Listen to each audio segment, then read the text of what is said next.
Good evening. It's Friday, August 16th, 2024, 10 p.m. Central Standard Time. You are watching Co-op for Two. Today we're going to be playing the first mission of a brand new game called War Story Occupied France. I've got a bunch to say about it before we get started, and we'll be taking our time. We'll go through the rules. This game is a campaign of 3 cases with a little bit of replayability, although that remains to be seen. Tonight we will play through the first mission of 3, and then if all goes well, we'll play the next 2 missions in the next 2 days, scheduled to be determined by whoever joins me for this one. We'll decide at some point how we're going to play the other 2, but we've got a bunch of other stuff to talk about before we get started. Let me check in with the chat, make sure we're actually live on the air, see how everyone's doing, find out if anyone has any projects they want to talk about. YouTube says 23 concurrent viewers, 5 likes. I do appreciate if you like the content on this channel, if you give it a thumbs up, subscribe to the channel, maybe even consider becoming a Patreon supporter. The Patreon supporters helped pay for this game, which I picked up at Gen Con 2 weeks ago. It's not quite available for purchase yet, but you can pre-order it at your local board game store or online for about $45, I think. I probably paid a little more at Gen Con, but should be available soon. I took a look at it inside the box. I have read through the rules, and I looked at it on camera when I did my Gen Con 2024 wrap-up. You saw the little intro here. I'm still kind of getting over COVID. I'm cured, but you may notice an occasional cough. Okay, let's do a little bit of bookkeeping before we get started here. I did post last week reviews of Masters of Crime Vendetta and Washed Ashore, both games that I was quite fond of in the end, and games that we played a couple weeks ago on the channel. And I'm going to try to get in the habit of reviewing games soon after we play them. Otherwise, they start to leave my memory. So if we play through War Story this weekend, you could expect a review coming up soon.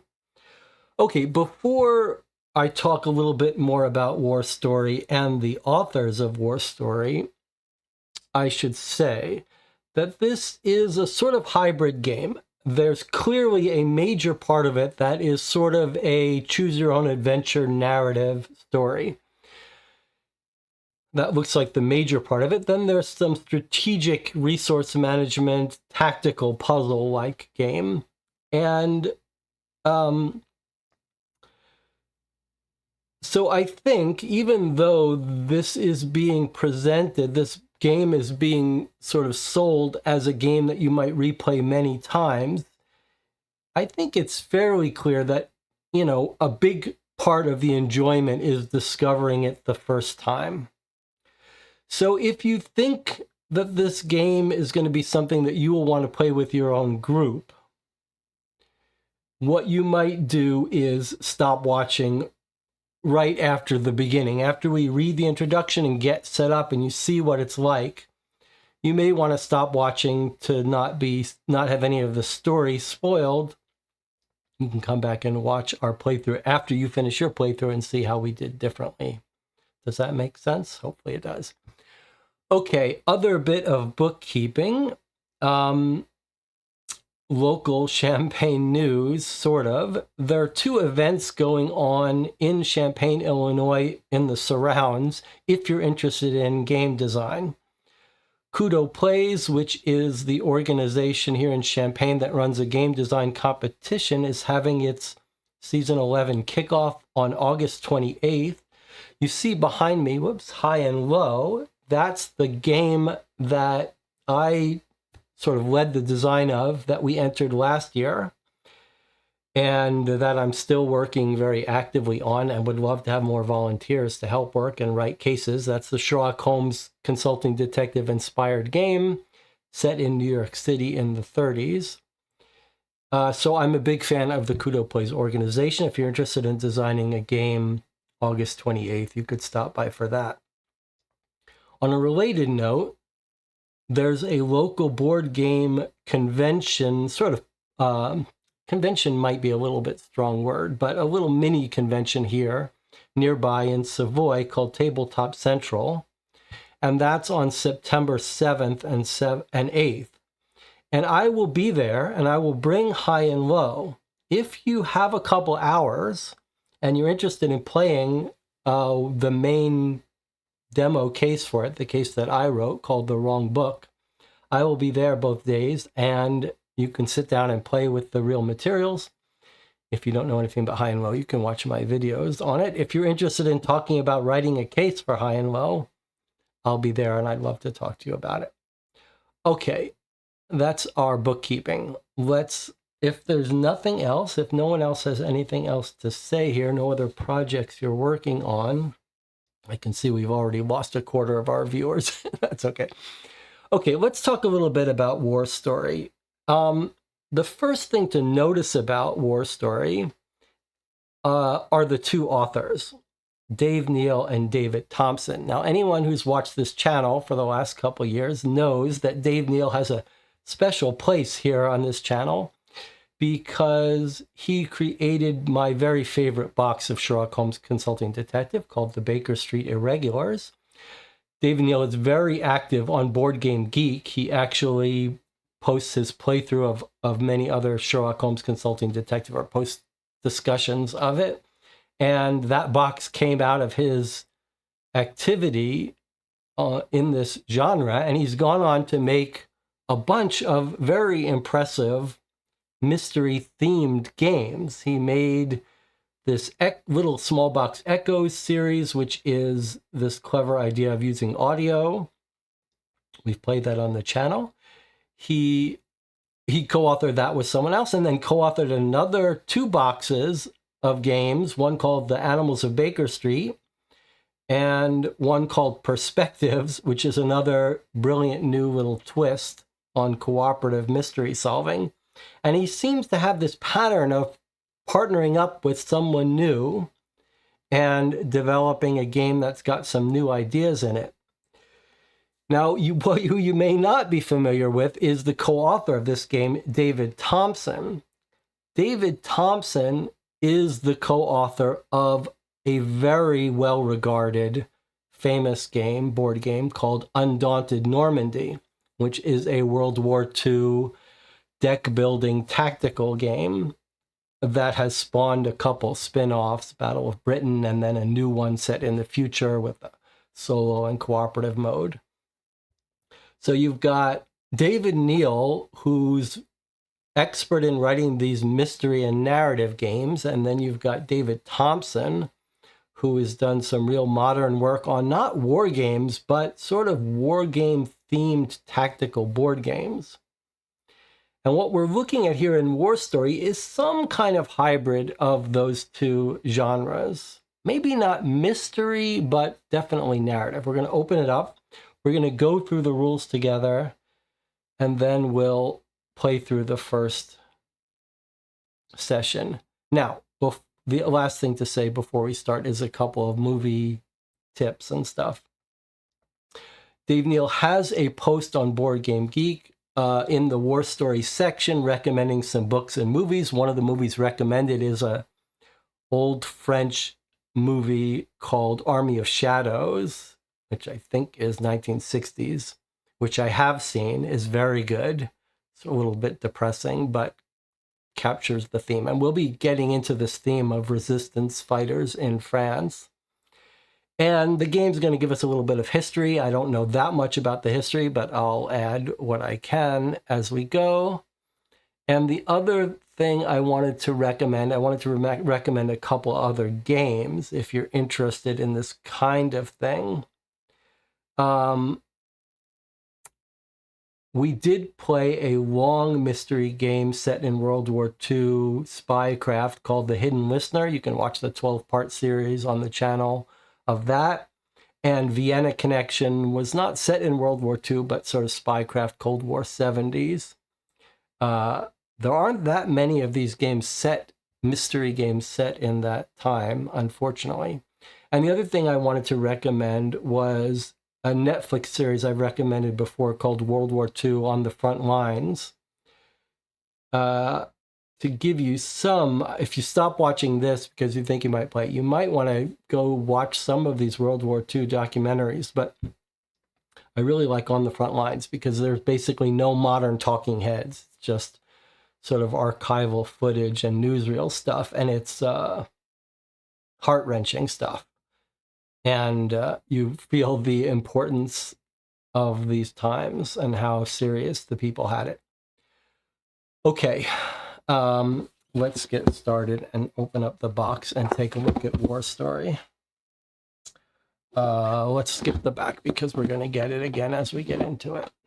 I think I'm going to need to turn on the air conditioner a little bit here. Hopefully the noise won't bother us too much. All right, so rule book, we'll go through that. 3 campaign books, which are like Choose Your Own Adventure books. You can see numbered paragraphs. So we'll be playing Mission 1, the Maquis of Morette.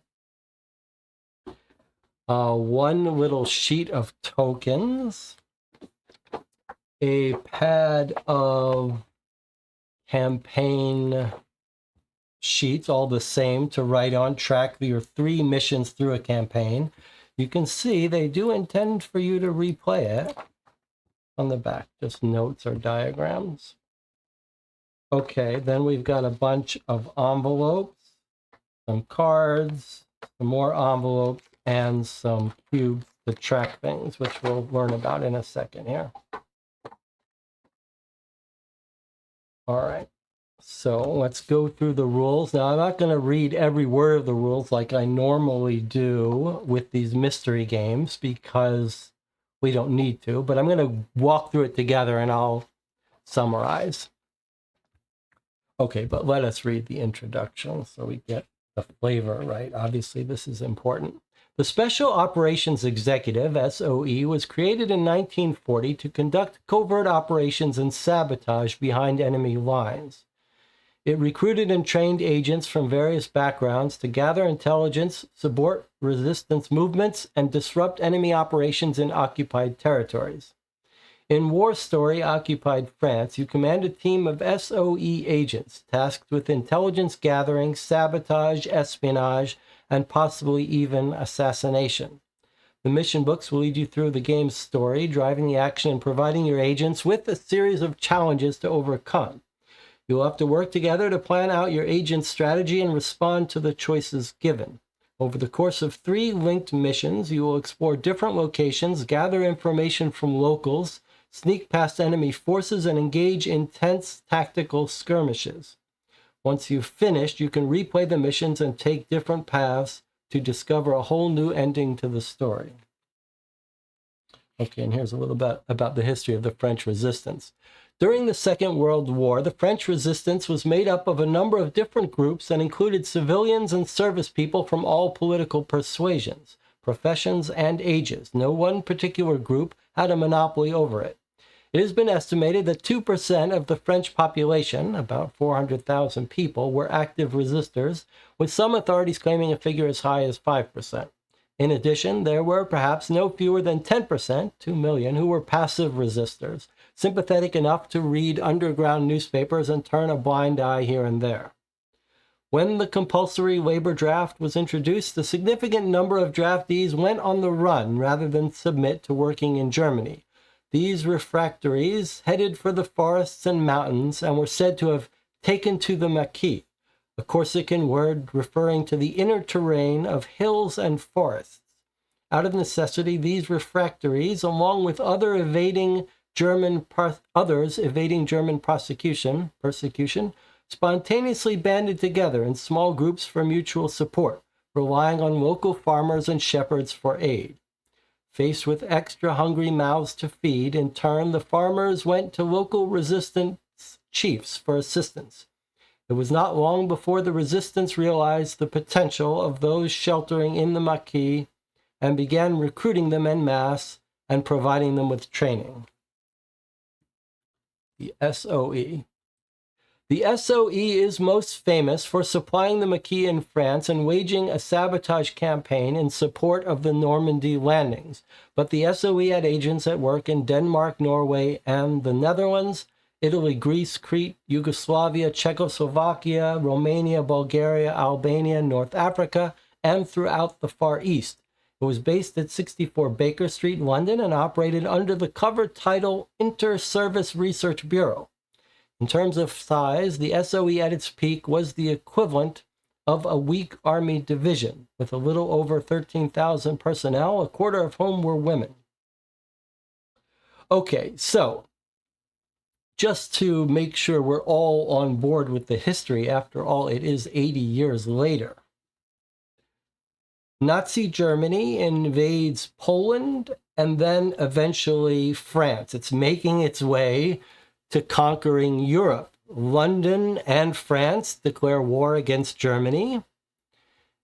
And eventually, Nazi Germany comes in, defeats France. France sets up a local government, the Vichy government in France. And a certain portion of the French population becomes resistance fighters, heads to the woods, the Maquis.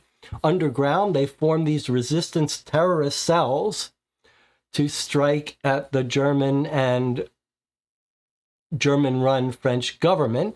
Some of the French military escapes to London, most famously de Gaulle, where the London government, the England government, as you saw at 64 Baker Street, the SOE, they've got their War Department, but they've also got this department that's helping to coordinate and run these resistance cells and train these resistance cells all over Europe to fight back against German occupation. So it looks like we are playing the English-run SOE, Special Operations Executive, that is helping coordinate and run the resistance in France. So I guess England would send their own agents, French-speaking agents, into France, as well as bring French resistance leaders to England.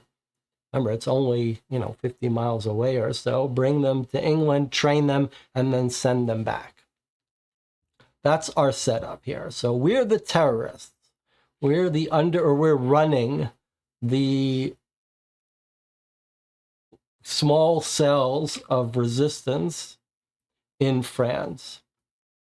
Okay, rule book, team sheet pad, secret envelope. I don't know, 3 secret envelopes. Why does it say 1 secret envelope? Don't know. Okay, but is that that's a different envelope? I don't know. I only see the 1. I see the 3. Okay, 8 agent pawns. They're in here. Wooden cubes here. Tokens. That's here. Cards. We've got. Oh, this is the secret envelope they're talking about. This little secret envelope. Okay, 1 secret envelope. And then we've got various sets of cards. I'll just take these out and put them on the table. Okay. We've got agent cards, equipment cards, and mission cards. Let me bring this out so you can see it better. Okay, and then we've got our mission books, which we've got our mission for mission 1, and then somewhere in here are encounter maps. Okay. It says, start by choosing a mission. You can play them in any order, but they suggest play them through from 1 to 3, which is what we're going to do. We're going to start with mission 1. Okay. Find the following, put them within reach. Team pool token. All right, let's punch out our tokens here.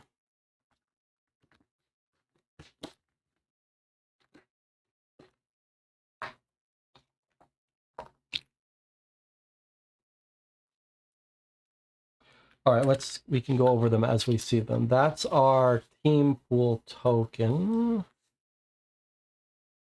Okay.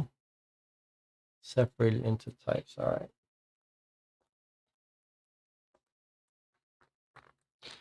So I've looked briefly at the posts on Board Game Geek in the War Story forum. There is a post or two complaining about some problems that were had. It looks to me like Dave Neale's reply says, well, there are posts about missing entries in the book. And it looks to me like the reply says, you shouldn't have ever had to get to those entries. If you do, and I'm wrong, then it's because they're not supposed to be, they're sort of decoy entries. So we'll deal with that problem when we get to it. But let's just try to organize our things here. Maybe we can use if we need them. Okay, so I will put these tokens.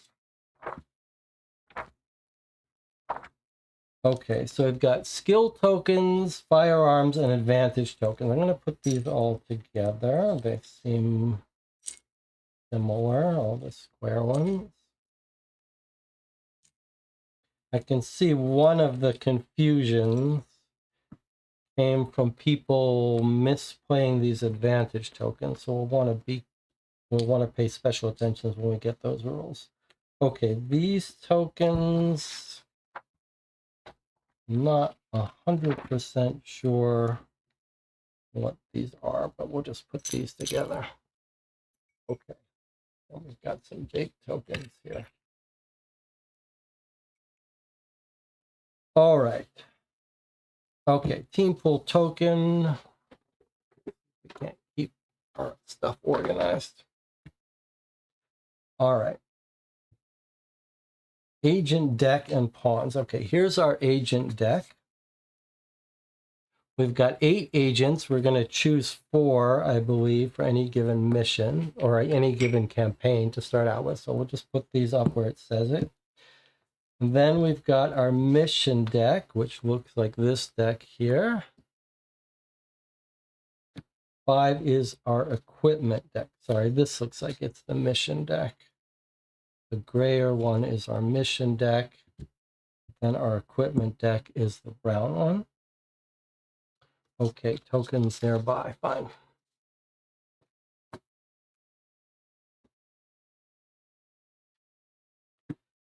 Okay, the mission envelope for the mission we're playing. Okay, so these are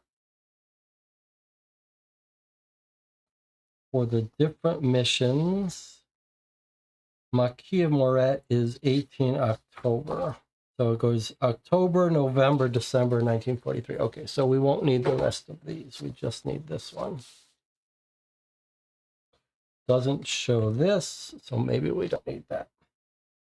Okay, one timesheet. I'll just keep this whole pad here handy for us.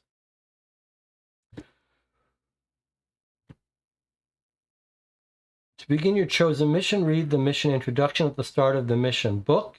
Introduces you to the situation you find yourselves in.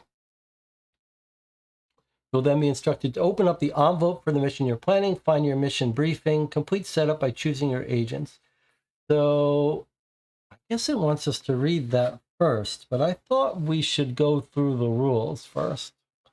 That way, if you want to tune out, you can tune out after we basically read the rules. Okay.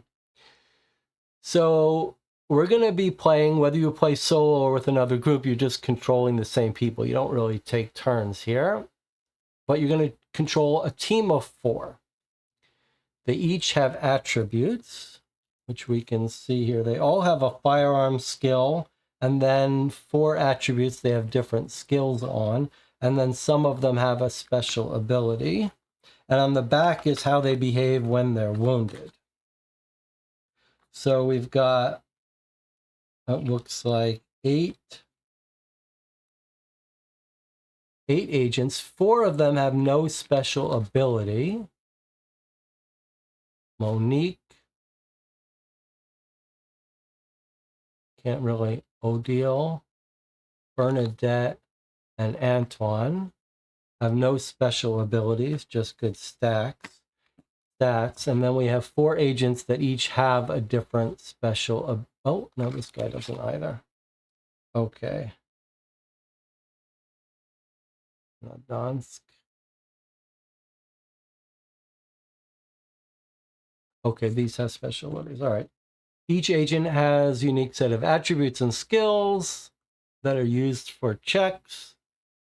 The higher attribute, the better. And it says, if this is your first game, you may find it easier to choose from the agents without special abilities. Antoine, Monique, Bernadette, Yannick, and Oldie. All right, so I don't know. We'll have to decide that as a group, whether we want to pick one of these other characters. We'll decide when the time comes. Okay, so this tells you how to read it. We've got a firearms value from 1 to 3, and then we've got awareness, influence, stealth, and technical. How perceptive, how skilled they are at influencing, persuading people, how stealthy, and how technically skilled they are, and then any special abilities. And then when we flip them, we see that they're injured. Let's see what happens when they're injured.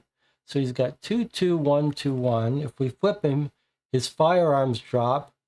2, 2, 1, 2, 1. So these skills stay the same, but his firearms drops. And it looks like his special skill stays the same. Do they all just drop in their firearms? 1, 2, 2, 2. No, she drops her technical ability, but not her firearms. Okay, so in addition to different skills and firearms ability, they all behave differently when they're wounded. Presumably some of them, I see, and it's colored in red, what's dropped. Okay, so we might consider that when choosing people as well. Okay, in this game, they can get injured once. If they get injured again, they die. So that's it. They don't come back. The game says if they die during the mission, that's it. There's no waking them back up for the next mission. They're out of it. Okay, create your team pool. Team pool represents your team's training experience. Create your agent's starting team pool. Take the number of skill tokens and firearms tokens indicated at the top of your team sheet. Place them on the team pool. Okay, so here's our team sheet.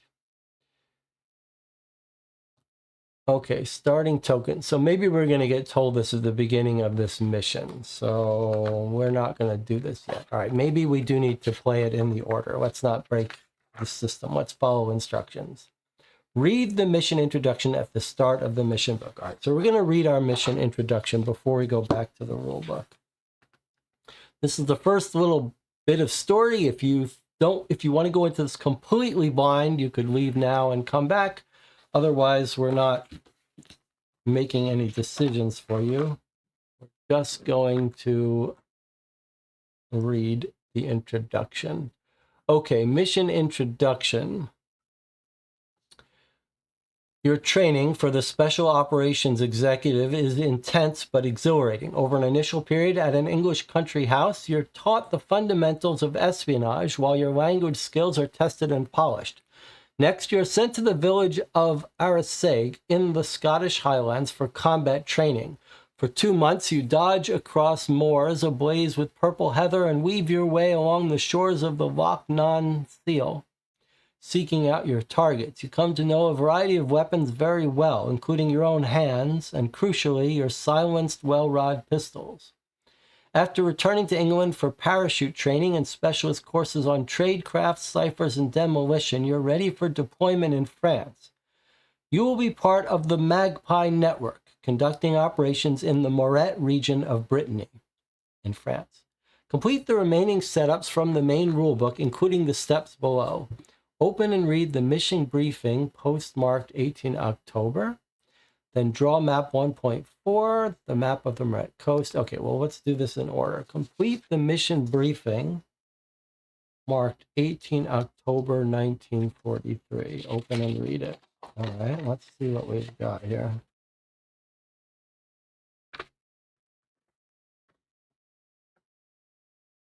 Okay, so we've got an envelope. We've got special large cards here. I'm just going to put off here. And here is our mission briefing. Special Operations Executive Mission Briefing. Operation Lightning, 18 October 1943. Location, the Morette Coast, Brittany, France. The mission. The Maquis resistance fighters of the Morette coast are central to Allied operations in that region. The primary Maquis cell was in the coastal town of Igili, but in the last few days the Germans located them and they were forced to flee. British command lost contact with the group and their leader, Felix Aubin, as they went into hiding. A German communication intercepted this morning suggests the Germans have located the Maquisards' new hiding place and intend to launch an attack in 2 days, aiming to wipe them out. It is essential that we reestablish contact with the group and assist in their escape from German forces. Furthermore, Maquis agents were recently sent to gather information about security measures at a German intelligence facility, and it would be desirable to obtain that information. You will enter the region under the cover of night, either by boat or paradrop, locate the Maquis, and provide any assistance they need. Codenames used by the Morette Maquis. The lighthouse means the Maquis network in Igili. The galleon, a hidden arms store in the countryside. The storm is German command. Objective 1. Locate the Maquis of Morette, last seen heading north from Igili, and assist in their escape from German forces. Objective 2. Obtain any information gathered by the Maquis on the German intelligence facility. Okay, we've read the mission briefing. Draw map 1.4. That's from this new deck that was in the envelope.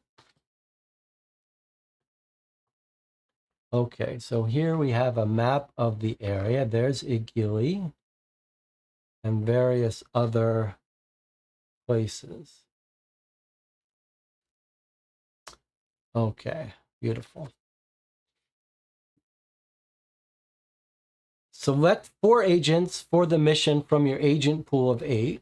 Give each agent a well-rod pistol from the equipment deck. Draw equipment cards E2 and E3. All right, so we're going to do this in a second, but let me just read through here. Choose whether you want to enter France by boat or paradrop. The advantage of entry by boat is you're much less likely to be seen, but it will take longer to get to the area of interest. The advantage of entry by paradrop is rapid deployment inland, closer to the likely location of the Maquis, but you may be sighted by German patrols. Okay. So before we make this choice, we won't make this choice yet. You'll have time to leave before we make that choice. But it wants us to choose 4 agents, and and then we give them each some equipment. So let's take a look at equipment cards. So E1, it looks like the game gives us 4 well rods, 1 for each agent. The instructions say that this symbol means it's silenced, it doesn't make any sound, and this tells you it's short range rather than long range. This is just art, I believe. So they're all going to always get one of these firearms. And then it says we draw E2 and E3. So here's the additional equipment that someone's going to have access to. A concussion grenade. Number 69 grenade. It makes noise. It's short range. On any firearms check that does not ask for your lowest or highest firearms, discard this card for a +2 firearms.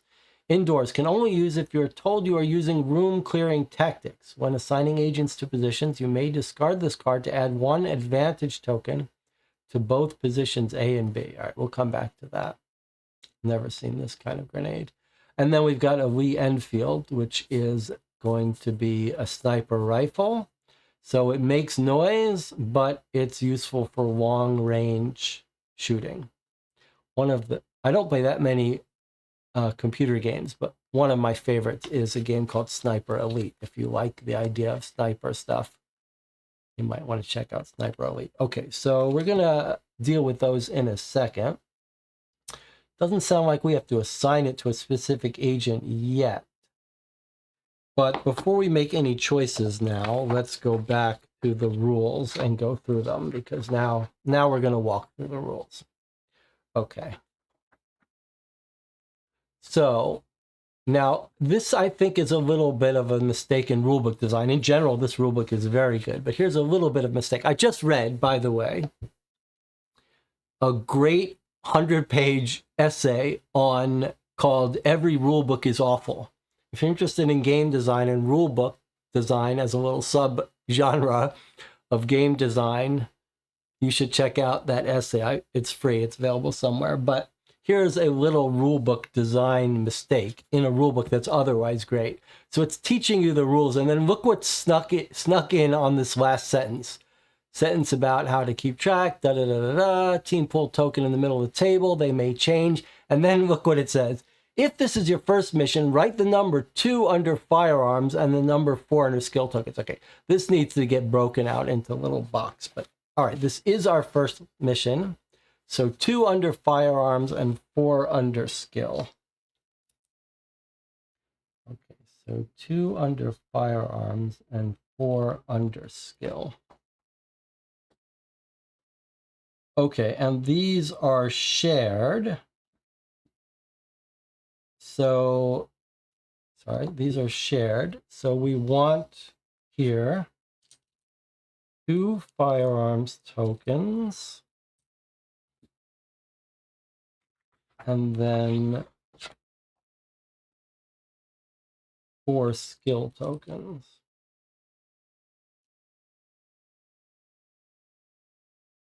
Okay, so these are our shared tokens. The game says we can share them between agents. Okay, anytime you can do a temporary bonus, you can use them. There's rules about that. We'll see that in a second. Rules are tokens are limited. That just means if we need to draw one and we can't, we should make it up. Okay. Mission book's going to give us choices. We just turn to that page and read it. Okay, and then it tells us how it's basically formatted. It's in a yellow box. It's an instruction. Stars framing any words means we have to handle it here. Solid lines, mutually exclusive, dotted lines, multiple parts. That just means that if it's like this, we can choose one of these two.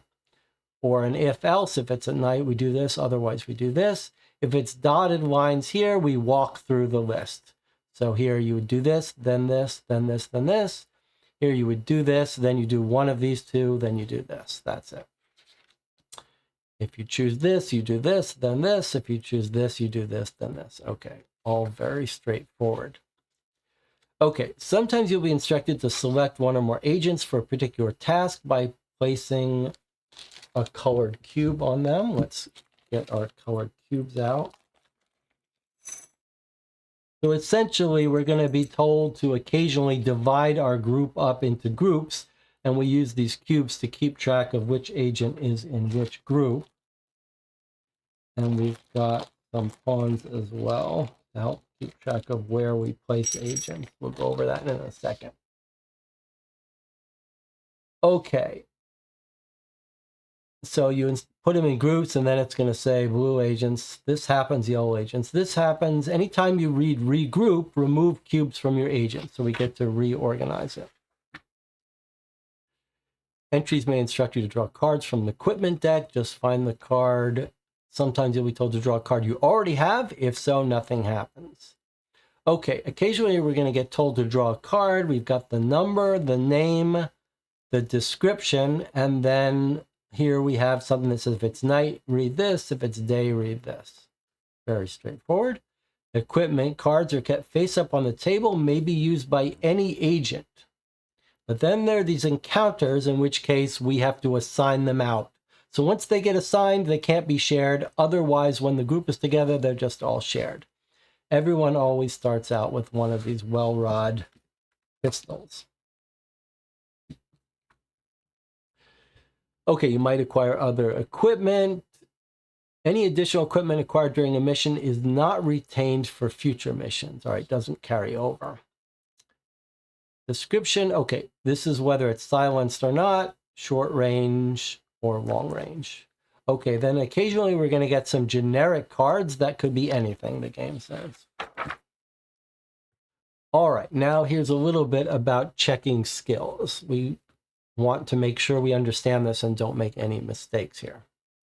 Okay, so it says occasionally we're going to get these tests. They're either going to be skill tests or firearms tests. Where are our agents? So there are their skills and there's their firearms. Skills are not the same as firearms. Firearms not the same as skills. Okay, so it's going to tell us to check various things. It might tell us to check the total, check the highest, the lowest. Here you can see check the total of the blue agents. Whoever we've signed to the blue group, we would add them up, and then we look at how they check.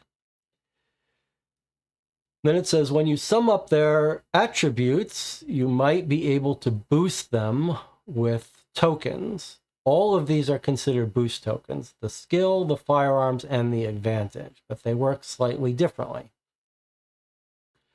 All right. And various ways to check. Give an injury to this person for every 5, whatever. We just read it and follow the instructions. But occasionally we can use our boost tokens. 3 types: skill boost, firearms, or advantage. Skills and firearms can be used during a check to temporarily add 1 to the value of an attribute. So skills can go on any of the skills.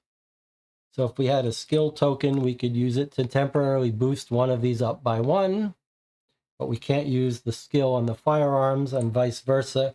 We could use a firearms token to boost someone's firearms skill up, but not a skill. Firearms attribute, but not a skill. Okay, any number of tokens may be spent during a check. When spent, they're returned to the supply. When the check is completed, the value drops down to its normal value. All right, so we can use more than 1 token at once. Now, this is important. You will sometimes gain additional skill or firearms tokens during a mission, but it is rare. For the most part, you have to work with the limited supply you start out with at the beginning of a mission. You must judge when it's best to use them. Does it feel like you want to get the best outcome for this particular check, or is it the middle outcome? Is the middle outcome likely to be good enough? Now, advantage tokens, which are these blue ones. Advantage tokens may be spent during any check to add 1 to the value of any attribute, skill, or firearm. So the blue can boost any skill or a firearm. But here's what it says about the attribute, about the advantage tokens. At any point, the text may tell you to discard all advantage tokens, at which point any advantage token on the encounter map and in the team pool must be returned to the supply. It is therefore advisable to spend them as soon as they will make a difference to a check, rather than wait until they're most useful. That's a weird piece of advice, but I guess we got to take that seriously. Seems like that's going to happen a lot, that we're going to lose all advantage tokens. You may spend tokens from the team pool on any of your agents anytime you see the boost token stamp. So there's that little stamp there.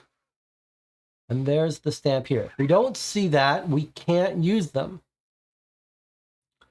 I'm not sure why that wasn't made a little clearer with a little indication, but that seems to be very clear.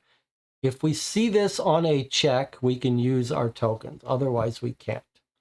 If an agent starts out with a token on their card, you can spend those tokens in any relevant check on that agent's attribute. So sometimes we've got a pool we can use on anyone, and then sometimes a particular agent will have a token that can only be used for them.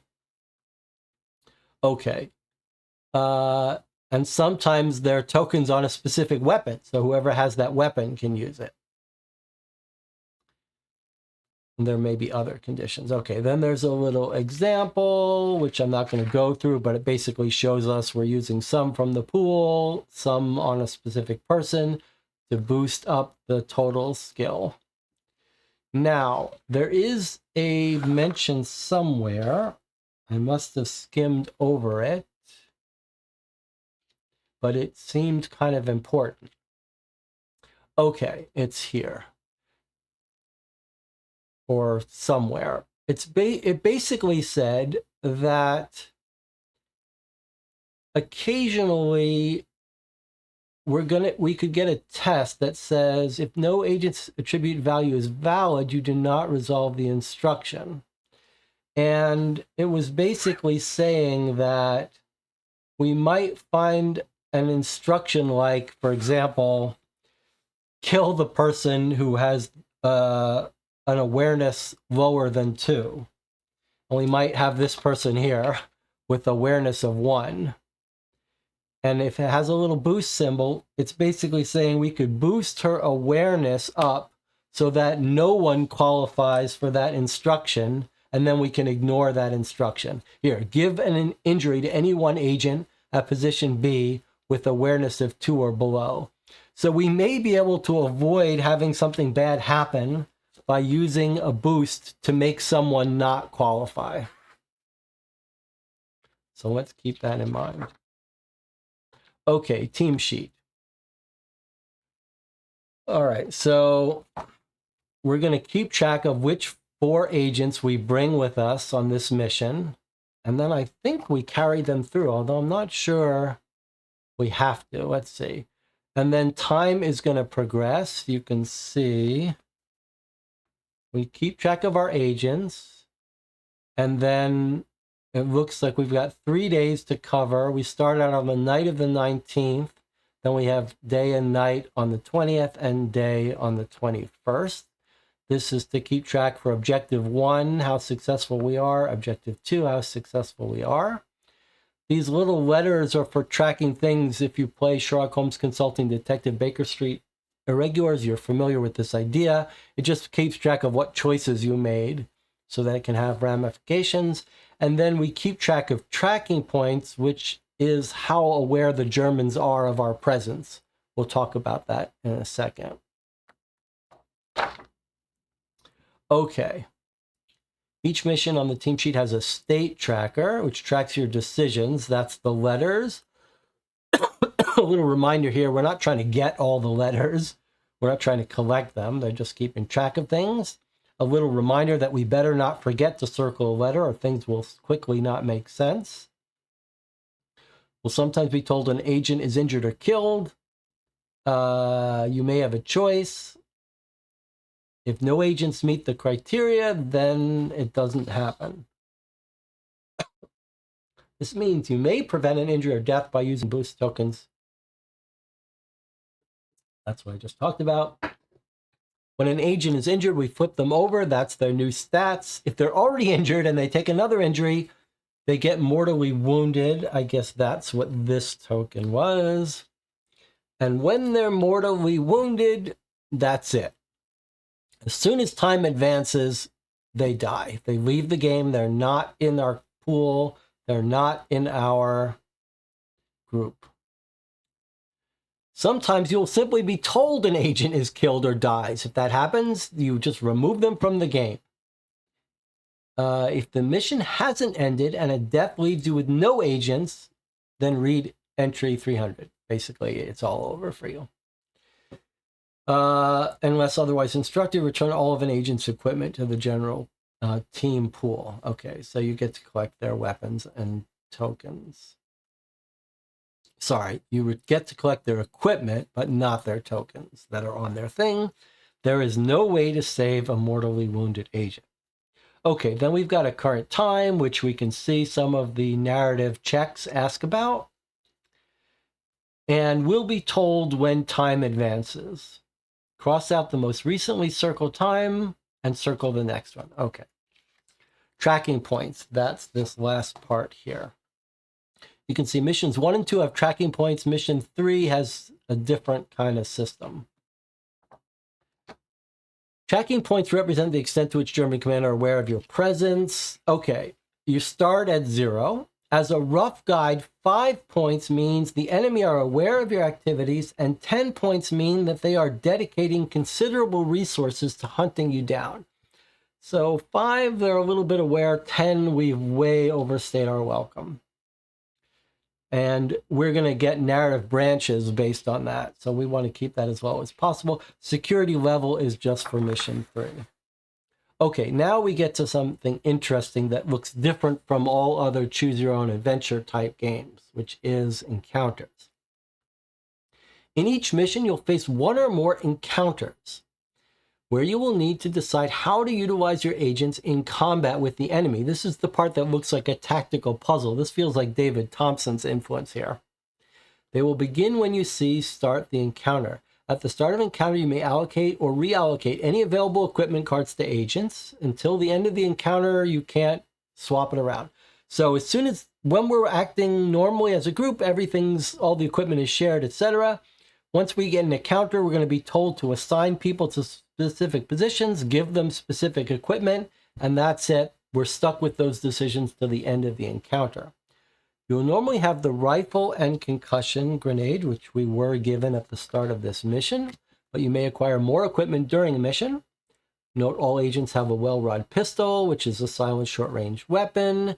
Agent always has the option of using their well-rod, whether or not they've been allocated other equipment, so you don't have to specifically assign the well-rods. They've all got them. Okay, some items have different rules depending on whether or not you're engaged in an encounter. Once you move on to the next part of the encounter, you can no longer reallocate. Okay, so then we've got an encounter map, which this does not look like it is an encounter map. This is just a general map. Encounter maps look like this with letters. And each letter tells you how many people you can or must put there. So let's read how an encounter works. We'll go over this again when it first happens to us. So we'll be told about the encounter and some text. And you can see positions on the map, each position and what role they'll tell. The text will explain that. They'll include icons, how many agents can be assigned to each position, what weapons can be used. You cannot assign an agent to a position if they do not have the weapon they can use there. Okay, assign agents by placing one of the agent's pawns on the locations marked with the position. So we would take a pawn and say this person is being assigned to location A. The other pawn stays with the card to track. So we've got everything's in pairs. So we've got 2 blue, 2 pink, 2 green, and 2 brown. So we put one on the location on the map and one on the person. That's how we know this person was assigned to this location. Okay, and then here's a little discussion of the iconography. A is a position where agent pawns may be assigned. Here we have a limit here. A number 2 means exactly 2 have to be put there. 1 through 3 means any number from 1 through 3 can be put there. Agent may only use short-range weapons at this position. As all agents start with a well rod, all agents can be assigned. Agents may only use long-range weapons at this position. So you can't put someone without a long-range weapon here. This is either. This means no weapons can be used. Surveillance position, the arrow shows you where they're looking. So looks like this guy's looking over here, this guy's looking over here, and so on, although I don't know why this guy's red. Is there a difference between red and white? Hard to see anything. Primary firing arc. So you can see D can shoot in this little arc here. At least that's the primary firing arc. Thin lines indicate positions. Elevated usually is reflected in type of weapons. So you can kind of see here we've got altitude lines showing that this is a higher area. And here this is a little hill up here, which would give them an advantage shooting down, etc. Usually this is reflected in the type of weapon you can use. Okay. So the description is going to tell us a little bit about why we would put someone there and what their needs are. Then we get to an end encounter. Let me make sure I'm not missing anything here. Entries will specify a particular position with the narrative instructions that follow only applying to that position. For example, a check asking you to check the total firearms at position A only applies to those agents at position A. Okay, using the correct range. During encounters with no map in play, all agents are considered to be at the same place. If there's no map in play, agents are selected. Agents with the same color cube are considered to be at the same position. Fine. Okay, when the text states end of encounter, the encounter is over. All advantage tokens to the supply. Sounds like advantage tokens are only used during encounters, perhaps. And then clean up here. Take all the pawns off. Take off the encounter. Fine. Then there's an example encounter. I don't think we really have to pay too much attention to this, but we'll see it when we get our first one. But just to give you some ideas, it's a very cool idea of this little tactical puzzle. Position A is a non-combat surveillance position. Character position here can give warning of the Germans' approach, count the number of soldiers, see which path they take. However, for the best vantage point, the agent must be positioned on an open hillside, so there's a risk of being seen. After signaling what they've seen, the agent will hide in the trees. So this is a little setup of this tactical puzzle. Then you assign all your agents, and then you read what happens. And it may be a multi-step thing. And the example says, like, this person's wounded, so probably Yannick is injured. Put him at A because it's non-combat, etc. So it's a little constraint satisfaction. You've got rules about where you can put people, but then also some thinking about where to put people. Maybe you'd say this person's going to die. We might as well put them here, etc. Each mission will present you with multiple objectives. When the text says you succeed, partially succeed, or fail, tick that part on the sheet here. Success, partial, fail. You'll be told sometimes you may have to make tough choices about whether to risk your agents' lives or abandon an objective altogether. You'll be told when a mission ended, check the status of your agents. When you're ready to play the next mission, take out your team sheet and the next mission book to continue the story. Keep in mind there are multiple ways to achieve an objective, allowing you to play through each scenario multiple times and experiencing very different encounters and endings. You can also select a different team of agents to see how that changes things. Vehicles, okay, mission 3 only, so we won't worry about this now, but basically these tokens are for if we want to attack a mission, then this is something if we finish the campaign. Okay, and then some recommended reading. We've got our author, our game design, etc. And a little reminder on the player aid on the back. Okay, so fairly straightforward, but I'm already a little nervous about this, but if you watch Army of Shadows, you find out people die. That's the life of a resistance fighter. You can't save everyone. All right, so it's been an hour. That's our introduction to the game. We're going to take a break now for 8 minutes, our first break. When we come back, we are going to reopen our mission briefing and make our first choice about how to enter France by parachute or by boat. But we'll take a break first. I'll see you in 8 minutes. If you have any questions, if there's anything I've covered incompletely, anything you're not sure about, you can ask it during the break. Otherwise, refresh your tea and coffee. Get your, do whatever you have to do to find your happy place, because this is going to be a stressful mission for us, I have a feeling. I'll see you in 8 minutes.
All right, we're back, and the channel has pointed out that before we decide about paradropping in or boating in, we need to pick our team, and that may help inform our decision. It does feel like this might be the most important thing we do here, deciding on a team. So let's go over the mission again. You're sent. Okay, we go for training. All right. And then here is our briefing. We're going into the Morette coast. The Maquis resistant fighters of the Morette coast are central to Allied operations in that region. The primary Maquis cell, Maquis, these are like rural forest people, not in Paris, but out in the more wilderness. The primary Maquis cell was in the coastal town of Aiguille. So that's where the primary cell was, in Aiguille on the coast. Last few days, Germans located them, and they were forced to flee. British command lost contact with the group and their leader, Felix Aubin, as they went into hiding. German communication intercepted this morning, October 18, suggests Germans have located the Maquisards' new hiding place and intend to launch an attack in 2 days to wipe them out. We need to reestablish contact with the group, assist their escape. Furthermore, Maquis agents were recently sent to gather information about security measures at a German intelligence facility, and we want to gain that information. We're going to enter the region in the cover of night, either way, either by boat or paradrop, locate the Maquis, provide assistance. Okay, we want to help them escape, and we want to get the information they have about the intelligence facility. Okay. The galleon, the storm. Okay. Objective 1, locate the Maquis of Morette, last seen heading north from, that's the cat, right, playing with its toy. All right, Sarah. Locate the Maquis, last seen heading north from Aiguille. Okay, last seen heading north from Aiguille. We have a German listening port, Ariel Hills, quarry, Martil Ravine, a fleet of Galgan,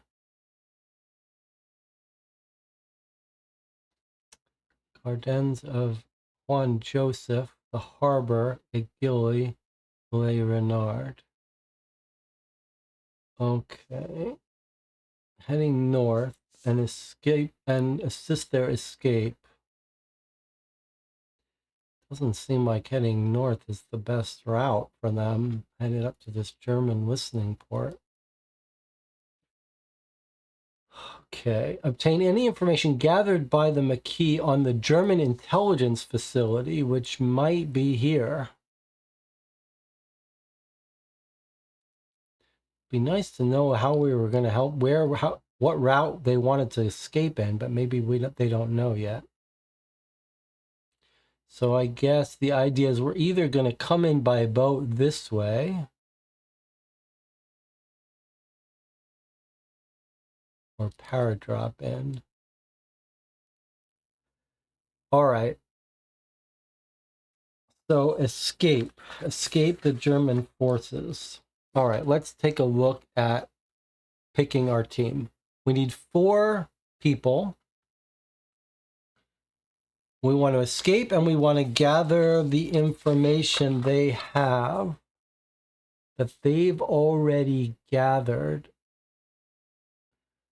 They were recently sent to gather information about security measures at a German intelligence facility. It would be desirable to obtain that information. All right, 4 people. So let's start with the ones that don't have any special abilities and just think about what kind of team we would want to take. This sounds like that we don't really need someone, doesn't sound like influence is all that important for us. We're not sending in anyone to be a spy into a German facility. So they're already part of our group, right? We're the SOE. We're sort of running these operations. So we're all friendly. I'm not sure we need that much influence. It sounds like for this job, maybe the most important things for us are stealth and firearms.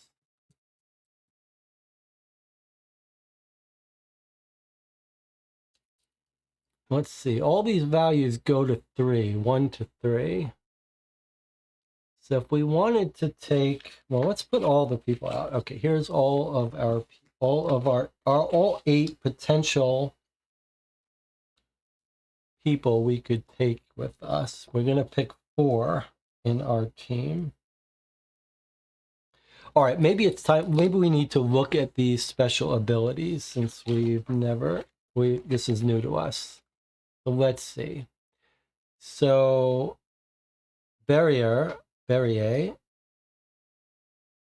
begins with 2 skill tokens. So he would start out with 2 extra skill tokens on him that we could use to boost any of his skills up. That's pretty good. I mean, that's pretty great. In fact, if you compare him to one of our people who have nothing, that seems pretty darn good. 2212, those are not terrible values. Let's see, a total of 7. That's just like everyone else. But his firearms are pretty bad. Okay. Let's see what... Sarah, please. Let's see what Dominique brings. She begins with 1 special ability token. Dominique's special ability token can be used as a skill or firearms token by any other agent. Okay, so she inspires people with her leadership.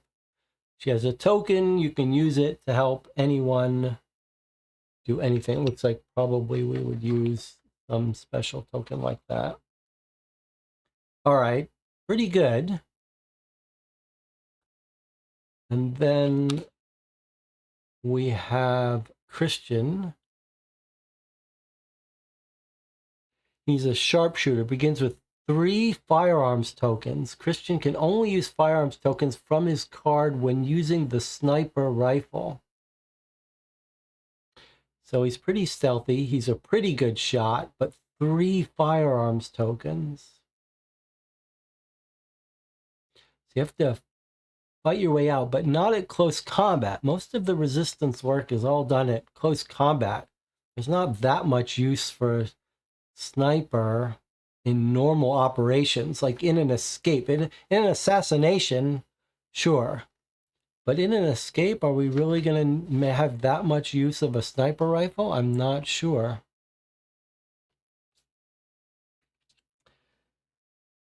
All right. Well, there's our team. I guess I'll take these off until we need them. They're really...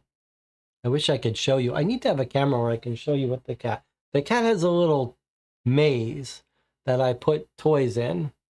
And she sits on the ground and just drags it all over the floor. But normally not while I'm on stream. All right, let's see what the chat is thinking.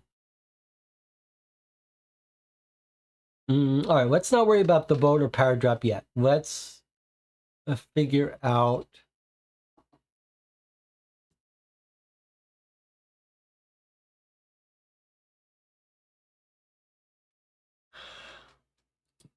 Stealth is the clear thing we need to get out of here. But one person having stealth is not...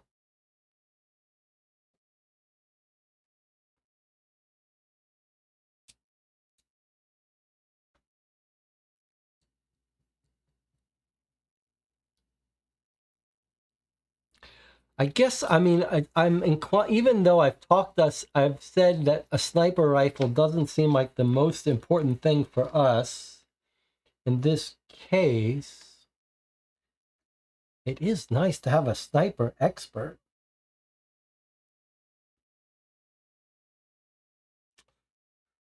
Certainly awareness. What are we told the awareness skill represents again? Awareness is how perceptive and focused they are.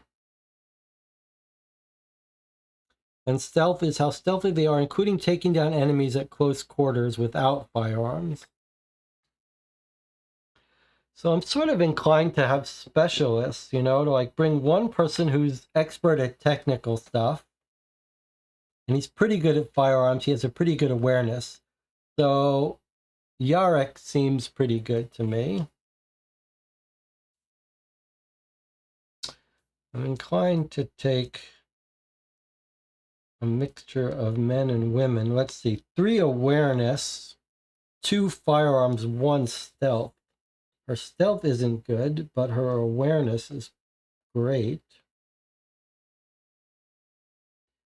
Um, 2 awareness, 3 stealth, 2 technical, but not very good at firearms. But I do like her stealth.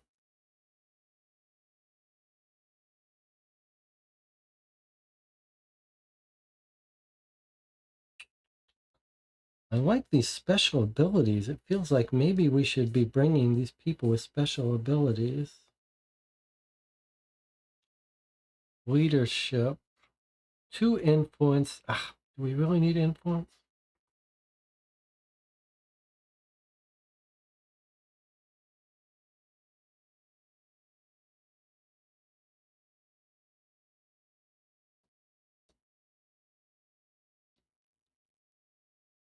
Nice thing about her is she can help anyone.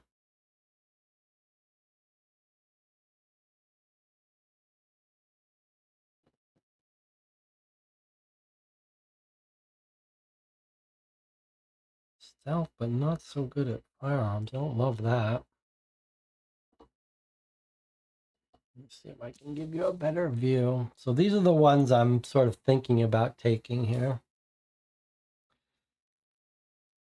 So it's not a great, she's only got 1 token, but she can give it to anyone. So that's like a boost to everyone's skill in an emergency. This guy, I really like his special ability, 2 skill tokens. Sort of makes him usable in almost any circumstance. In fact,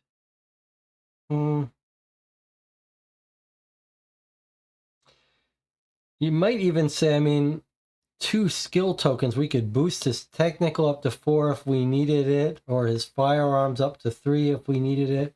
So maybe having him is better than having this technical expert if we don't think you're going to need it often.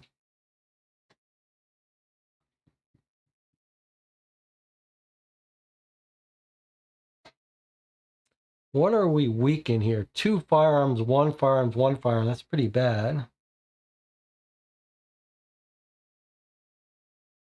We think fighting is our way out of here. But remember, we're resistance fighters. You can't go head to head with the German army. Most of what we have to do is sneak around. If we have to kill someone, we kill someone quietly in the night. So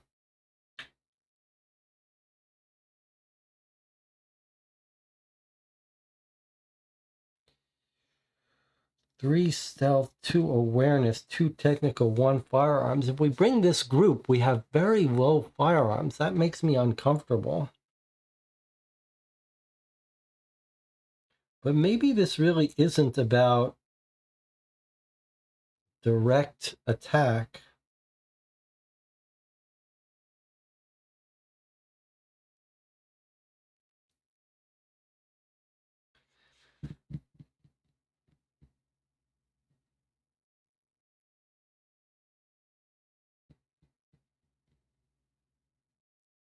Or we could bring Odile, who's a little bit better at guns, a little bit more aware.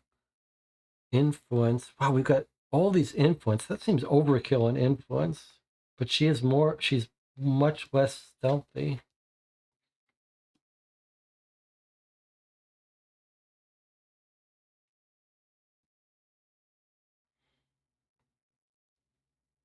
I feel like it's better to have a specialist in each area.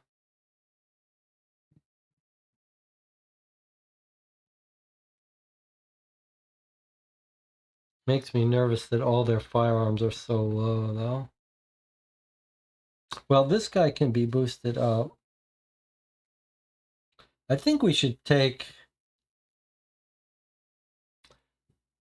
Thinking of 2 men and 2 women.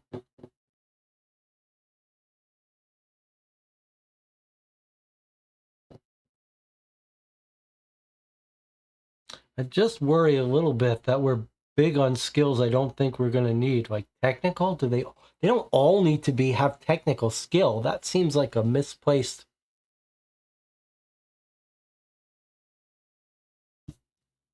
I wonder if it wouldn't be better to have someone who's good at muscle, high firearms.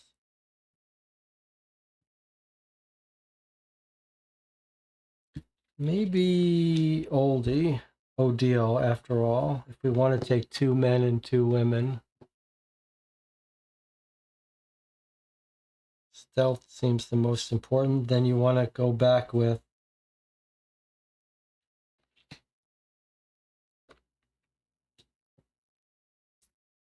Bernadette. What about instead taking Monique? She's a little better with the gun. She's got high influence. She's not very technical, but she is more stealthy.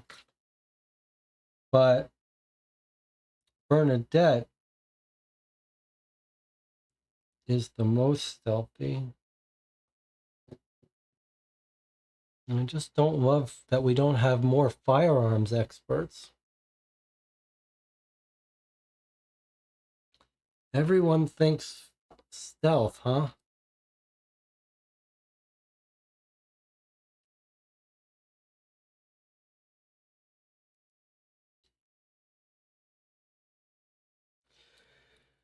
Well, if you really think stealth, then we could take Bernadette with her 3 stealth.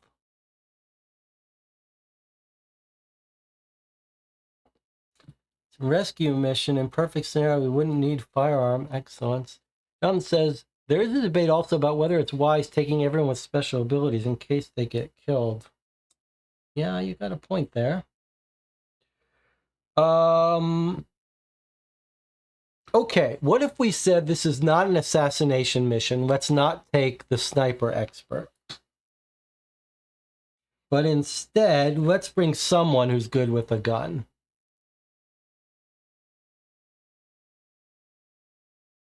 All right. I'm more inclined to go with specialists. So you've got someone who's good with the gun. Not the rest he's not that good at. But if we need someone to go use a gun... Remember, though, we do have a sniper rifle. And a grenade. Boy, we have... All right, but I think you have a point there. Maybe we don't... But it's not like we're going to... We're supposed to take the same team through, aren't we? I can't tell. But maybe we save our sniper guy for an assassination mission?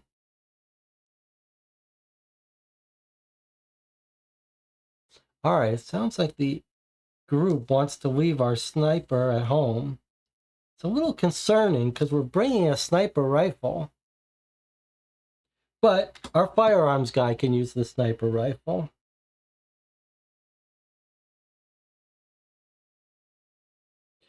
All right, so if we bring this guy for firearms, this woman as our leader, we got to bring some of the specialists. Logan says no one has to be an expert for firearms. I like having the experts at certain things, though, especially since the rest of them are so terrible at firearms. We need someone who's good at it. Stealth. Everyone thinks this is a stealth mission. It's a little...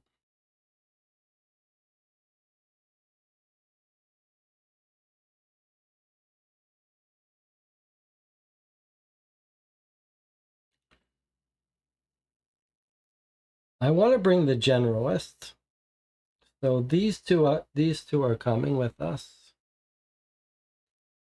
So we need high stealth. So that's why we're bringing Bernadette. Okay, we're going to bring Bernadette because of her high stealth. Everyone thinks stealth is important. So maybe this is our optional slot. The only thing I wish I understood is whether we should be keeping the same team on this next missions or not. Awareness 2, 2, 2.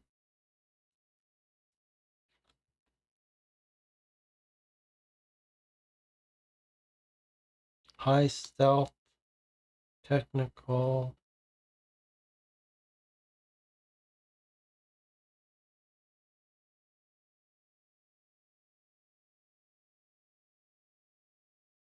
Okay, I think this is our team right here. This is what I propose for our team.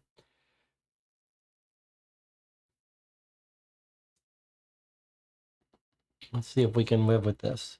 We've got the firearms expert, Antoine.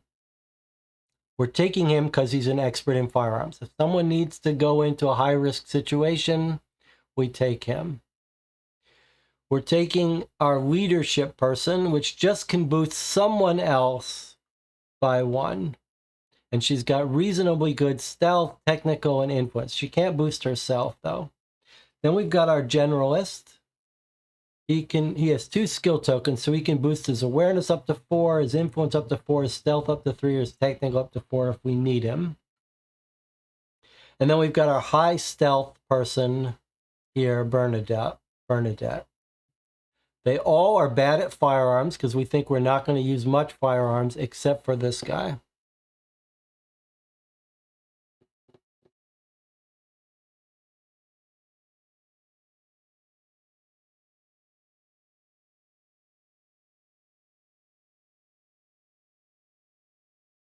I feel pretty good about this team. Marco says, I would save the generalist for other missions. Let's just keep him alive, okay? I'm not going to save people for some future missions we may never get to. I think half and half. I don't know if we're going to get to swap out, to be honest. So I get that the group is inclined to leave people at home, but why not bring the people who can save us on this mission? Saving them, it feels like we're going to take the same people.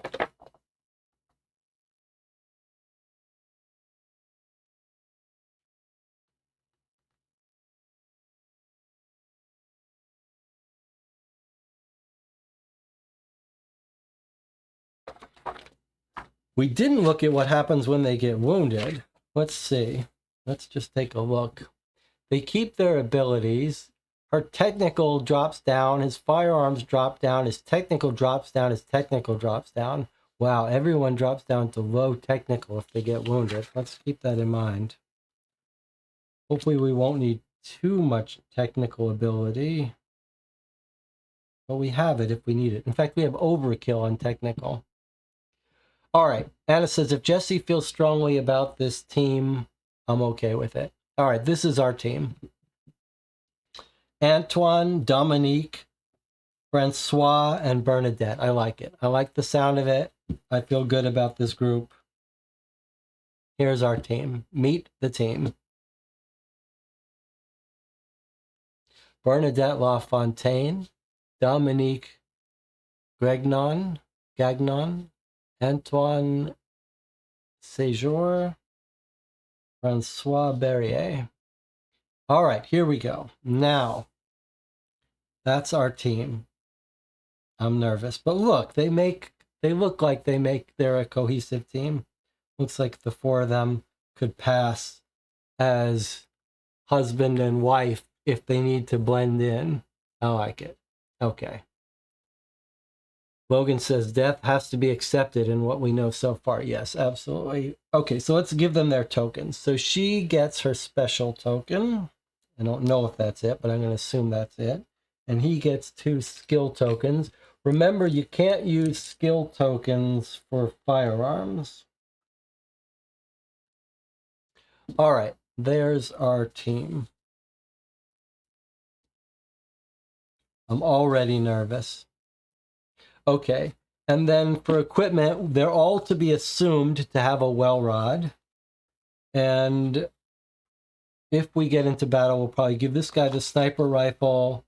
I don't know who we're going to give the grenade to, but we don't have to worry about that yet.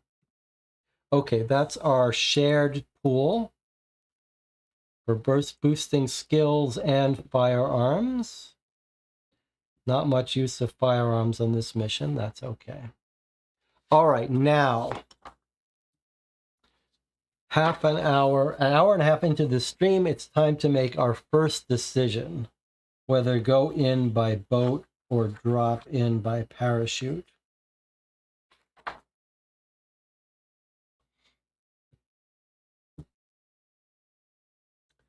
Okay, advantage of entry by boat is that we're much less likely to be seen.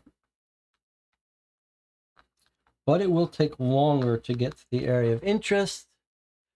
Advantage of entry by paradrop is rapid deployment inland, closer to the likely location of the Maquis, but you may be sighted by German patrols.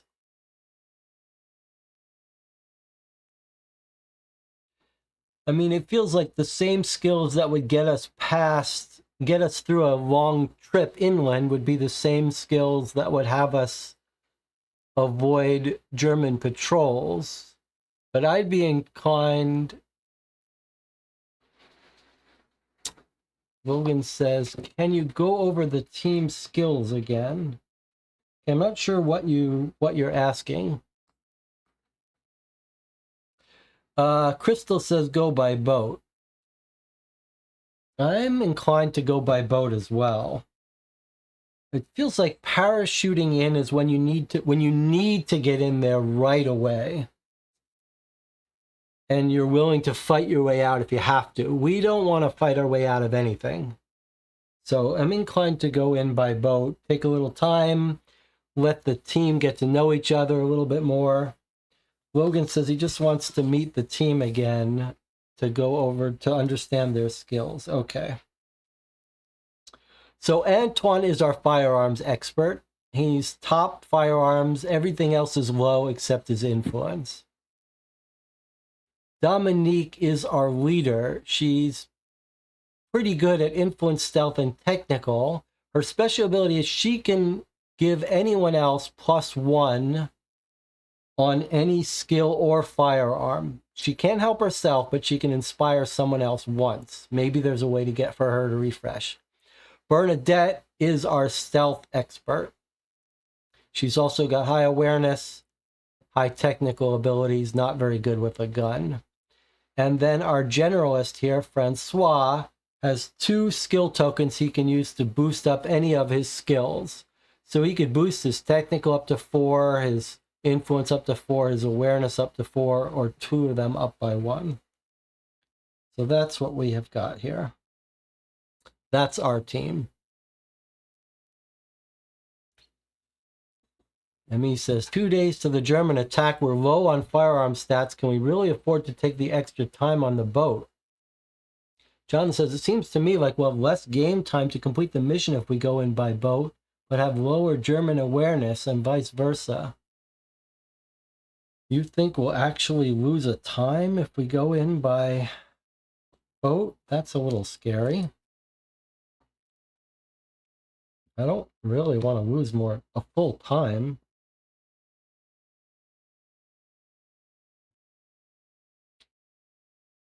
Boat is we're much less likely to be seen, but it will take longer to get to the area of interest. Paradrop, rapid deployment, closer to the location, but you may be sighted by the German patrols. So Jonathan is thinking game-wise, this might just give us higher backing points.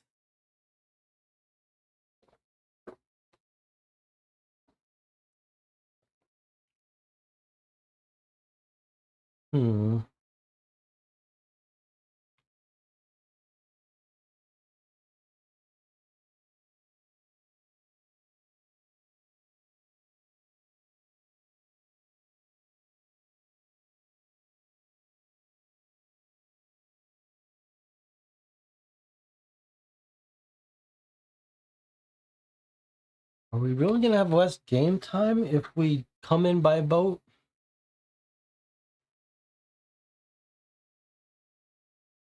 I don't even know how much paratrooper training these people have had. We got to send them on a boat. We don't even know how... This team is not cohesive. They need the time to get to know each other. This new team. I think we got to go in by boat. And let them navigate their way through.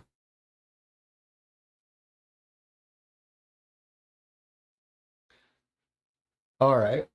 I guess let's see if we can get used to having some votes on these big decisions. All right. So go ahead. You vote boat or vote parachute, paradrop or boat. Just type vote paradrop or vote boat. We're not going to have votes all the time because we don't have time. It would take us 4 days to play this. But occasionally we'll have some public votes. 2 paradrops, 4 boats. Couple more votes. All right. Anyone can vote. If you're watching this, give it a try. But we're going to have short votes. All right. Looks like boats are winning. All right. That's it. We can close this vote in 1 minute, 10 seconds. All right. It looks like we might as well close it. We're going in by boat. Give this team time to get to know each other. All right. Our second decision. We've made our team. And now we've got our first decision. We're entering France by boat, turning to entry 400. Okay. I won't say I'm not nervous about this. A few hours after dark, you glide silently into Aguilly down the river. You know of 3 places in the town linked to the Maquis where you may be able to find some clue as to where they have gone. Draw cards 16, 26, and 35 and pick an action from those cards. 16, 26, and 35. Okay, so this is the big deck that we're getting to pick from. So we're going to have to find the Maquis. This sounds like up our investigative alley, so I think we did the right choice. We played to our strengths in terms of doing investigation. Okay, and maybe we should keep track somewhere the places we go in case we need to reread. All right, so we've gone 400. Okay, 16, 26, and 35. Okay, so we've got the Gardens de Juan Joseph, which are right there. These gardens are situated on a hill on the eastern edge of Aguilly. British intelligence has noted they are used by the Maquis, but is not known what for. And then this says, depending on day or night. So I didn't remember the rules telling us to select the time, but we've clearly come in by night. So it's the 19th of October at night. Okay. So we could explore the gardens at night, or Les Renards.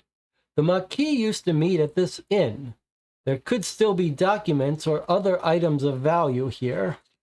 Okay, so where's our map? So there are the gardens. There's Les Renards. Remember we told they went north from Aguilly, so I don't think they'd be going to the gardens, but Les Renards would be a reasonable place.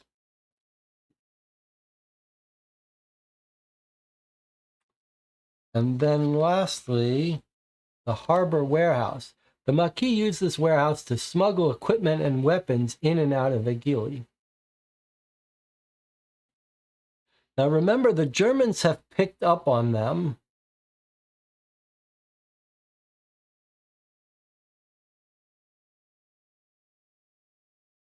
And they're on the run.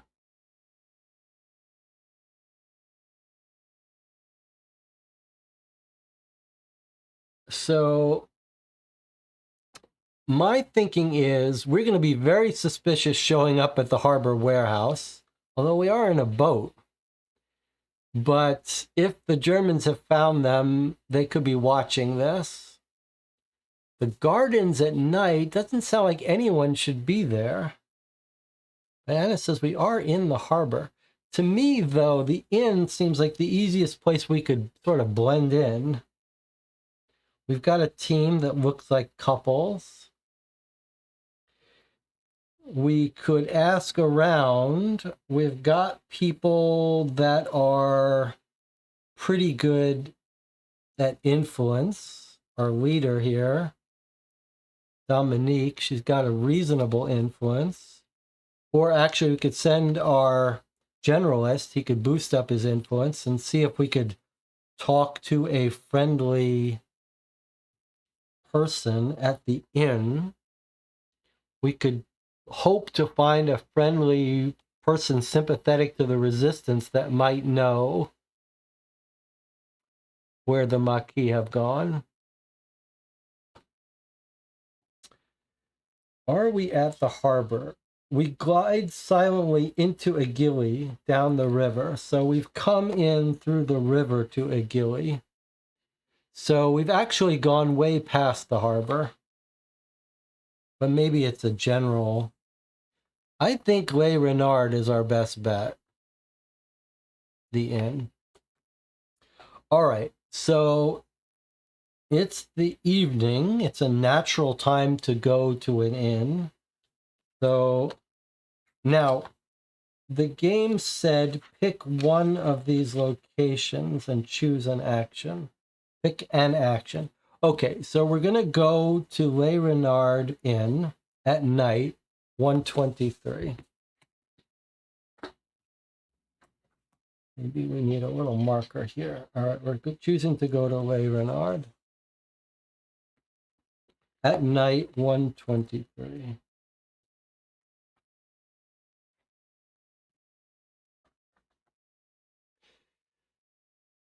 The van heads in the direction of Aguilli at speed. Wait, that's the wrong one. Sorry. 123. Les Renards is a large, impressive building, but long past its prime.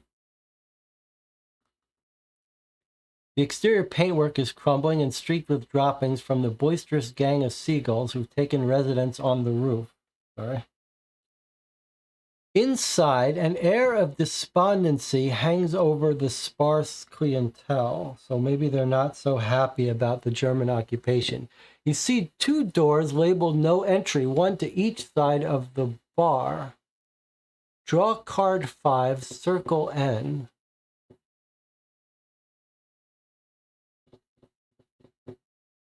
Okay.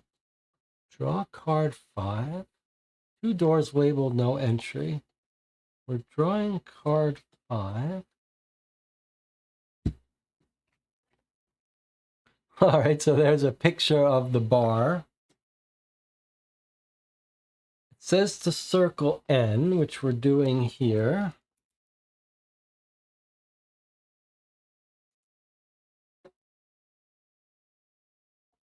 And then it says if O is circled, do this. Otherwise, turn to entry 130. So we're jumping to 130 now. So here we've got a choice.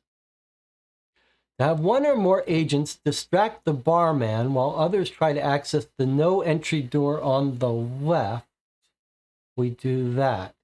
To have one or more agents distract the barman while others try to access the no entry door on the right, do that. To speak to the barman about the Maquis and try to get him to help you. Oof. Okay, well, let's take a look at this picture and see if it gives us any information here.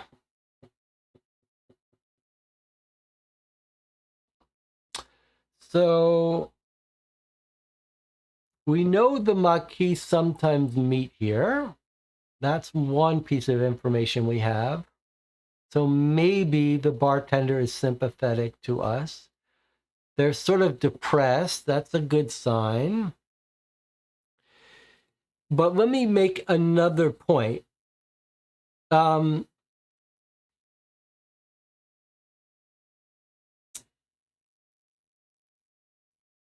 the resistance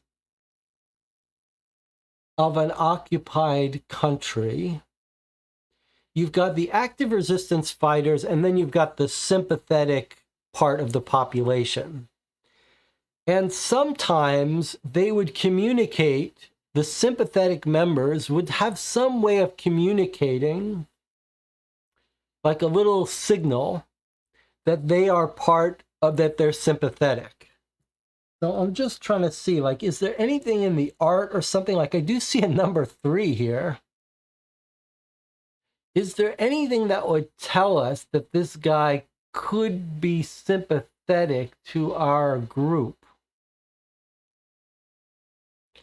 I do notice that we could talk to him without other people overhearing us. That's a good sign. Like if there was someone sitting at the bar here, that would be dangerous. I do wonder what's up. What's going on with this 3 here? Like that's a bit suspicious, but I don't know any special meaning of 3. Looks like oranges, land of France. Nothing jumps out at me. John says, there is a picture of a lighthouse, and the briefing said that this is the symbol of the Maquis. Oh, that's so good. Okay, so that's good teamwork, because I give you the setup, but you guys figured out, you guys remembered. The lighthouse is the Maquis network, and here we have a picture of a lighthouse.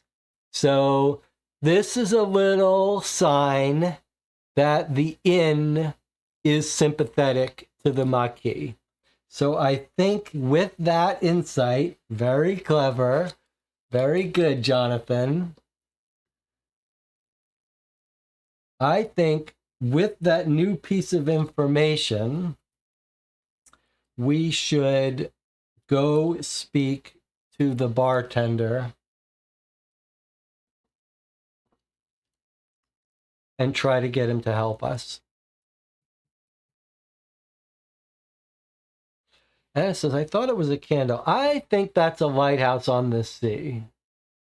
I can see why you think it's a candle, but that sure looks like ocean. Okay, that's it. We're going to the barman.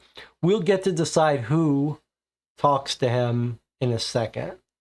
Entry 464. Okay, so we went 130, then we went 464. I love it. I love the thinking. And no one's sitting near him, so it seems safe to approach him. Okay. Now, check the highest influence, and there's our boost signal. So in our whole team, now we're being asked to check our highest influence. Now, the bad news is that our influence is not so great here. Even the highest among us do not have great influence. And to get better influence, look at the ratings here, 1 through 3, 4, 5. So we could boost our influence up to 4. The highest we could get is going up to 4 by using all of our skills. That seems terrible.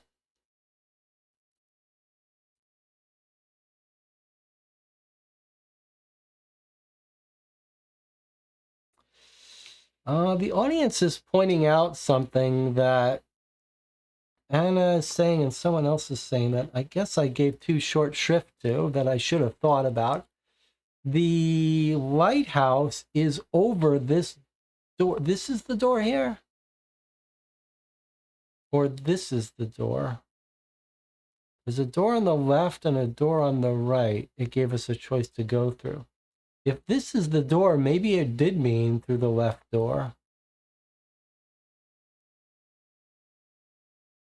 Okay, but back to our choice. I don't think we should use any of our tokens. I think we should just take this entry right here. It's too early to be using tokens. The boost signal means we could use them, but we'd have to use 2 to get us up to 4. So I say we use our basic one, and then maybe we go through the left door. Anna agrees, don't boost. Okay, so we're going to go to 257. I mean, if he wants to help us, he'll help us. Hopefully he won't turn us in. But worst case, he doesn't want to help us. Okay, let's read what it says here. All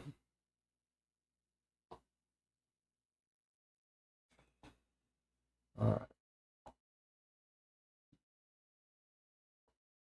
Come on, what's going on? Why isn't it zooming? You try to hint that you're friendly to the Maquis and need help, but the barman's face remains stony. I don't know what you're talking about, he says, but I do know I don't like you. There's the exit. With the barman now very suspicious of you, he's going to be watching you like a hawk. Wow, that sounds like we just messed up. Not seeing any other option, you acquiesce to his demand and leave. Wow, we just left. That's terrible. So I guess maybe we should have gone through that left door. Outside, you weigh your options. It looks like the one remaining patron is about to leave, and you suspect the inn might close once he does so, giving you a chance to break in. Discard all advantage tokens. Okay, so there's another... That's our first example of discard advantage tokens. Now, we didn't have any, so it's okay. But it sounds like now we understand the mechanic here. Every time we make a sort of mistake, we're told to discard our advantage.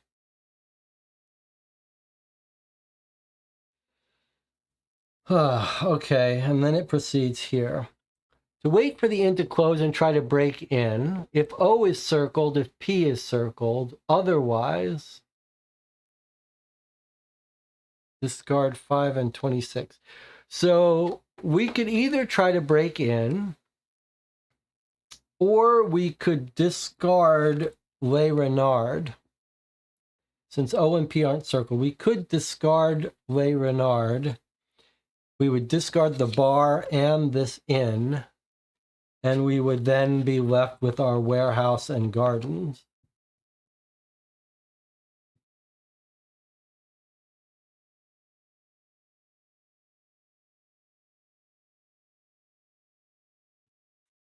I'd be inclined to break in and try to go into that room. We know they hang out here. Maybe we'll catch this guy and get to confront him and say we are who we say we are. All right, so it sounds like we're all on board with the same idea.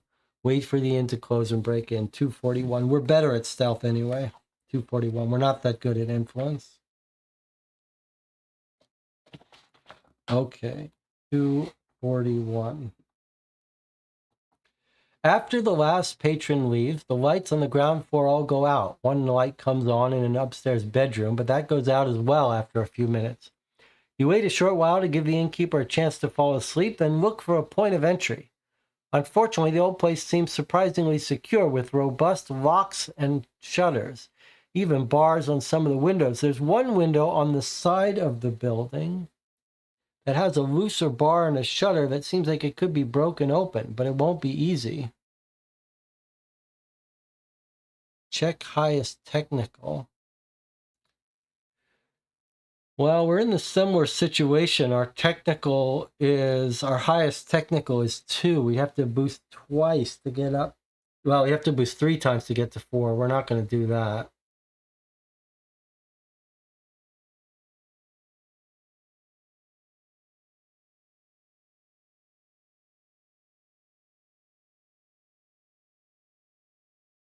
Oh, sorry. Hold on a second. I mean, we do have a lot of these tokens.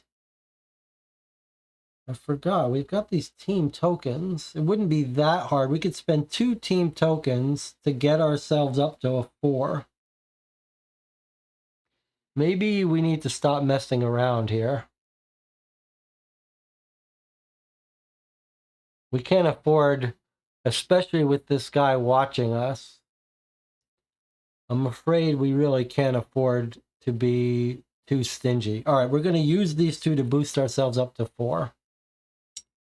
That's half of our team boost tokens. However, let's think about this for a second. These team tokens could be used on any of us, right? So probably, since Francois has already a technical of 2, we should just use his 2 to boost him up to 4 and save our team tokens where we could use them on anyone. Okay. So that's it. We're going to boost Francois, let him break in with the technical 4, turn to 327. Okay, here we go. Takes a while, but eventually you get the bar removed and the shutters open, giving you just enough space to squeeze through. As quietly as you can, you conduct a search. Eventually, in a small room to the side of the bar, you notice marks on the floor, suggesting that a bureau has been pulled away from the wall on multiple occasions. You drag it towards you to reveal a hole behind it containing a folder of documents. A quick flick through them tells you they belong to the Maquis. You take them, push the bureau back into place, then head outside. All right, we did it. Good work. 432.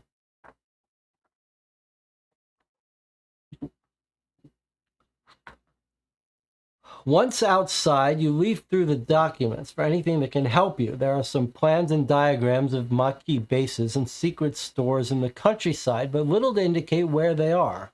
However, one document is very interesting. A German logistician in charge of distributing equipment to the troops appears to have been a defector working for the Maquis, secretly sending them weapons and supplies. He's referred to only by a code name, the Pigeon. A note at the bottom of one of the documents reads, "Pigeon has been exposed, now on the run from the storm, heading for Lighthouse. If found, give shelter." Has the Pigeon been captured by the Germans? If not, perhaps he would know where the Maquis have gone. Circle Q and discard all advantage tokens. So there's another discard all advantage. That's why the game was warning us. Okay, we circle Q. We have N and Q circled. Heading for the lighthouse. I mean, is this the lighthouse? Where else would the lighthouse be?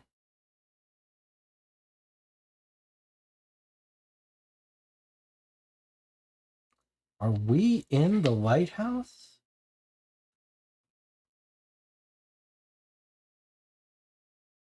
Gardens of Juan Joseph.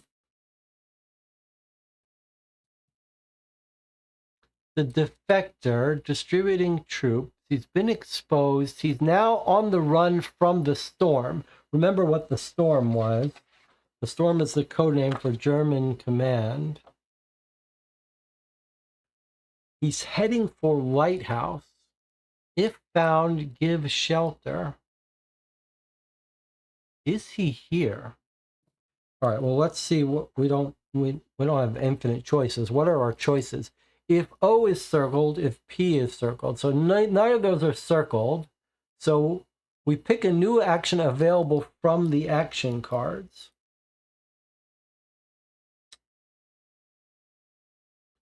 So we can't pick a room to go in. We can no longer go into the left or right room. So that's over. And it's still night. We've already been here in Les Renards. So it sounds like we're moving on.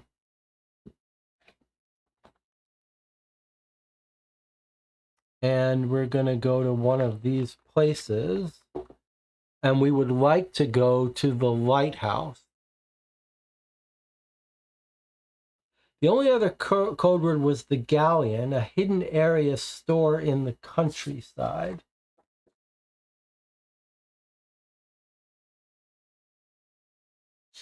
What does this say? forest. Well, we can't go there. We're not allowed to go there. The only choices we have are the harbor or the gardens of Juan Joseph.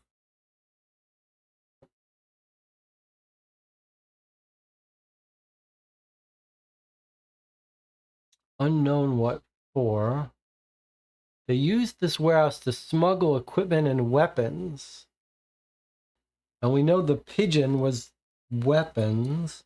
We're going to have to write down better where... I'm going to have to do a better track of where we go because it's clear we may want to reread stuff. 133.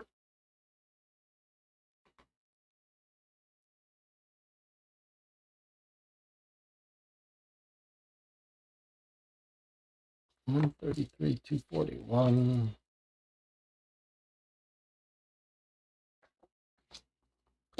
He's got.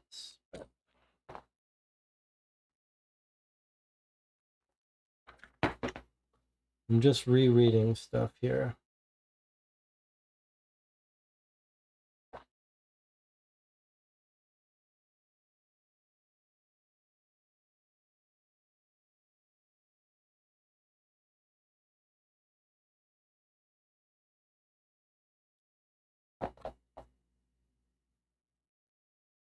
So 327, then we went to 432.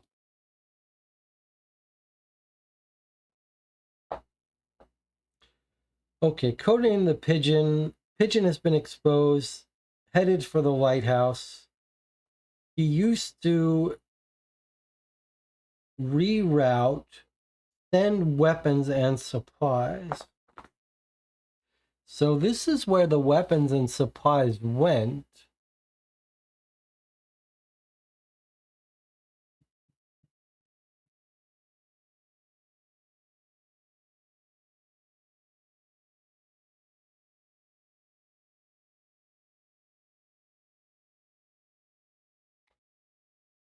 If you had to pick one that you would go to in the night and one that it would turn into day and then you would go to, you might be better off sneaking around the warehouse at night. Especially since this is where the pigeon helped send stuff.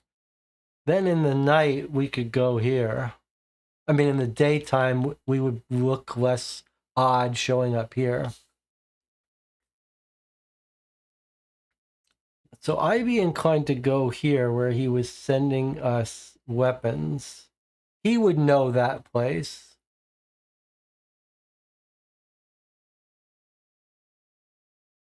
All right, let's go to the weapons, the harbor warehouse. We'll sneak around. If we don't see anything, we'll leave.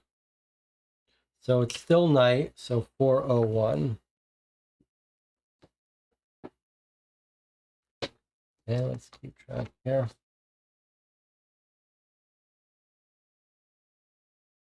I don't know if we have a great reason to go one place or another.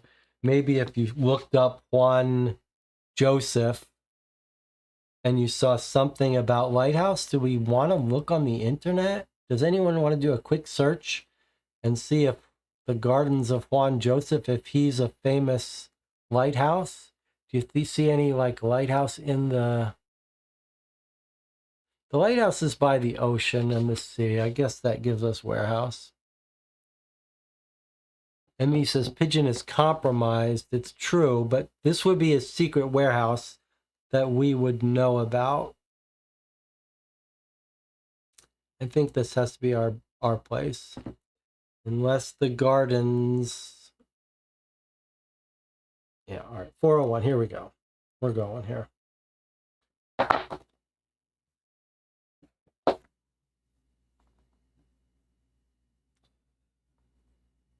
Whoa.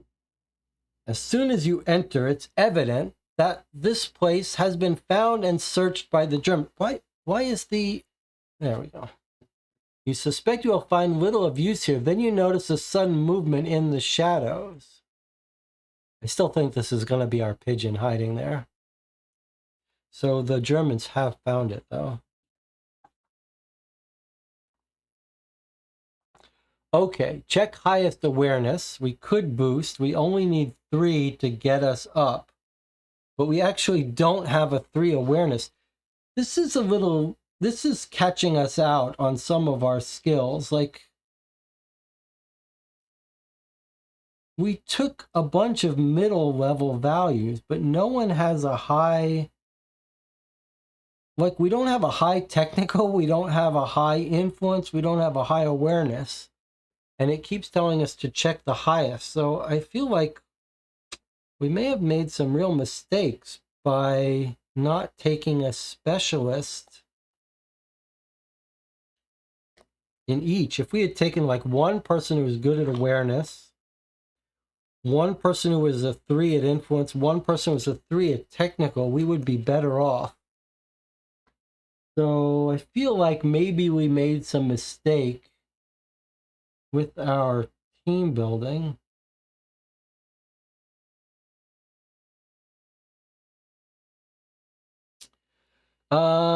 But we can boost someone up to 3 without too much trouble, and I think we should. Because 1 to 2 would be very low awareness. So let's do the same thing we did before.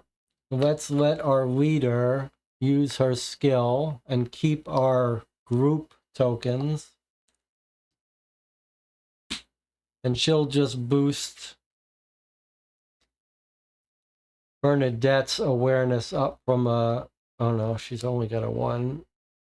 She'll have to boost Francois' awareness up to a 3. Logan says, this is learning, we'll do better next time. Okay. Turn to 371. Right, we're going to use our boost, surely, to get us up to that higher level. Okay, 371. I think we're going to find the pigeon here. Maybe not.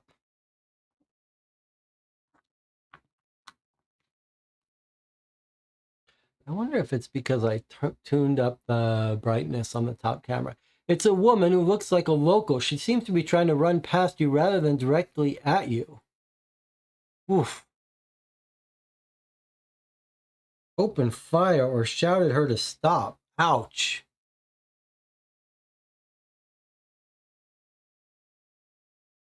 She can use it as a boost firearm. I think it's a great point. All right, I'm going to rewind because we're just learning. You're right. She can use it to boost someone's firearm. So instead, I'm going to use a team token to do that. That's a good call.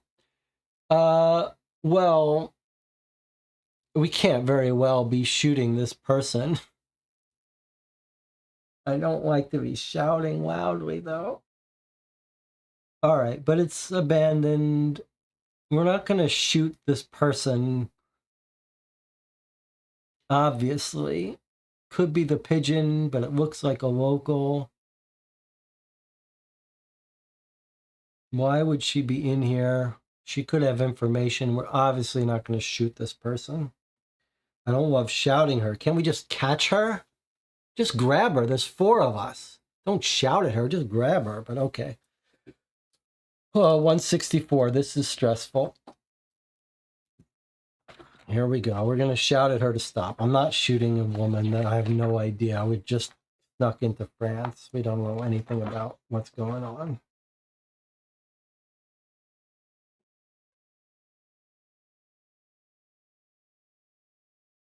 The lone woman stops and falls to her knees. Frightened and exhausted, she's clearly not a threat. You aren't German soldiers, she mutters, looking up at you with hope in her eyes. No, you say, but who are you? She pauses for a moment before saying, I was looking for the people who use this place. Are you looking for them too? Realizing she must have a connection to the Maquis, you tell her who you are, and she breathes a sigh of relief. I'm Leonie. I live in Igili and helped the Maquis, carried messages for them. I heard the Germans had discovered them and that they had to run.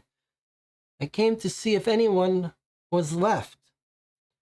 Do you know where they went, you ask? Leonie shakes her head. I only helped them a little. I don't know much. If Q is circled, which it is, turn to entry 177. It sounds like maybe it's testing that we've spent a little effort here. All right, so 177, we found a sympathizer. It's good we didn't shoot her. This is nerve-wracking. Do you know who the pigeon is, you ask Leonie. Yes, she replies. It was the code name for a man called Egon Keller. He worked for the German army, but was helping the Maquis by secretly sending them equipment and weapons. Then he was discovered and ran. The Germans offered a high price for his capture. It's rumored that the Bohan gang, dangerous local smugglers, caught him and are holding him at their farmhouse at Colline Rouge. I can tell you how to get there. If Egon Keller was sending equipment to the Maquis, he may well know where they have bases outside of Vigili and where they may have gone. If you rescue him, maybe he can lead you to them, and it would also prevent the Germans interrogating him. Advance time. Discard card 35. Okay. Draw card 25. Okay, so the warehouse is done. That was card 35. I don't know why it didn't say to discard card 5. Maybe it did and I missed it. But clearly we're not going back to talk to the bartender. I'll discard those off to the side here. Okay, let's do it in order. Discard time. Advance time. So now we're on the day of the 20th. Can you see that? It's still zoomed in with my cubes. Okay, we're now on the day of the 20th. And now we've turned into a rescue mission. So thinking we weren't going to need guns is not right. We are going to need some guns. Draw card 25 and pick a new action from the available cards. Okay. So we've written that we went to 177. We advanced time, and now we have a new location. Now, it didn't say to discard the inn, so I guess we could go back to the inn. I don't think we'd want to, though.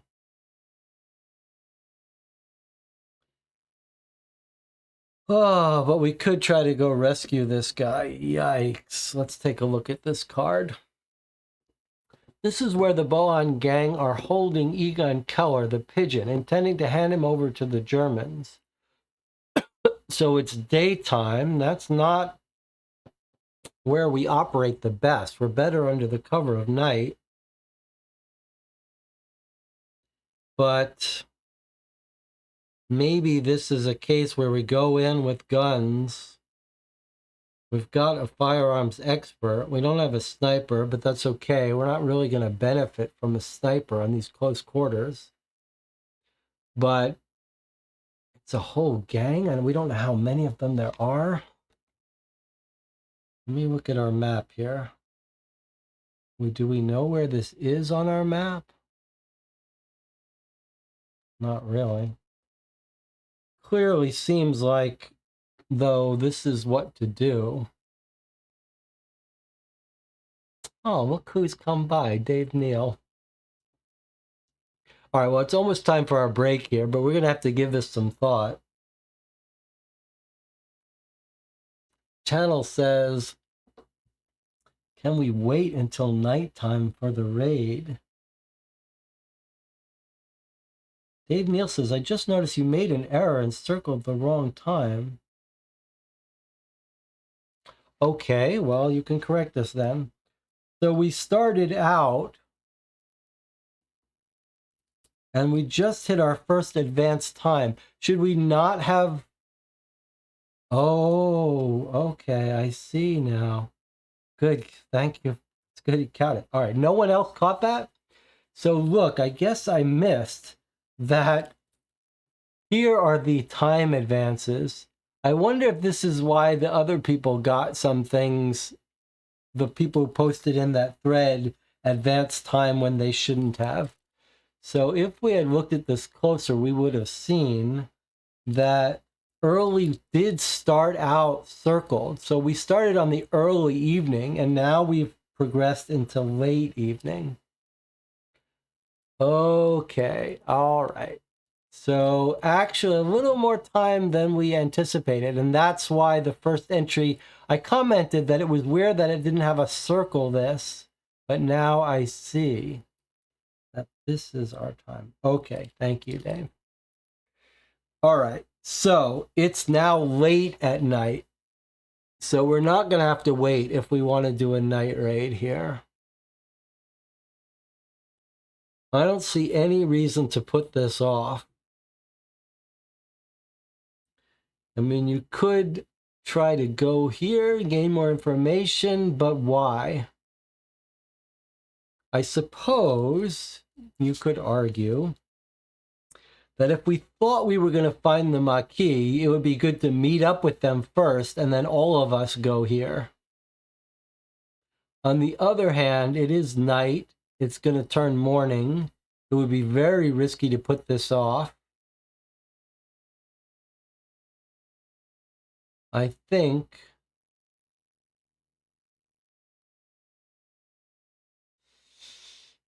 there are 2 times per day, Jonathan. Look, 2 times per day.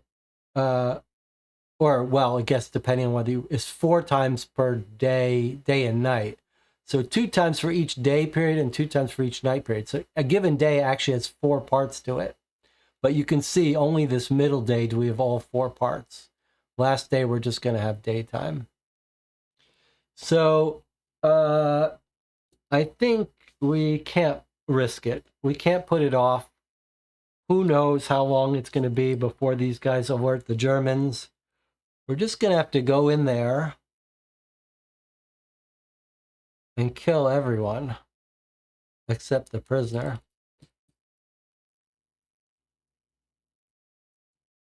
We don't know if we're... It doesn't look like there's going to be a good place to put a sniper. But remember, we didn't take a sniper expert. We took a firearms expert. And we do have a grenade. Okay, so we're going to have to take a break first. But it looks like this is going to be a long session. We're going to take a break here. I'll see you in 8 minutes. Get your... check your weapons, because I think we're going to go in there hot and just kill everyone we can get our hands on. We may have to think hard about throwing a grenade where a prisoner might be kept. All right, I'll see you in 8 minutes.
We're back. You're watching Co-op for Two. We're playing through the first mission of War Story Occupied France.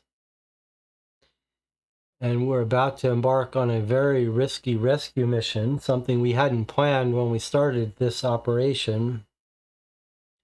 But it's clear it's our path forward. We've got a German defector who's being held here at the Bohan Gang's farm. We've got a local French sympathizer who's directing us. The good news is she may have some information. She seems like she knows a little bit about this gang. She may be able to tell us how many there are, where they are. It is late at night, so we are operating under the cover of darkness. We've got a couple things in our favor. One is that, from our standpoint, there are no innocents here. Everyone can die. Whoever they're holding, he's going to be tied up, locked away somewhere. Everyone else is killable. We don't have any luxury of trying to keep alive someone who might not be a bad guy. I mean, they're all bad guys from our standpoint here. Hopefully we can get enough information to know what we're up against. Unfortunately, it looks like we've got a number of distinct structures that we're going to have to worry about. However, you might guess that this would be a farm. You could have a guard there holding him, but most of the other gang members you might assume would be in these structures here. But this is what we signed up for, so I'm afraid, this is it. I'm just gonna try to organize our cards here. We've got a bunch of people. Now, we took people who weren't that good at firearms, hoping that we would be stealthy and sneaky in this mission. We didn't really anticipate going on a mission to break people out from an armed gang. So our firearms skills are not that great. On the other hand, everyone is fairly stealthy. Well, that's not true. 2 stealth, 3 stealth, 1 and 1. Actually, it's not true at all. These two are pretty bad at stealth. We've used up his tokens. She's still got hers. But we do have stuff to boost their skills. But this feels like a situation where we're going to try to sneak in and kill people before they wake up.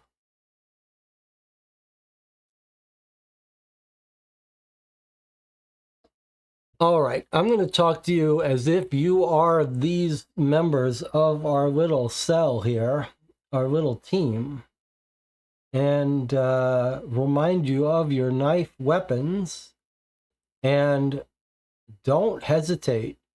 You walk in, you see someone sleeping, the knife goes right in the throat. No hesitation. No one is innocent in this farmhouse. There's one person that we care about. That's the German defector who risked his life to feed us information. Everyone else is expendable. Everyone else who could wake up and sound an alarm, they gotta go. Man, woman, that's it. Everyone's gotta die at this farmhouse until we secure it. We cannot win a loud firefight here with guns. These people have to be killed before they wake up and get their wits about them. So there's no messing around here. All right, don't hesitate. All right, here we go. We're going to have decisions to make, but we're starting out with our reading of 198. These people are selling information to the Germans. No one at this farmhouse is innocent. It's our life or theirs. Don't hesitate.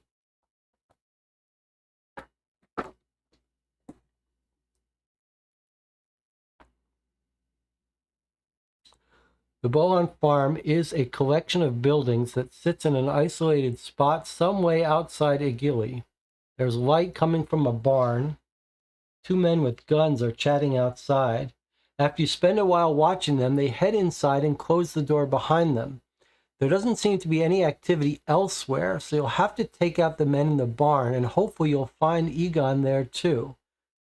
You split up and circle the farm, looking for any sign of guards or traps. Okay, so I've got 2 guards guarding the barn with guns.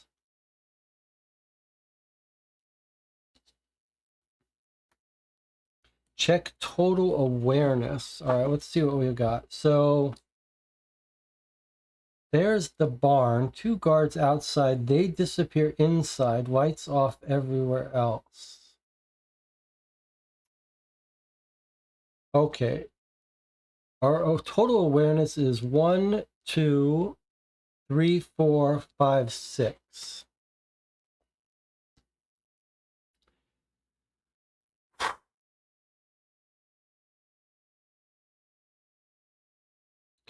So as it is without boosting, try not to read anything not zoomed in. All right, without boosting though, we're down here. We'd have to use 2 tokens to get us into the middle ground. We're looking for guards or traps. So the question is it worth spending 2 tokens to get ourselves up to 8? Or are we going to need those for later?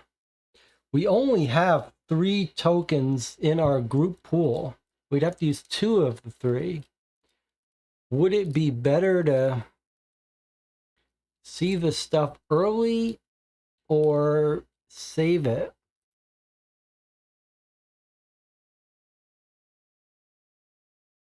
Emmy says, do we ever get tokens back? The game does say that you'll occasionally get more, but not often. The rule says specifically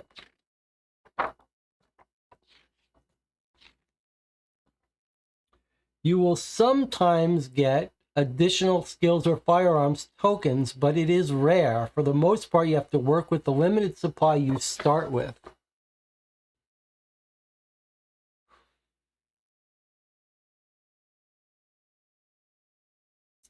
Is it worth 2 of our tokens to have?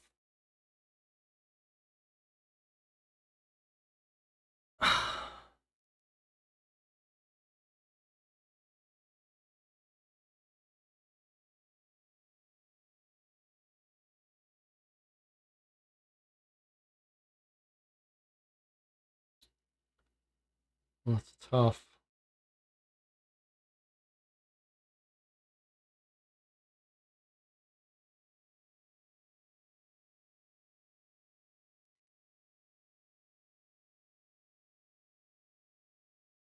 Can you hear my cat? My cat's trying to give us some advice here.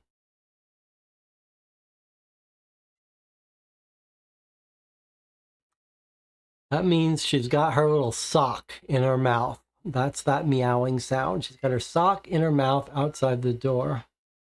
And it says, we've learned that the lowest choice is very bad. We need to avoid it.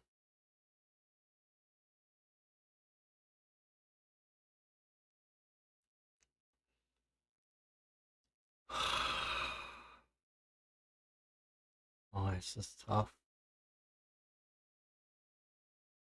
I mean, if we were at the end of this mission, then sure, easy decision. But so early?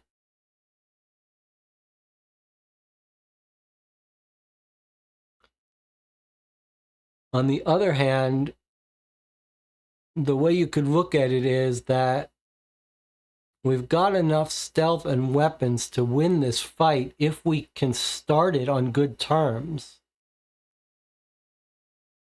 But if we alert them, we are not set up for a frontal attack with armed people. I guess I'm inclined to boost us up to 8. Use 2 tokens, but that does scare me.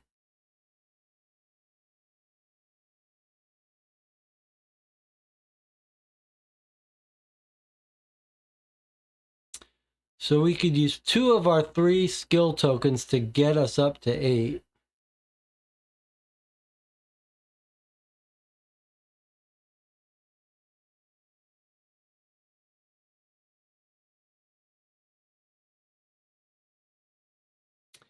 I think with multiple buildings,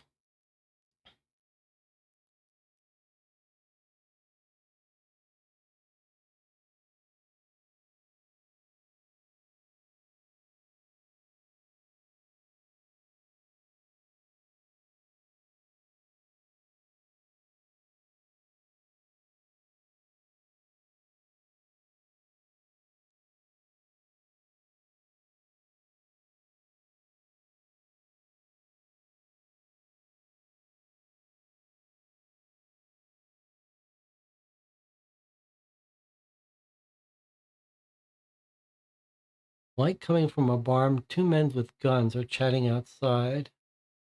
They head inside, close the door behind them. Doesn't seem to be any activity.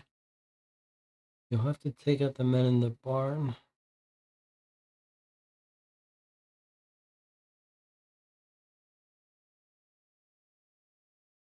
Boy, 2 is a lot to spend. All right, I'm going to spend 2. Do we need to have a vote? All right, let's vote. All right, go ahead and vote whether you want to spend 2 of our 3 to get us up to this middle entry.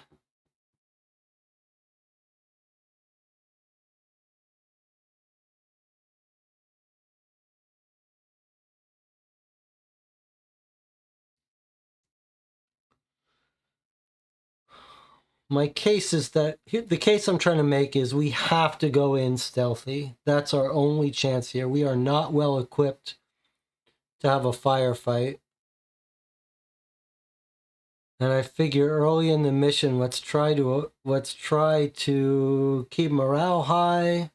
Let's try not to get too injured too early. But we're going to have to make some hard choices going forward. But this is a key thing. We need this guy. We need him alive. He says park the raid to another night. I don't know what that is, but it looks like 2 votes, don't spend 2. 3 votes to spend the 2. I'm not sure what D is voting. You could proxy vote me to spend the 2, but it's done. As your commander here, I'm going to say we spend 2. Okay, that brings us to entry 316. Hopefully it'll give us enough information that we can have the best chance at this. Yikes, 316. Boy, that's a heavy price to pay, but all right, it's done. We spent it. You glimpse a lookout at the top of a nearby building with a ladder propped against the side leading up to his perch. To get to the barn, you'll have to deal with him first. Select one agent to sneak up the ladder and take out the lookout. Okay, so here's our first time we've had our use of cubes. Then entry 143. All right, so we're going to have to deal with this first. He's took a ladder up to a little perch at the top of a building. Okay, so what it wants us to do here is pick one of our team that's going to climb up the ladder and kill this guy. So we're going to put a cube and assign it to one of these people, and then we're going to see a test. Now, here's our slight problem here, that whoever we pick needs to have high stealth. But then if they're going to shoot him, they're going to need firearms.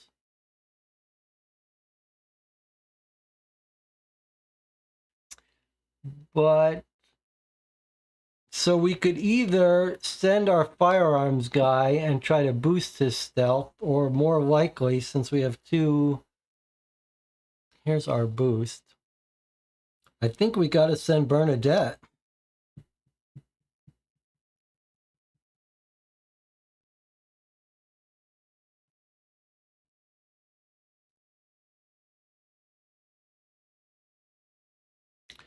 Send Bernadette to be very quiet, and hopefully she can use her knife.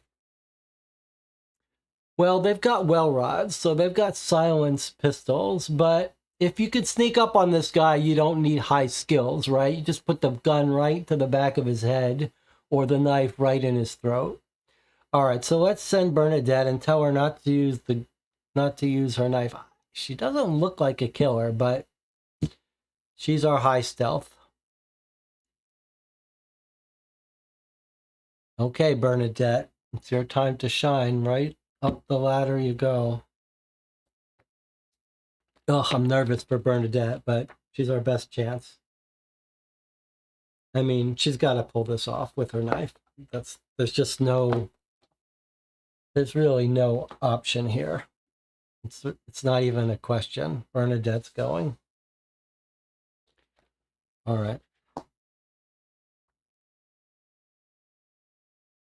Check stealth of blue agent 3. Okay, so we don't have to use any boost tokens, which is good because we don't want to. 386.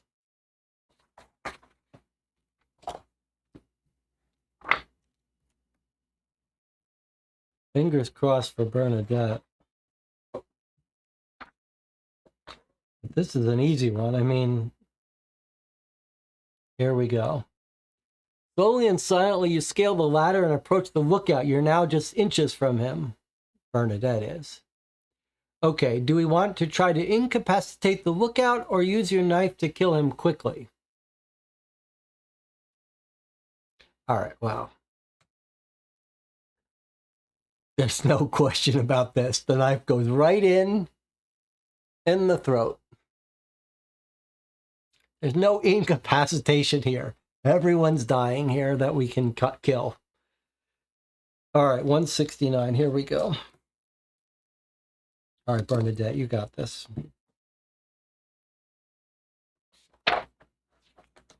This is what she's trained for. With the lookout dispatched, you regroup and approach the barn. Okay, if K is circled, otherwise, all right, well, we don't have a K circled. Not even sure what that's about. We're now approaching the barn. Bernadette did her job. 287. Oh, this is nerve-wracking. All right.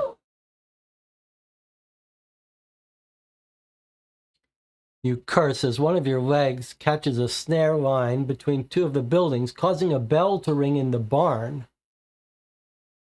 The gang are alerted. You quickly take up positions to launch your attack. What the F? Why did that happen to us?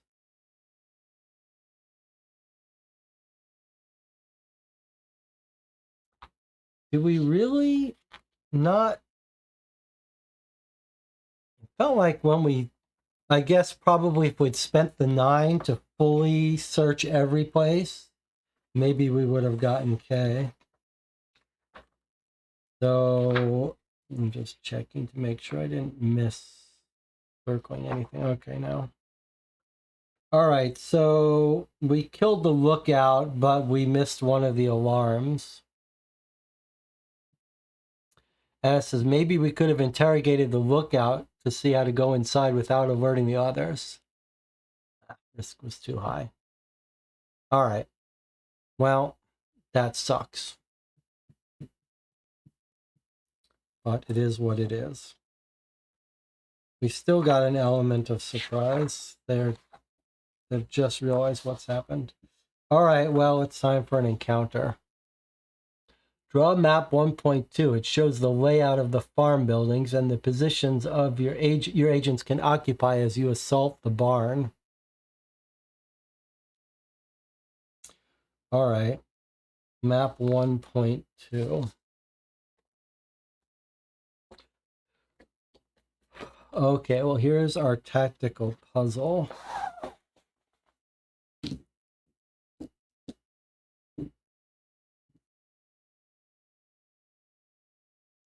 There's our barn. Looks like maybe it's this way.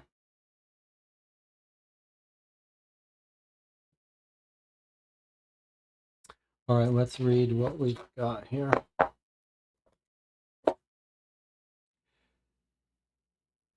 Position A, Position B, and Position C. Indoor short-range assault positions. These three agents will enter the barn in order. Position A first, and use room-clearing tactics to take out the gang and rescue Egon. Okay, A, B, and C are going to move in into the barn like a SWAT team, room clearing. So they'll come in.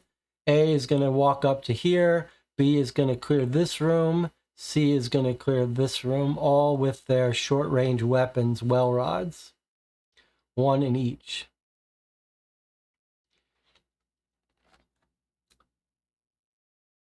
Remember, we've got two men with guns in that barn. Position D is an outside cover position. Agent position here can fire on anyone emerging from the front door of the other building and potentially support agents on the barn. So if we put someone here, they've got eyes on this other building. And they can use short-range weapons, so they could potentially enter the barn if needed, etc. Position E, remember we have got 4 people, so one of these positions is going unfilled. We have to put one at A, we have to put one at B, we have to put one at C, but then our 4th person can either go to E or go to D. E is a long-range cover position. Line of sight to both doors of the other building and the barn entrance. So if we hadn't killed the guard perched up, it does seem like maybe sniper rifle here would have been able to kill him. Having taken care of this guy, I'd be more inclined to put someone at D rather than E.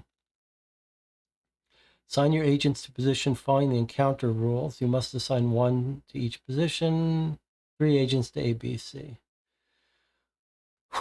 A is going to come in first.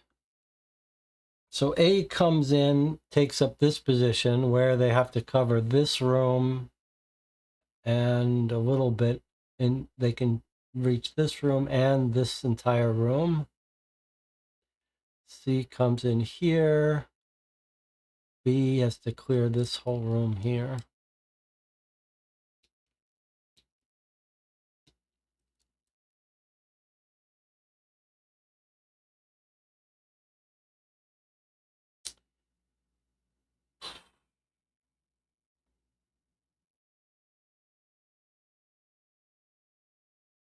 Two armed men in the barn. This is our primary concern. Other rooms are dark. We've killed the watch guard.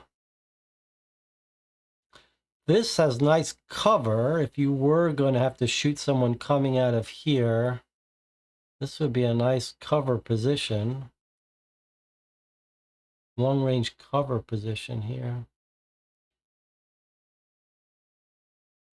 On the other hand, if someone comes right to the door, well, we've got a shot on the door. If someone runs this way, this does seem like a better position in general. What does D offer? Agent position here can fire anyone emerging from the front door of the other building and potentially support people in the barn.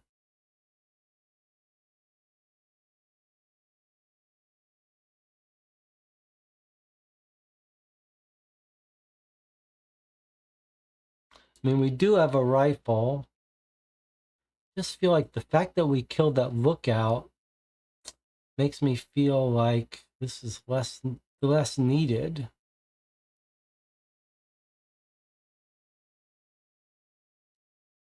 Catch someone coming out of this door, coming out of this door, and this door. This guy only looks at this tiny little window, but he could come in the building?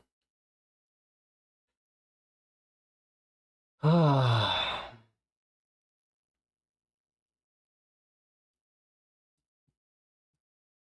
Well, A, B, C. A goes in first. I mean, I do feel like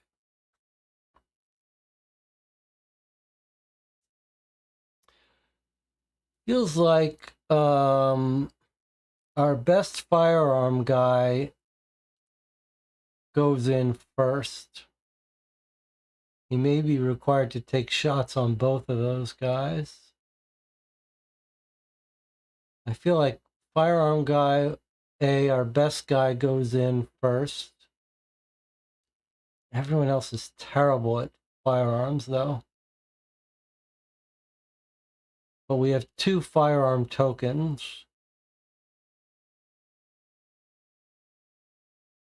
She can boost someone else.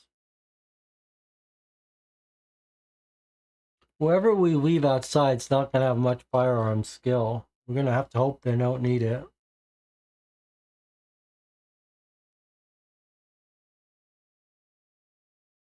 All right, well, there can be no doubt, right, that Antoine goes in first. No doubt. Where's our weapons? Okay, let's remind ourselves how the weapons work, and we're going to assign one of these to each. On any firearms check that does not ask for your lowest or highest, discard this for +2 firearms. Indoors, you are only told you are using room clearing tactics, which we are. We are told we're using room clearing tactics. When assigning agents to positions, you may disregard this card and add 1 advantage token to both positions A and B.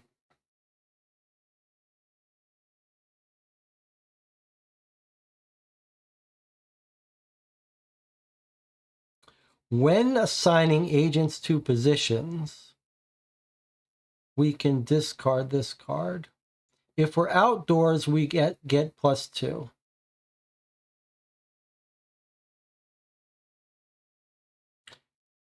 So we could use this now to give A and B an advantage token, which can be used to increase their firearm skills or anything else. For A and B, which maybe would boost this guy up to 4, which might be overkill.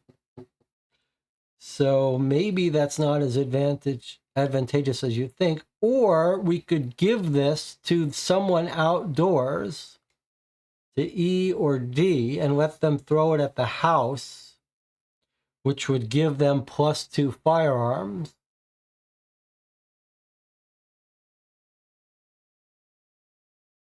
So that's a decision we have to make. The end field, if we want to send someone here, we must assign this to them. Notice this has no benefit. It can't increase anyone's firearm skill, so anyone outside is going to have a firearms of 1. But we'd have to give this to someone if they're at E. If they're not at E, it doesn't matter. So I guess one of the decisions, this is just going to go with whoever goes to E, whoever that is, if anyone. But we are going to have to make a decision about this grenade right now, which is that we can either use it indoors to give A and B +1 advantage, or we can give it to someone outdoors, D or E, to give them +2 firearms.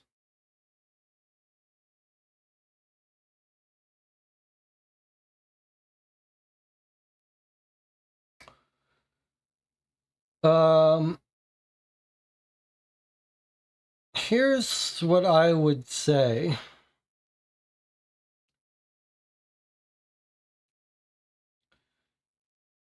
I feel like if we're gonna set someone up outside, if we expect someone to come out of this house, we're gonna need the +2 firearms. So for example, if we're gonna have Francois set up with the sniper rifle at E or D, we'd be better off letting him have +2. Whereas if we use it on the indoor room clearing and we boost this guy up to 4, that seems overkill. Like, he's already at 3. He doesn't need a 4. And getting someone up to 2, is that really worth it?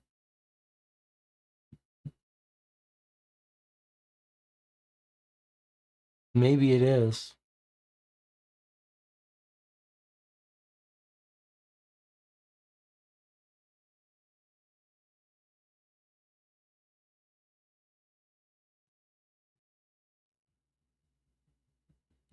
Sounds like the group would rather give an advantage and an advantage.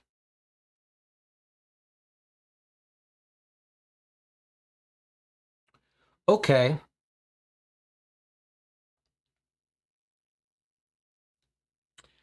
So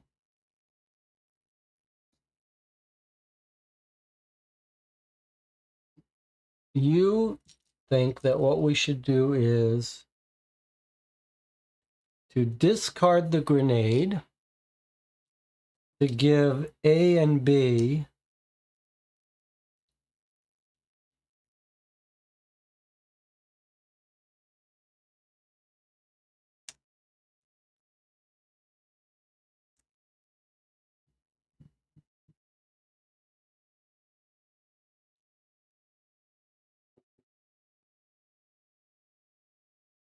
advantage.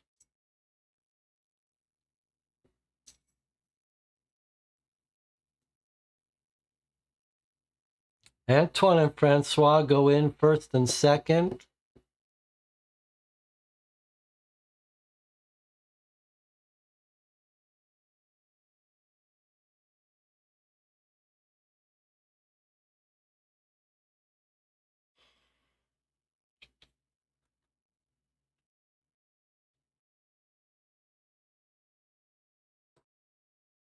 Let's just work this out.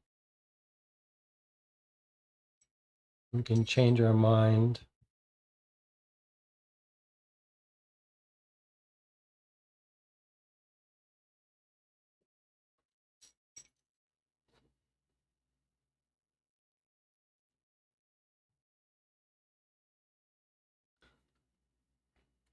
So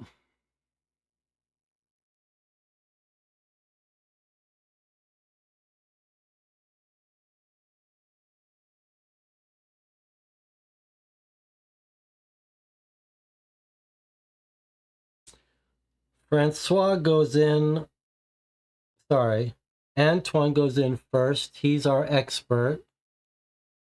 He's going to take the first shots on anyone.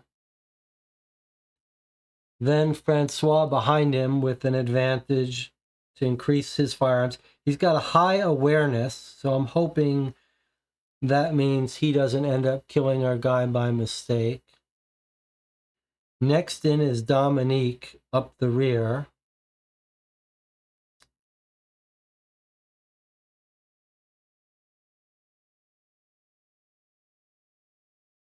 Although, yeah, she's got the ability to boost someone outside skill if they need to. And then Bernadette with the sniper rifle, either here or here.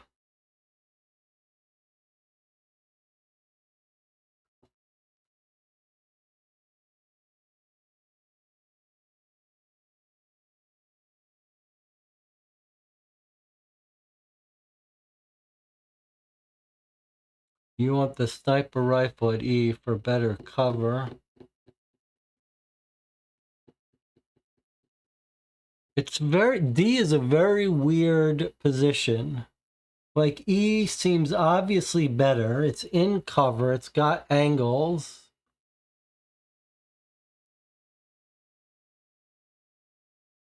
D is under pretty good cover, and we've killed the guy on top of this building here. Why put someone at D? Why put someone at D? That's the question. The game says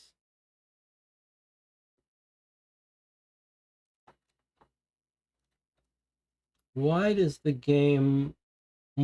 D a good position?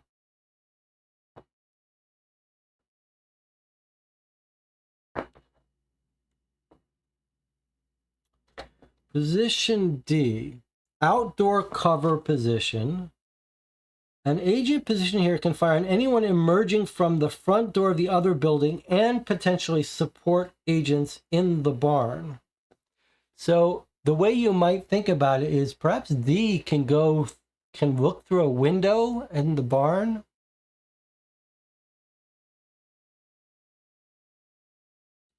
So maybe D has a shot through a window in the barn also,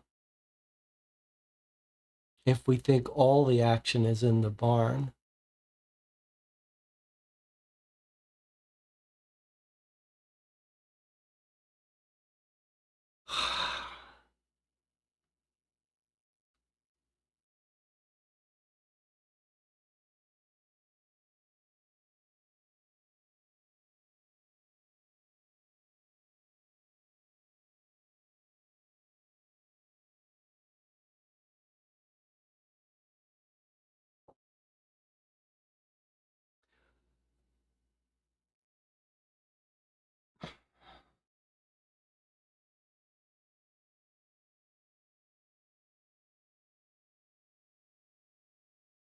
If all of the action is the barn, I like the idea of having D part of that. This person at E is just all by themselves. Jonathan says, I like D because if the person is providing cover is not great, at least they are near the group so everyone can try to escape at once. D says, no one will cover A, B, and C 6 o'clock if the D position is chosen. There's possibly someone can run from the other structure in the side door and blindside D. If someone goes here, they might not be seen.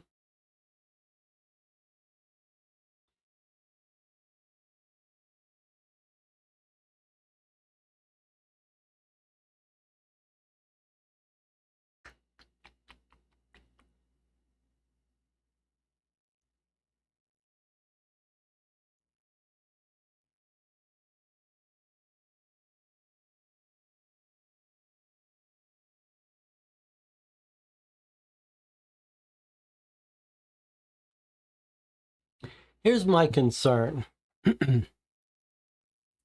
If we had some great sniper with very high skills, I'd be okay putting them at E. Then they kill anyone rushing out of here towards the barn. I guess even if they still got a shot on them this way. This guy, as soon as they get past him, they're going to make it in.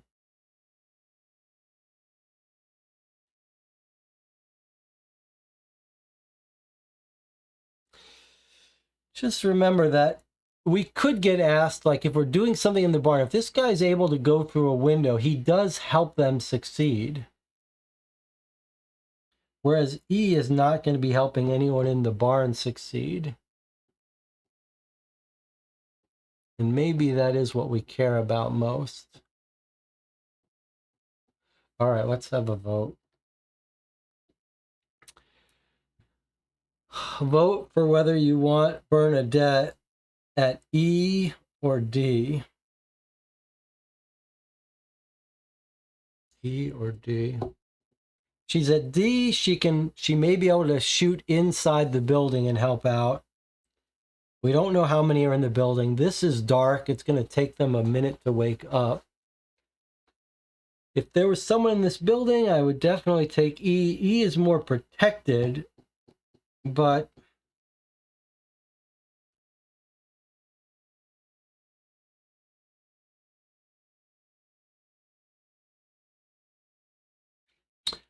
there's no way I'm putting Antoine in E. There's no chance because I don't think the sniper guy is going to have anything to do. And if so, the most important work isn't in here. So Anton's got to be the first through the door.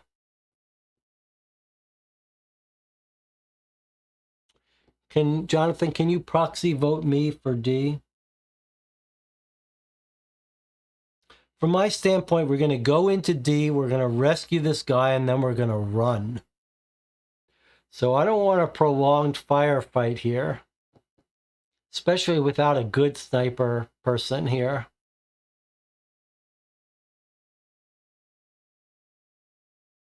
I'd rather be able to get in and run.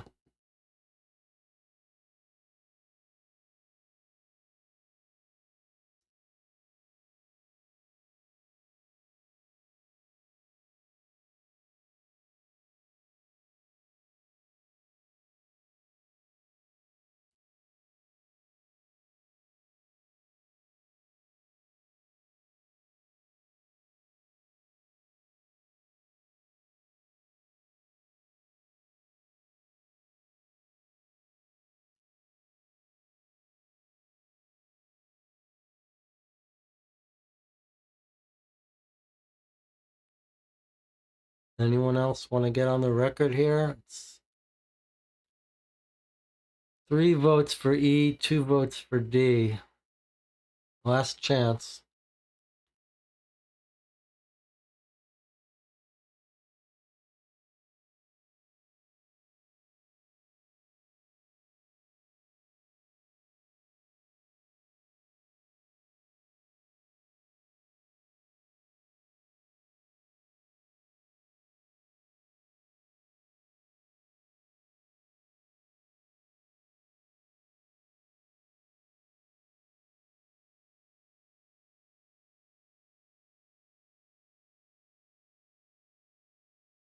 Ugh, gunfight was not what I wanted.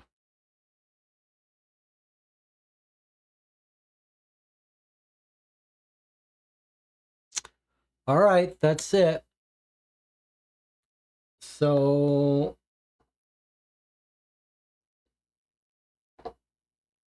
the group was happier with having someone at E. So there we go. Bernadette's going to stay at E.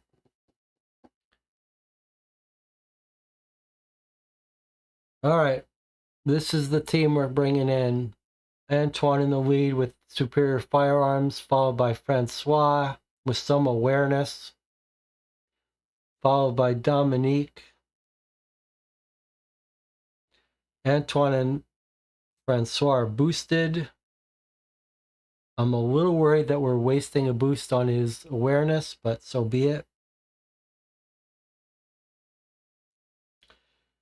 Dominique can give her ability to someone else, maybe the sniper. And we still have a couple of boosts of our own. All right, here we go.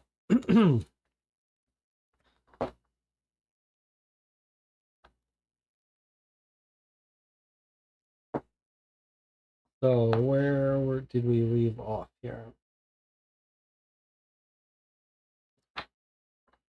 Why didn't I write down where this was?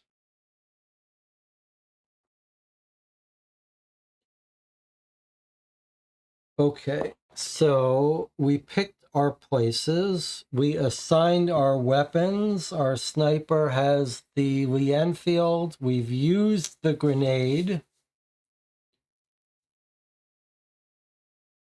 to discard it to give advantage tokens to A and B. Okay. And then we have, if it's night, turn entry 469.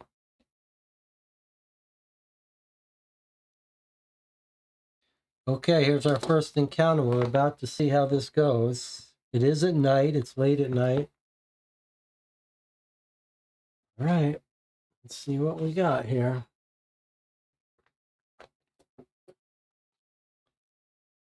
Okay.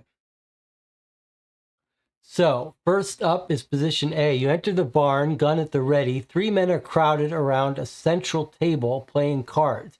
Your entrance takes them completely by surprise.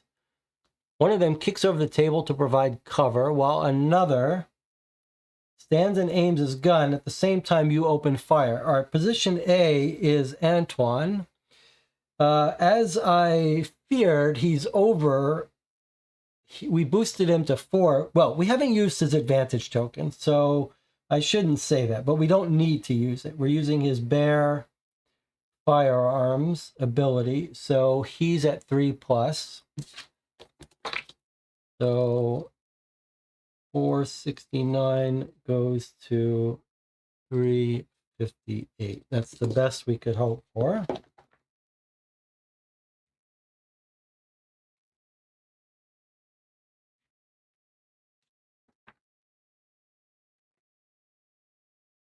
Okay, 358.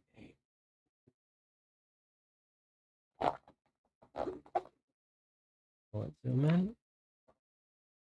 It says it's having a little trouble so far off. Maybe I can move it over here.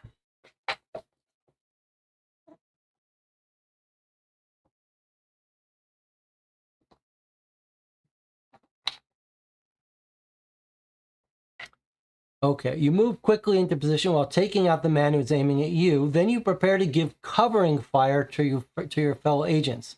Add 1 advantage token to position B and then turn to 499. Okay, so pretty cool. So position B, who already had 1 advantage, is now getting a second one. That's good. That's position B. All right, so A went in and is now providing cover. Okay. Now we turn to 499. This is Francois, who's not that good at guns, but he's been boosted up.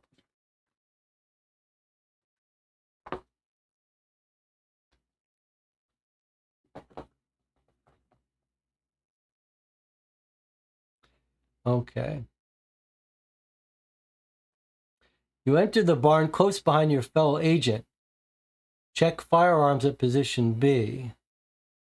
All right, now he's got 2 advantage, and we're probably going to run out. We're probably going to only use these advantage temporarily. So I suggest that we use both of his advantages. He's moved in. I suggest we use both of his advantages to get him up to a 3 and get the best results. The sooner we kill these people, the less we have to worry about them firing back. There's no reason we should save them. All right, so let's use both of these to boost his firearms to a 3, which gets us 491.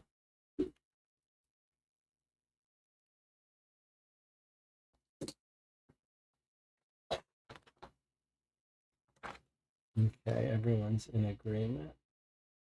Okay, so Francois, it says, you fire at one of the men and send him sprawling into a hay bale. Turn to 383.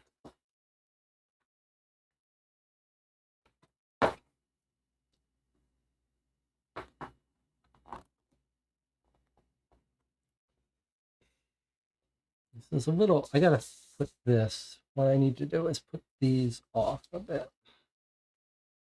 What's this? That's okay. Let's put this in the center. Okay, so 491, 383.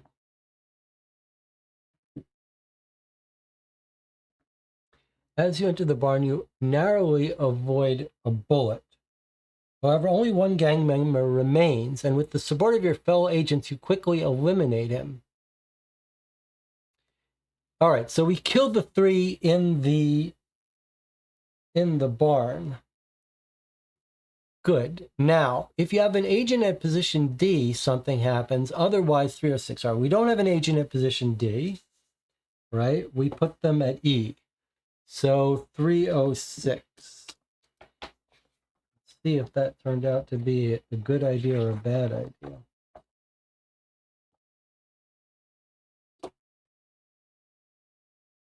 Okay, position E. Shortly after your fellow agents move into the barn and a firefight breaks out, lights turn on in the other building. A man bursts out the front door running for the barn.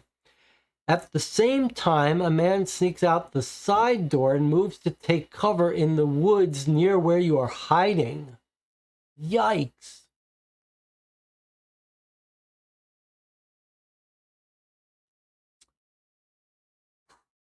At the same time, a man sneaks out at the side door and moves to take cover in the woods near where you're hiding.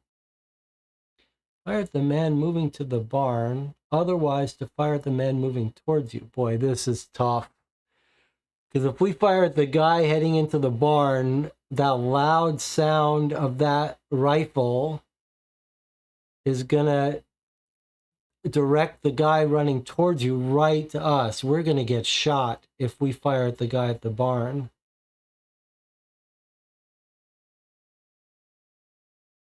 On the other hand, if we kill the guy moving towards us, we'll be safe.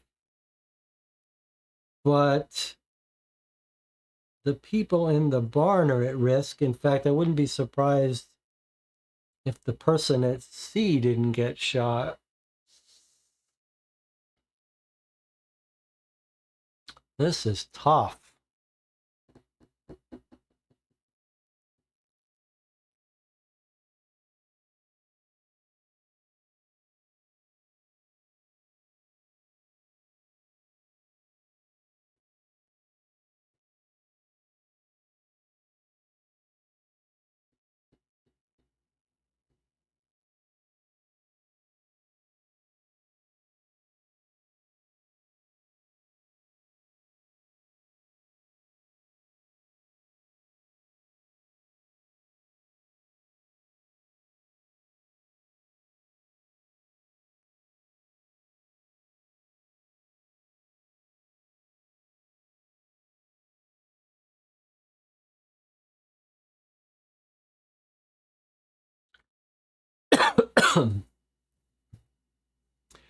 So Bernadette is here. She's got 1 firearm, no boost, 3 stealth, 2 awareness. But we can boost up her firearms.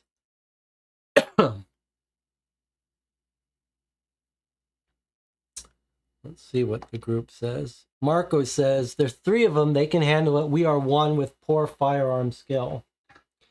I think I'm inclined to go with Marco. If we fire at this guy heading towards the barn, we're going to get killed. We're going to absolutely get killed, die.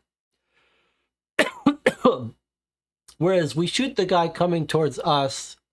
If the other guy makes it into the barn, there's 3 of them in there. He's probably going to wound this person, but they will be able to take care of him. I don't think he's going to stop us from rescuing our guy. So I think we got to take care of the guy who's about to kill us.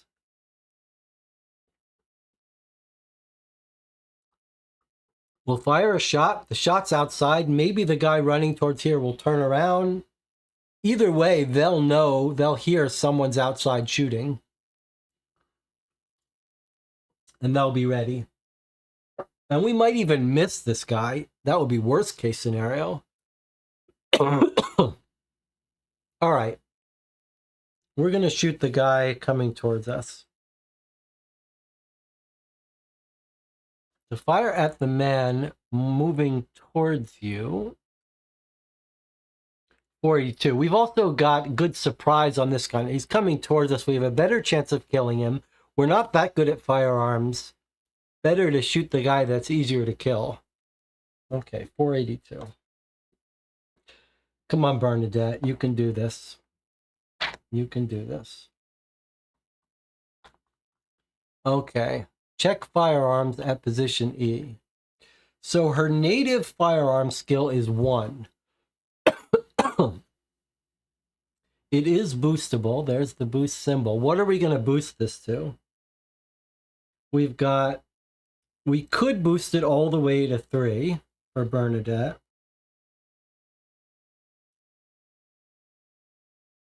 Maybe that would let her get off another shot. Or maybe we should save this for the person when the guy runs in the barn and just boost it by 1 to the middle level.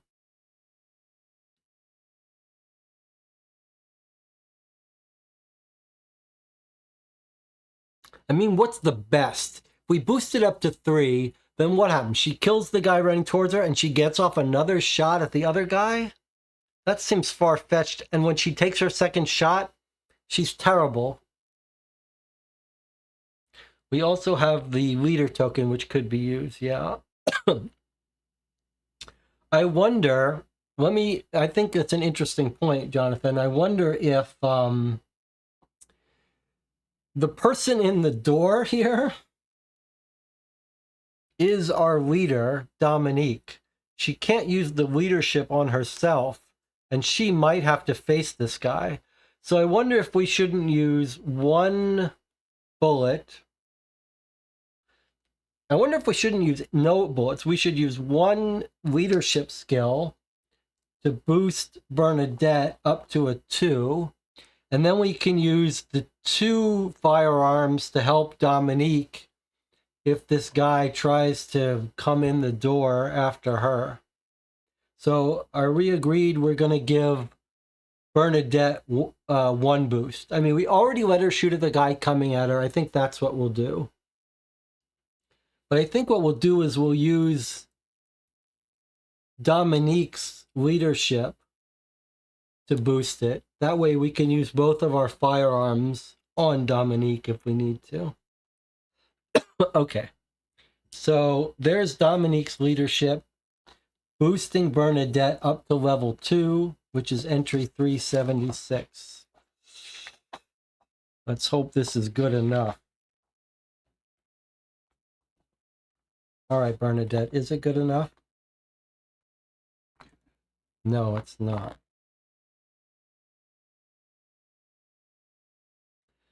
The man leaps behind a tree and your shot misses.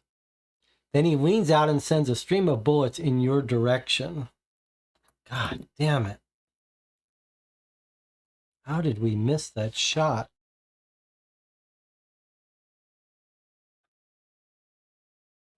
All right, so then we return to 181.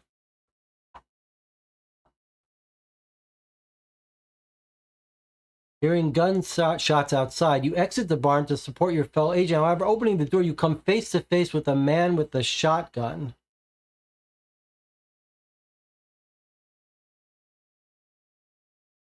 Check firearms at position B. It's weird that B made a run for it, made a run outside. Okay, well, B is Francisco. And he's got a firearms of 1 like everyone else.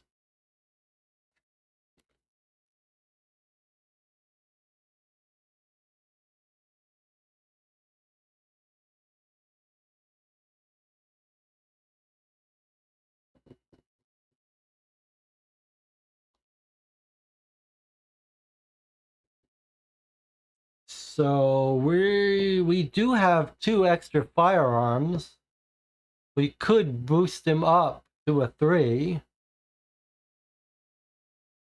But that would be using all our firearms. Otherwise, we're going to get shot badly, though.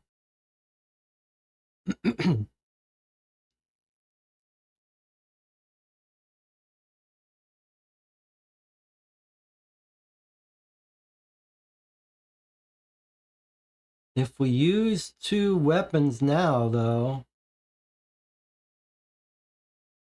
to get him up to a 3, then we're not going to have any way to boost this guy attacking position E. So B has run out and confronted the guy here. I thought this person was going to run out. Doesn't really make a difference, though.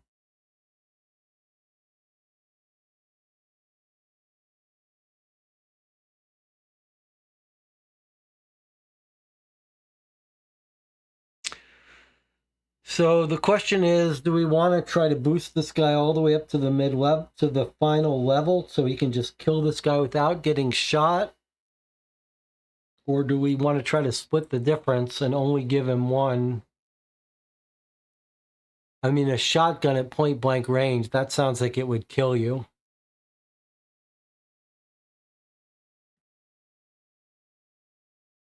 So I'd be inclined.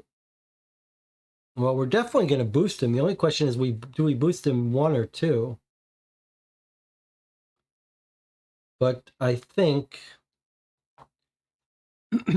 when you're face to face with a shotgun, there's only one chance to avoid death, and that's to kill him. Oh, I see. 6. That's it. We're dead. I thought it was 1, 2, 3, and we could get to 3.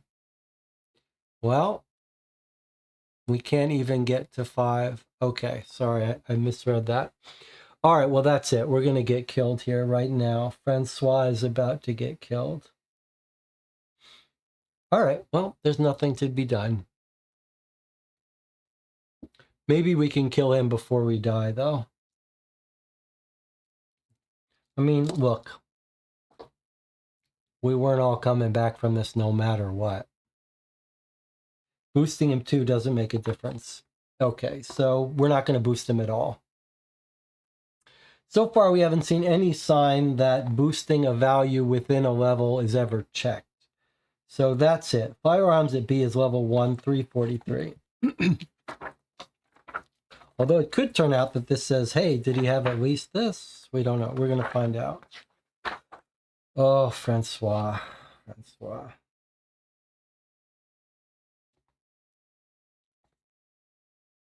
The shotgun goes off. One of you is struck on the arm by shrapnel. Give an injury to the agent at position A, B, and C, A, B, or C with the lowest awareness. Your barrage of firepower shuts the man down. Okay, so who has the lowest awareness of A, B, and C? That's these 3. Awareness 1, awareness 1, awareness 2. So actually, Francois dodged, and one of these 2 got hit.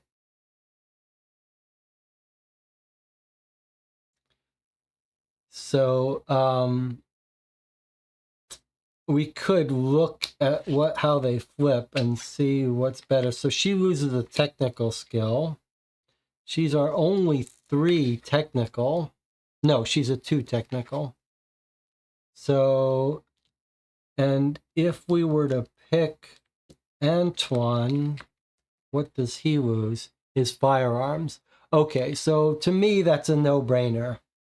Our leader is going to get wounded. She's going to drop in her technical, which we don't care about. And it makes sense that the leader gets injured.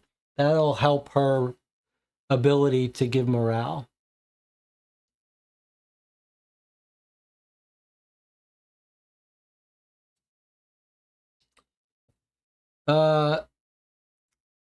There's an error here, says Dave Neale. I just checked. It says A, B, and C in the red. A, B, and C in the red.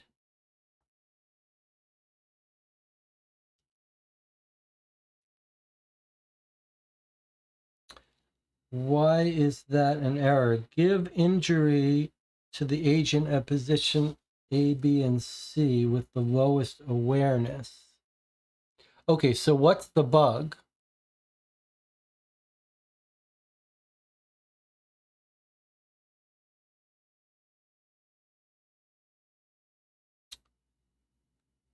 Dave is saying it should have just been B. Should have just been B.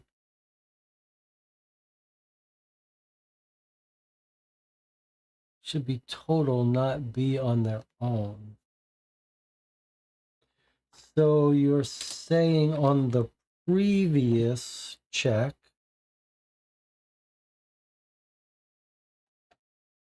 which was 181, you're saying, okay, this is A, B, and C.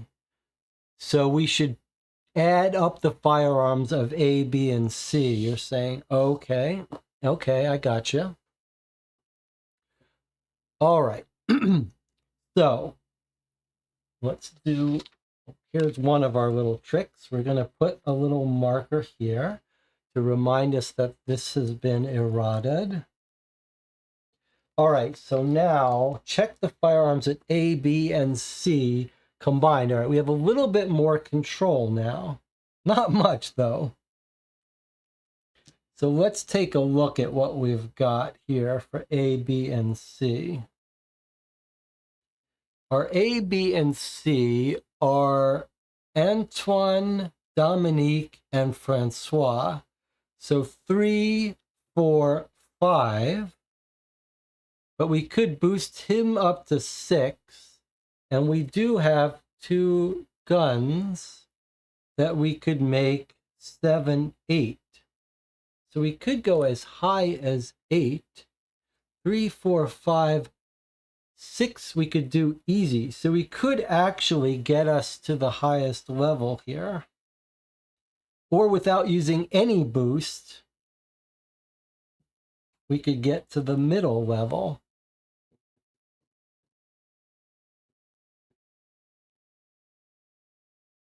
All right, so we're all in here fighting this guy.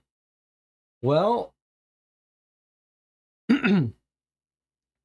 okay, so here's a thought.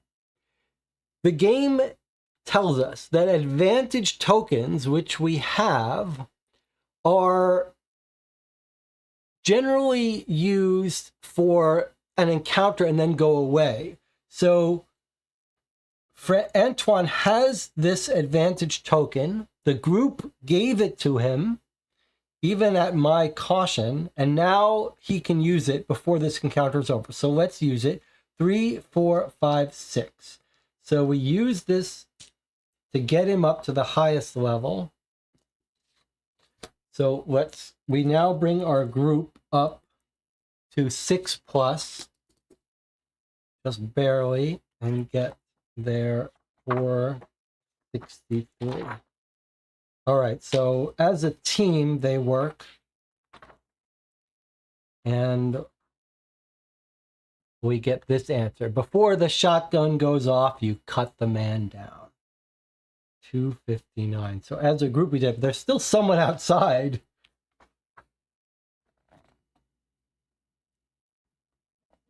Seeing his fellow gang member fall, the man behind the tree turns to run. Aware that he could report what has happened to the Germans, you take aim. Now, this is an interesting, it's not over yet. It's our last chance here. Okay, so Bernadette has only a 1.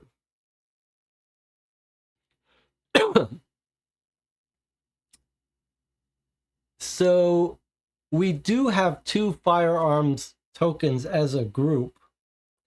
We could use to boost this to a 3 to kill this guy. But that would be the last of our weapons boost.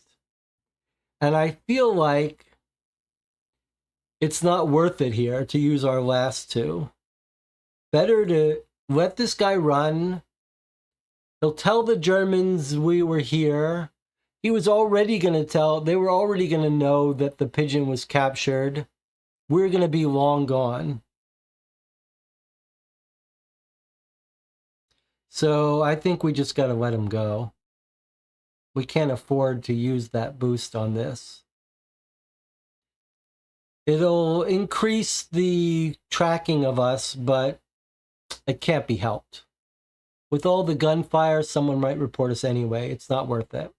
So let's just do the 1 and 2, turn to 460.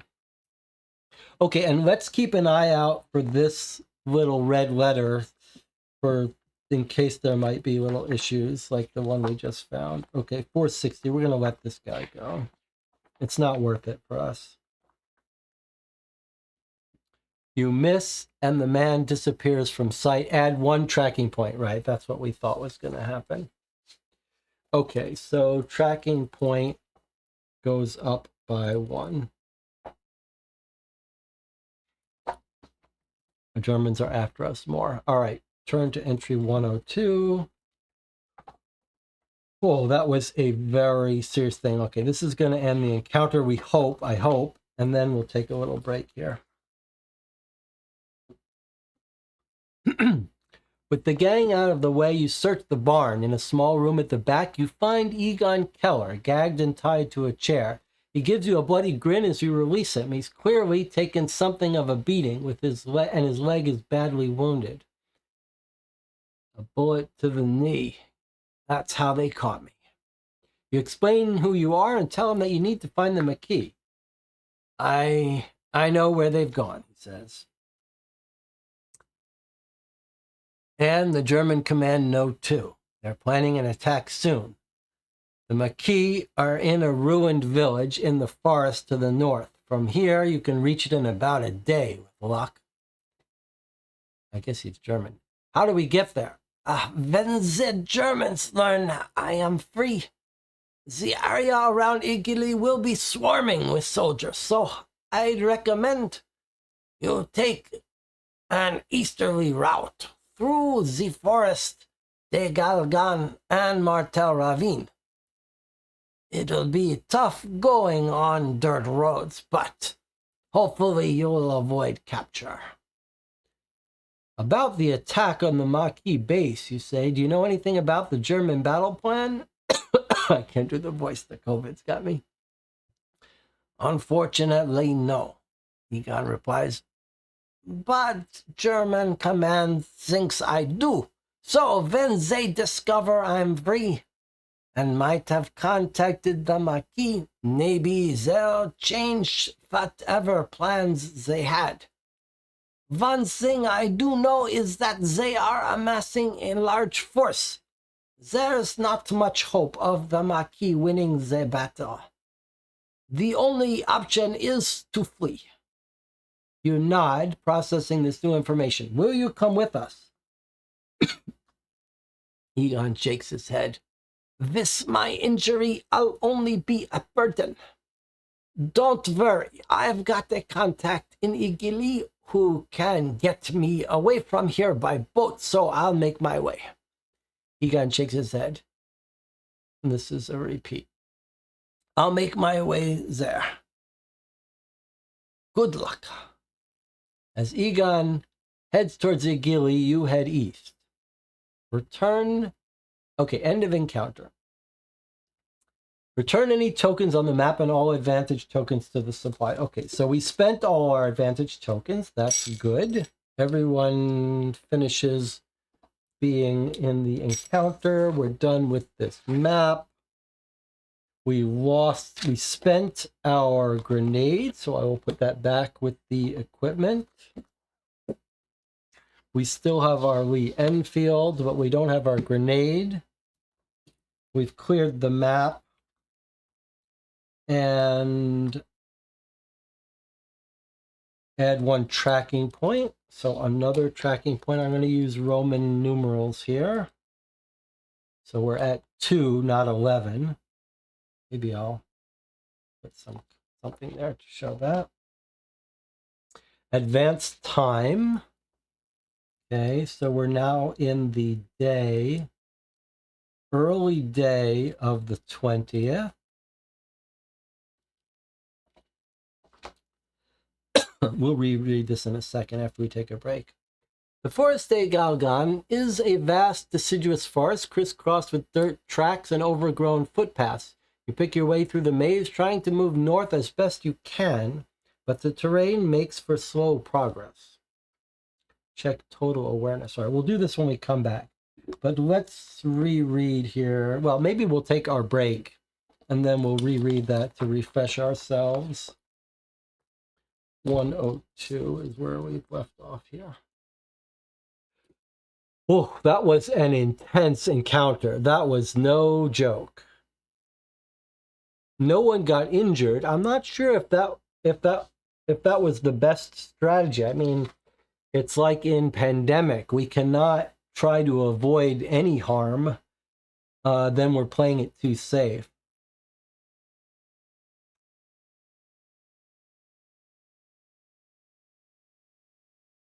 But we did need that information. We could not afford for that mission to go wrong. All right, well, we've only gone through we've passed 2 out of 8. 2 out of 8 of our time marks have gone by. So, and we've been on the air 4 hours. I wonder if we'll even finish this mission tonight. Well, let's take a break. We'll come back and we'll decide how to proceed. I'll see you in 8 minutes.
We're back. You're watching Co-op for Two. We've been on the air 4 hours. As Anna points out, we spent an hour on the rules, so we've only been playing for 3 hours. I did find some whiskey in the barn, and I thought before we head out, we'll just have a little bit of drink, celebrate our victory here. That was no joke. Well, we didn't expect it to be easy, but that was a scary encounter we had. I think all things considered, we came out of it as well as can be expected. Bernadette had a real scare there with that guy coming after her. I think we've got a decision to make now in terms of gameplay, in terms of our schedule. So I want to get your thoughts on this. In game time, it is now the second day, early morning, early in the day. We've finished these 2 sessions. So we have a choice now as a group. I'm giving you the choice. We're going to have a vote on it here. YouTube says down to 16 concurrent viewers and 16 likes. Thank you for the likes. I appreciate it. Okay, so here's the choice I'm going to give you. We could break here and meet again tomorrow, early afternoon, say noon or even earlier if you want, and continue the day playing the 20th of October in the early afternoon of the early day. Thematically, we started this at night. We could continue tomorrow, pick this game up in the afternoon, and then play for 4 hours or so, maybe less, take a break, and meet again in the evening, or play this whole thing however long we want. But we could play 2 sessions tomorrow in the day and in the evening. And then that would be Saturday during the day and Saturday in the evening. And then do the same thing on Sunday. and thematically play this on August 16, 17, 18. Split it that way into 4 sessions in this weekend. Or we could just keep marathoning tonight until we finish the whole scenario, or as far into it as we could get. So I'm not going to pitch for this. I'm not even going to vote, but I want you guys to discuss it and vote. So the choice you have is to break now and play 2 sessions tomorrow, one in the early afternoon, noon or so, Central Standard, or even earlier, and then again in the evening. If these somehow go quickly, we would play them both, and then plan to play this on Sunday, or we can marathon the whole thing. Or marathon as much of it as we can.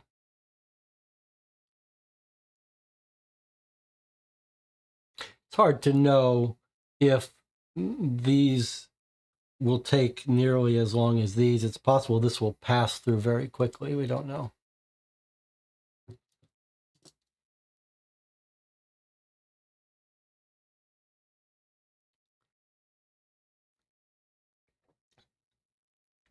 Emmy says, I'm not sure every time period will take as long. It could go much quicker. It absolutely could. 2 votes for marathoning. 3 votes for marathoning.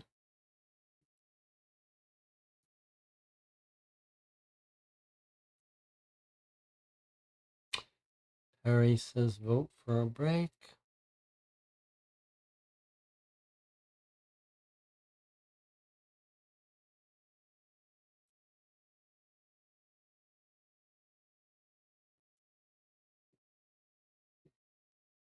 Down to 14 concurrent viewers. Nothing wrong with that, of course. So far we've got 3-1, 4-1.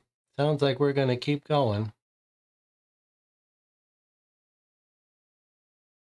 I'm going to give another minute for anyone to come out of the woodwork in the background to overcome this vote. But so far it looks like we're going to keep going.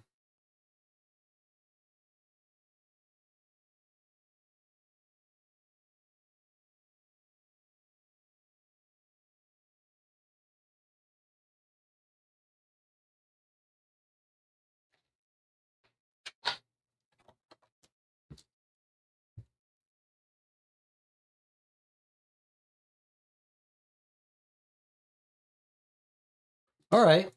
Well, decision has been made. The group has spoken. We're going to keep going.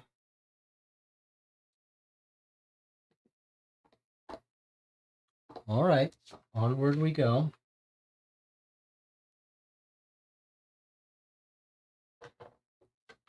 All right. Let's remind ourselves where we left off here. So we rescued Egon. Let's reread this to make sure there's not any important information we missed. He's taken a beating. He took a bullet to the knee. He says, I know where they've gone.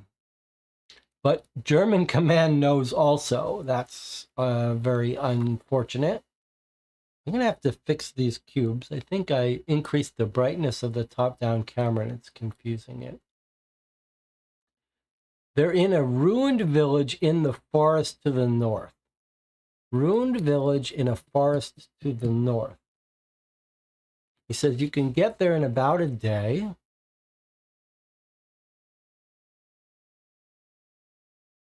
Take an easterly route through the forest of Galgon and Martel Ravine. Okay. So he says, go this way. Up here to through the forest and Martel Ravine. So he says, go east. And they're in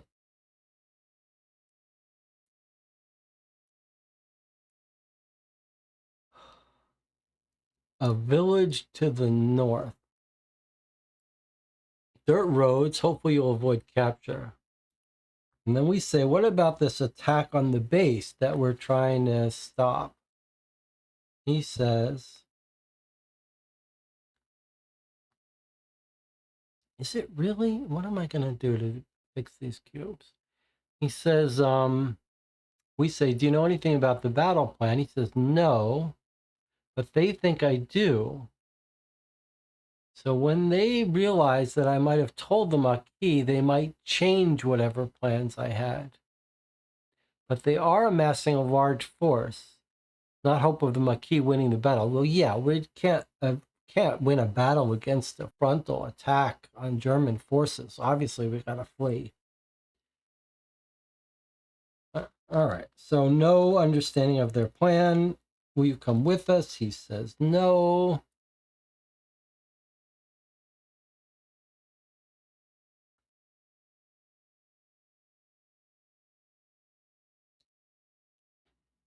Okay, and we head east. Now, Forest of Galgan is a vast deciduous forest. That's the one in the far east of the map.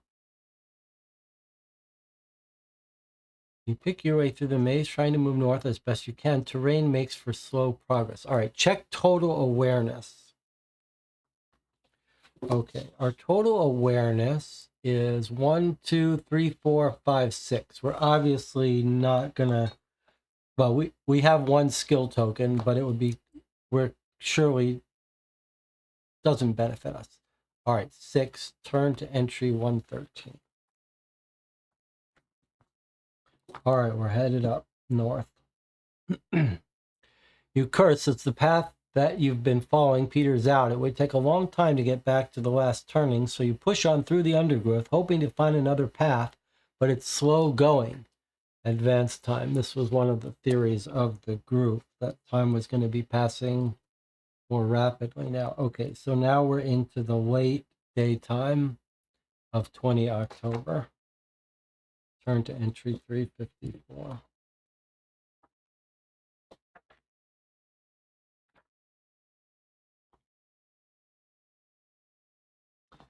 Eventually, you come upon a wide dirt road that looks like it may cut straight through the other side of the forest. From the trees, you notice a parked German Kefes 70 transport truck with 2 soldiers standing beside it smoking. As far as you can tell, there's no one else present. If you took the truck, you'd get through the forest much faster, but you'd increase the chance of your presence being discovered by German command. We can ambush the soldiers and take the truck, or wait for the soldiers to drive away and proceed along the road on foot. So we're basically at the forest.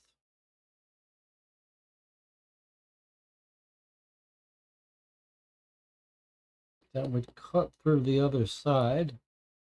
So maybe like we're here. We're here. And we want to cut through this forest.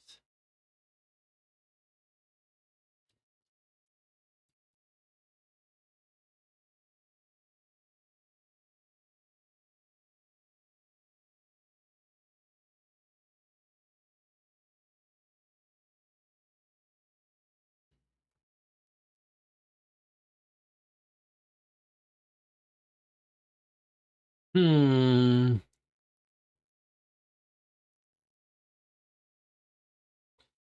Um, Let me just point out, I want to point out 2 things. First of all, killing 2 soldiers and getting a truck is not nothing. We're helping the resistance. So that's a good thing we'd be doing. The second thing is, what's in this truck? Maybe we'll get some good stuff also. The one skill we're pretty good at is stealth, so maybe we should lean on that.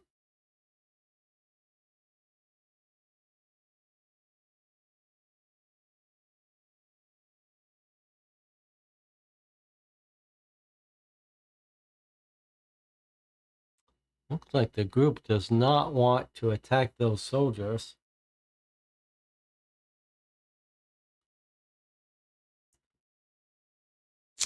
I suppose the other thing to worry about is someone's going to notice that truck missing at some point. Are they going to figure out that that's where we're going? Or are they just going to assume it's partisan saboteurs and not connected to us?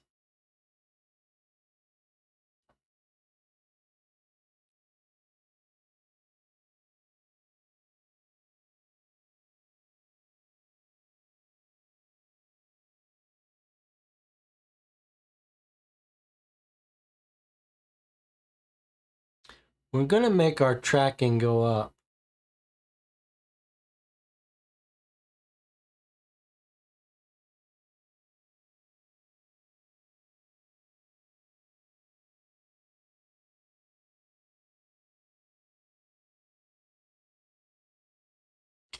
No, I guess we shouldn't do it. Our whole thing is travel quietly.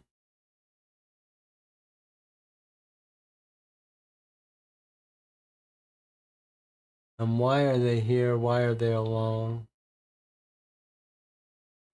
Well, the group is having a good talk. All right, go ahead, have a vote. I think I'm convinced to leave the truck. Why take the risk? Our whole thing is traveling by stealth. Why do anything?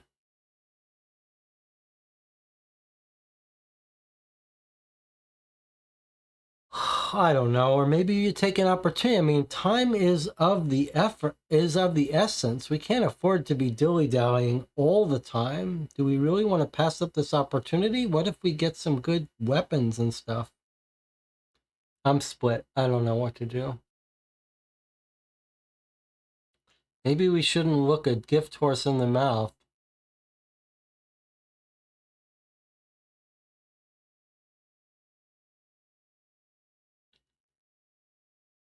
Looks like the group is split. We've got the aggressive people and we've got the patient people. But it is 3-2.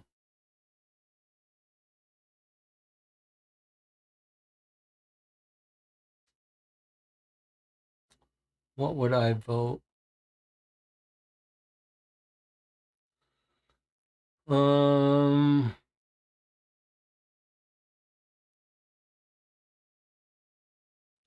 Two soldiers are smoking. As far as you can tell, there's no one else present. All right. I would vote to leave it. So that means 4-2. So we're gonna leave it.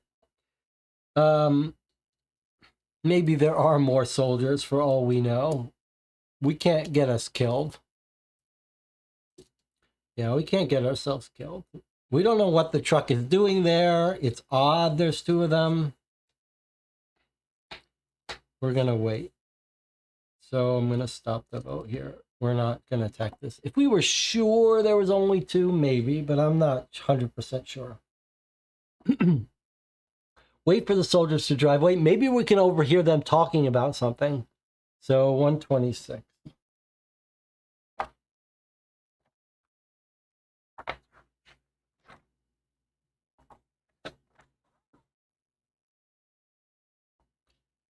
Okay, after several hours of walking, you emerge from the forest and climb up a ridge to the top of the Martel ravine.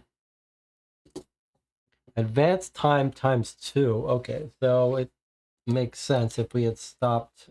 That would be our thing over.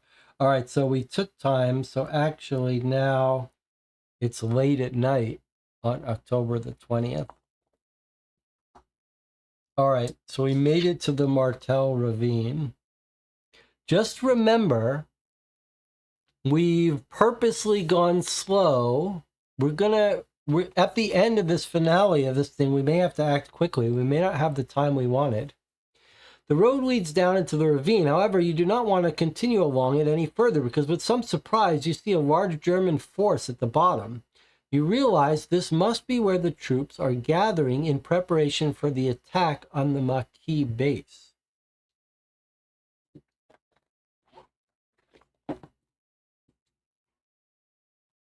You could head along the ridge and then cross the ravine once you're a good distance from the Germans. Perhaps you should take this opportunity to spy on them first.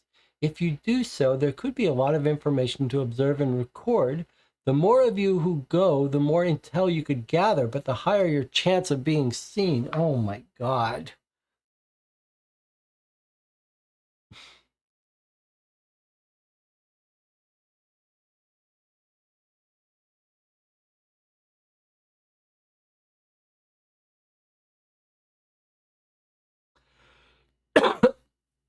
Hmm. Well, let's take a look at who we have to send. Our group is not, we've got people who are good at stealth, but they're not that good at awareness. Stealth awareness, I wonder if we don't just send Bernadette.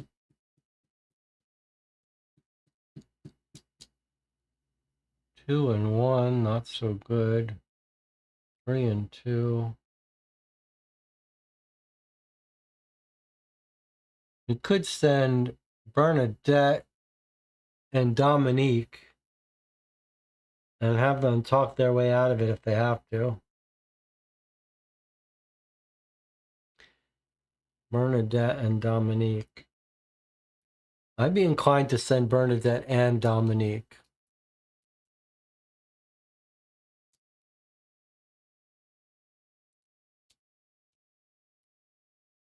Although time is wasting.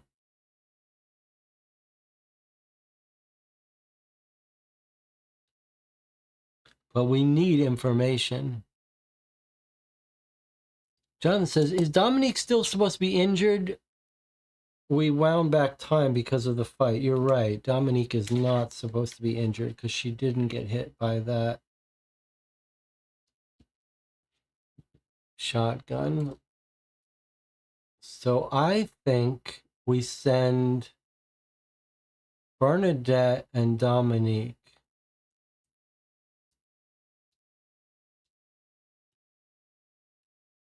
Marco says, why don't we send Francois? He's got higher awareness.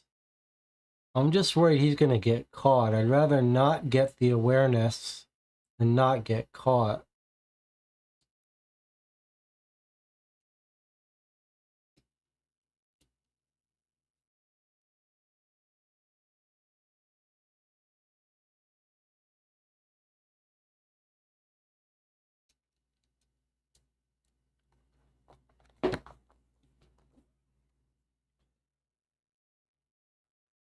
Select one or more agents to move into the ravine and spy.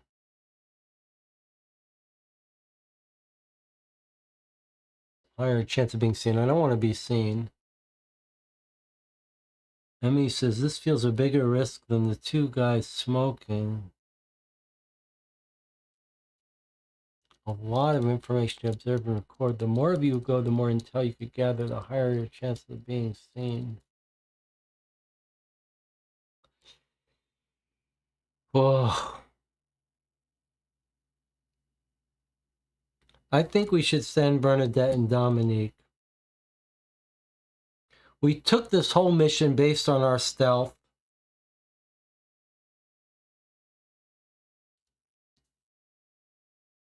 I think we should send Dominique and Bernadette.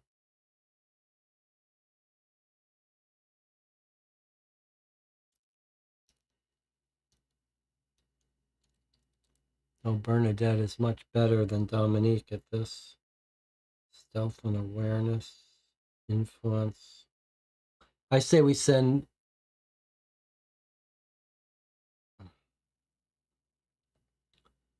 The more who go, the more intel you can gather, the higher your chances of being seen.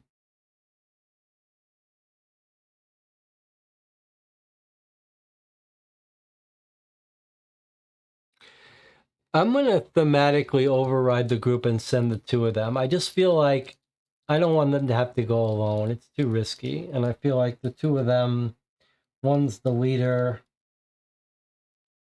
I feel like they should go together. They're both technically skilled. I want to send them both. So I'm going to send them both. I hope I don't regret it, but that's what I'm going to do. So I'm sending Bernadette and Dominique.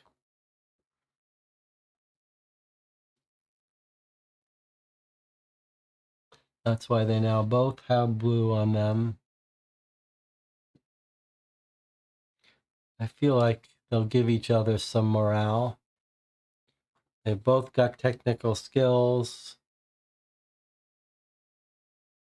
Their stealth combined is pretty good.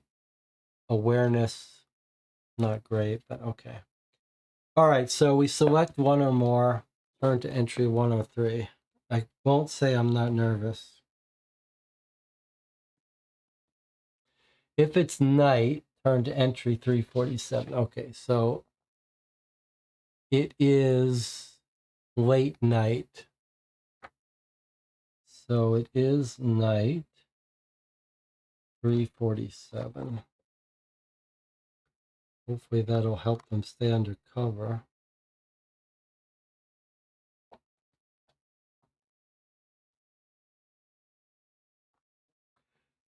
Cautiously, you make your way down. Check the lowest stealth. Ugh, this is nerve-wracking now. The lowest stealth. So this is where sending Dominique is troublesome, but her stealth is 2. So we still got the best chance, 369. That makes me nervous though, but it does thematically. It's very cool that you check the lowest one. Okay. You find a concealed area from which to observe and begin your assessment of the German forces. Check the total awareness of blue agents. Anything that adds to an agent's awareness while in surveillance position also increases it for this check. Okay, so if there's some rule. So total awareness is 2 plus 1 is 3. So unfortunately, we still only got ourselves in this range. We do have a way to boost it to 4, though, with our 1 remaining skill icon. Is it worth it?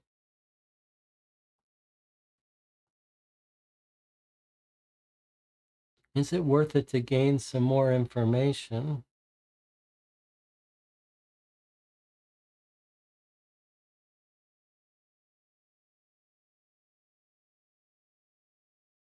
I don't think so. Anna says we need to boost or they'll get code captured. That's why I'm saying that's the exact... it's because I disagree with that is why I don't think we should spend it. Because I think that we might need to use it to get out. And so we shouldn't use it to listen.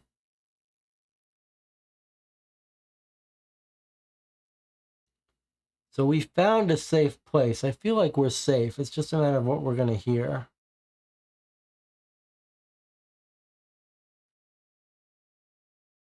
So entry 3 or 2, we're not going to get much. Or do we boost it just to get a little bit more information? Anna does not like this.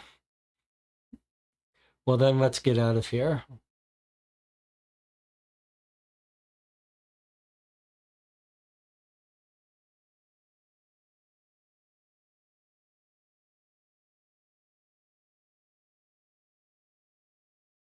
Harry says we should boost. Not worth it, says maybe, maybe not. He wants to back out of the spying choice. Everyone's getting nervous, huh? Okay, let's just do 302. It's already nerve-wracking, I think. Let's see what happens. Yeah.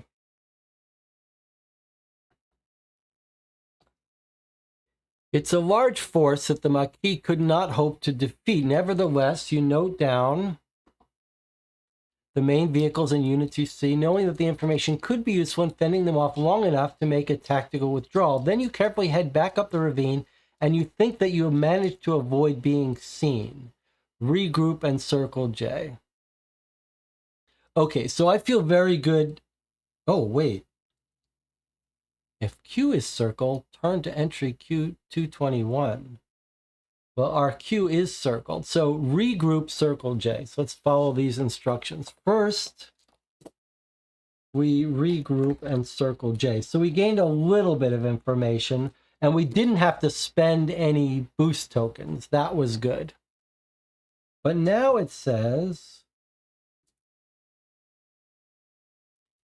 regroup. That means we take the blue cubes off them. They're not separated. Everyone's together again. And then it says if Q is circled, which it is, entry 221, please don't tell me we're spotted. I forget why we circled Q, but we really cannot afford to be spotted here. Okay, so we're continuing on our thing. When you've traveled far enough along the ravine that the German troops are out of sight, you make your way down, but the terrain is difficult and progress is slow. On the other side, things look even tougher. There's no way up that doesn't involve stretches of climbing. You have some basic climbing equipment with you, so you take it out and carefully begin the ascent. Discard all advantage tokens. That's fine.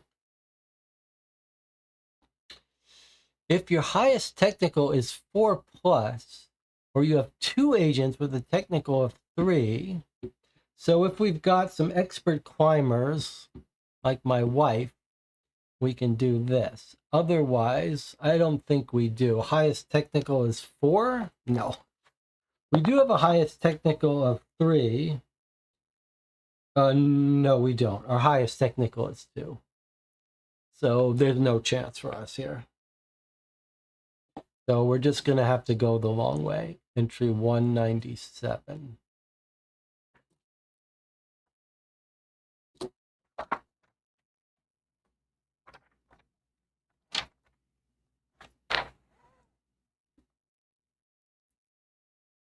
Halfway up the ravine, disaster strikes. One of the ropes comes loose, and the agent attached to it falls back down several feet onto the rocks below.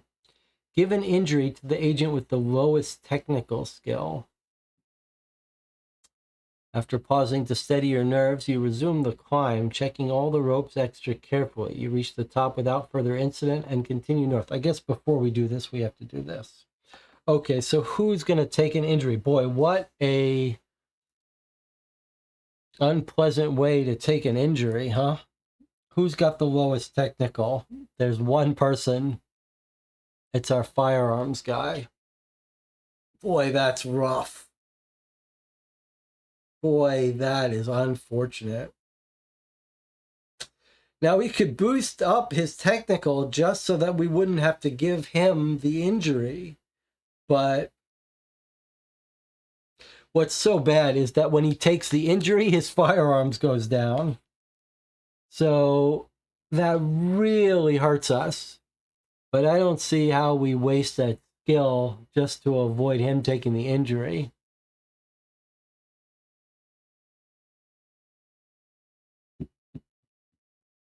I just don't. That seems like using our last skill just to give someone else the injury really would hurt. But boy, that's going to be a real hit to lose our firearms guy.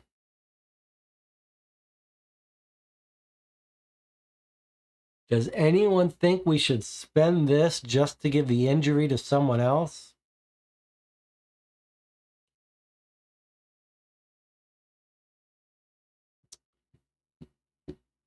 Well, it's even more troubling because this is the guy we would send into fire, so the chance of him getting injured again in a gunfight are very high. So the chance of him getting killed has gone quite high. I mean, Bernadette we can keep in the background. Francois, we could let him get killed. He's already used his ability. I would be much happier letting him die. Antoine getting injured is devastating for us, but I still, spending a token to injure someone else just seems too high a price to pay.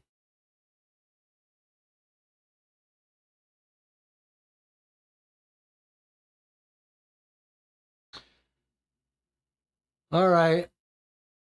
Yeah. Here's our suicide mission guy. All right, we're going to let him take the injury. That was 197.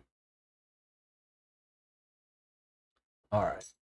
It seems thematically reasonable. After pausing to steady your nerves, you resume the climb, checking all the ropes extra carefully. You reach the top without further incident and continue north, following the directions you were given by Egon Keller. You enter a hilly, forested area. Several hours later, glimpse a ruined village ahead, the Maquis base. Turn to 379. Boy, this is grueling. Seems very realistic, though.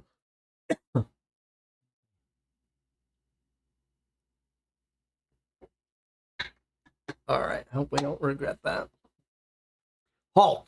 A voice calls out from the trees to your right. You realize there are many gun barrels pointed in your direction from the undergrowth on both sides of the road, and you glimpse several Basque berets, a distinctive hallmark of the Maquis. Who are you? Friends, you reply. We were sent to find you. British intelligence lost contact with you when you fled Aguilli. There's a moment of silence, then a tall, middle-aged woman emerges from the trees. She has a gentle face, and you think that there wasn't anything to fear from her at all if it wasn't for her bright, fierce eyes, which look over you with clear suspicion.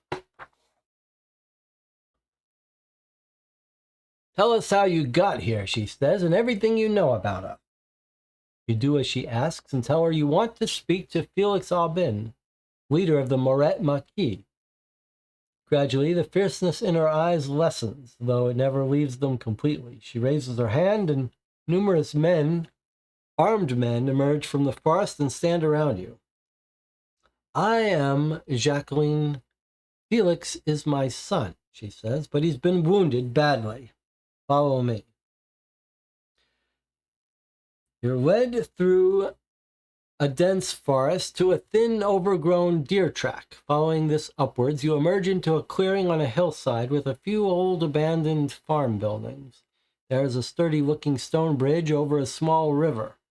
To the south, you can see marshland, and to the north, more forest. Inside a dilapidated house by the river lies the unconscious Felix Aubin. At his side is a young man with a long, thin beard who stands as you enter. This is Dr. Ludwig Ziegler, says Jacqueline, gesturing at the man. He was a medic in the German army, but he's with us now. Doctor, these are SOE agents here to help. The doctor nods. If you're wondering why I am here, let's just say I couldn't stand the awful coffee anymore. He grins and takes a swig from a tin cup.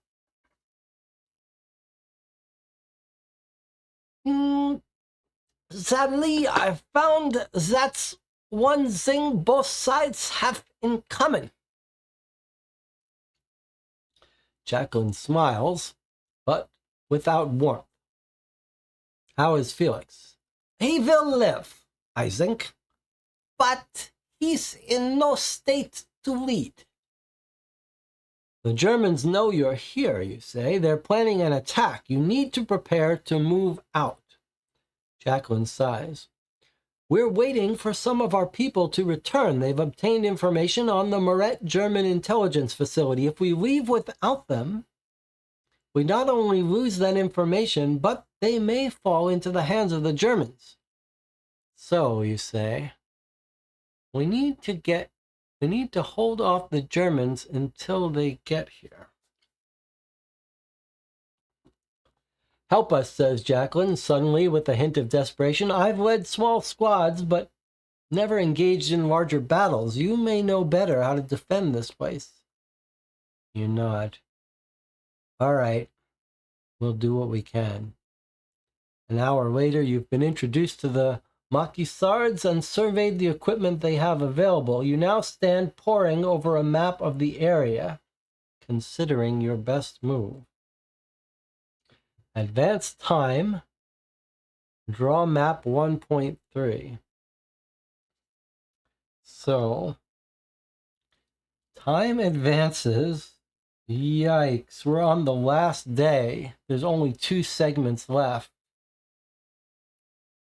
And the game says if it's already October, so if we had gotten here faster, we would have more time to prepare. But we haven't. We took our time. And the game has us draw a map of a new encounter. Wow. Okay. It's already October. Turn to 193. We're being punished for not getting here sooner. All right. You know the German attack is planned for today and could begin at any moment. The Maquis have some mines and other equipment, but there's no time to make use of them. Ugh. We should have hijacked that truck. You need to focus on troop deployment. We were not bold enough. We were not bold enough. Bold favors the resistance. We were too timid. All right. It's done. It's already done and passed. Can't change the past. Meanwhile, Dr. Ziegler is racing to get all the wounded Maquis fighters fit for battle. If you provide some assistance, he could also treat one injured agent. You may discard one skill token from the team pool to restore one injured agent to healthy. Now it is worth using that. This is all about fighting. I'm not sure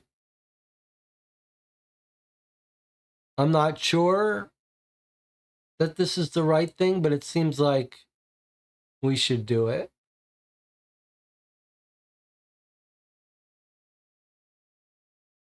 Let's give him his 3 and a chance to live. Don't you agree? We're learning a lot from our first mission. It makes sense. But I think next time we'll be a little bolder. Don't look a gift horse in the mouth. German truck comes up, 2 soldiers. Who knows what's in it? You kill them. Time is a resource. We took our time getting here, and now we're paying for it. Okay, I think the group is agreed that we should spend our skill to get him back to full health because we need his firearms now. So I'm going to give him a chance to live. He still may die, but at least he's got a chance. And I'm going to spend our last team skill token. Now we've got nothing left. And we're going to have a battle here. We thought we were going to get them out of here. Now we're going to fight with a 1, a 1, a 1. We're in a lot of trouble. We are in a lot of trouble. All right. Turn to entry 350. This could be an ugly fight. On the other hand, maybe when you think about it, our job is not to have everyone come home, right? Our job is to warn the Maquis and get out the intelligence about the German intelligence thing. And if half of us die, that's just the odds. No one's going to live forever. All right, here we go.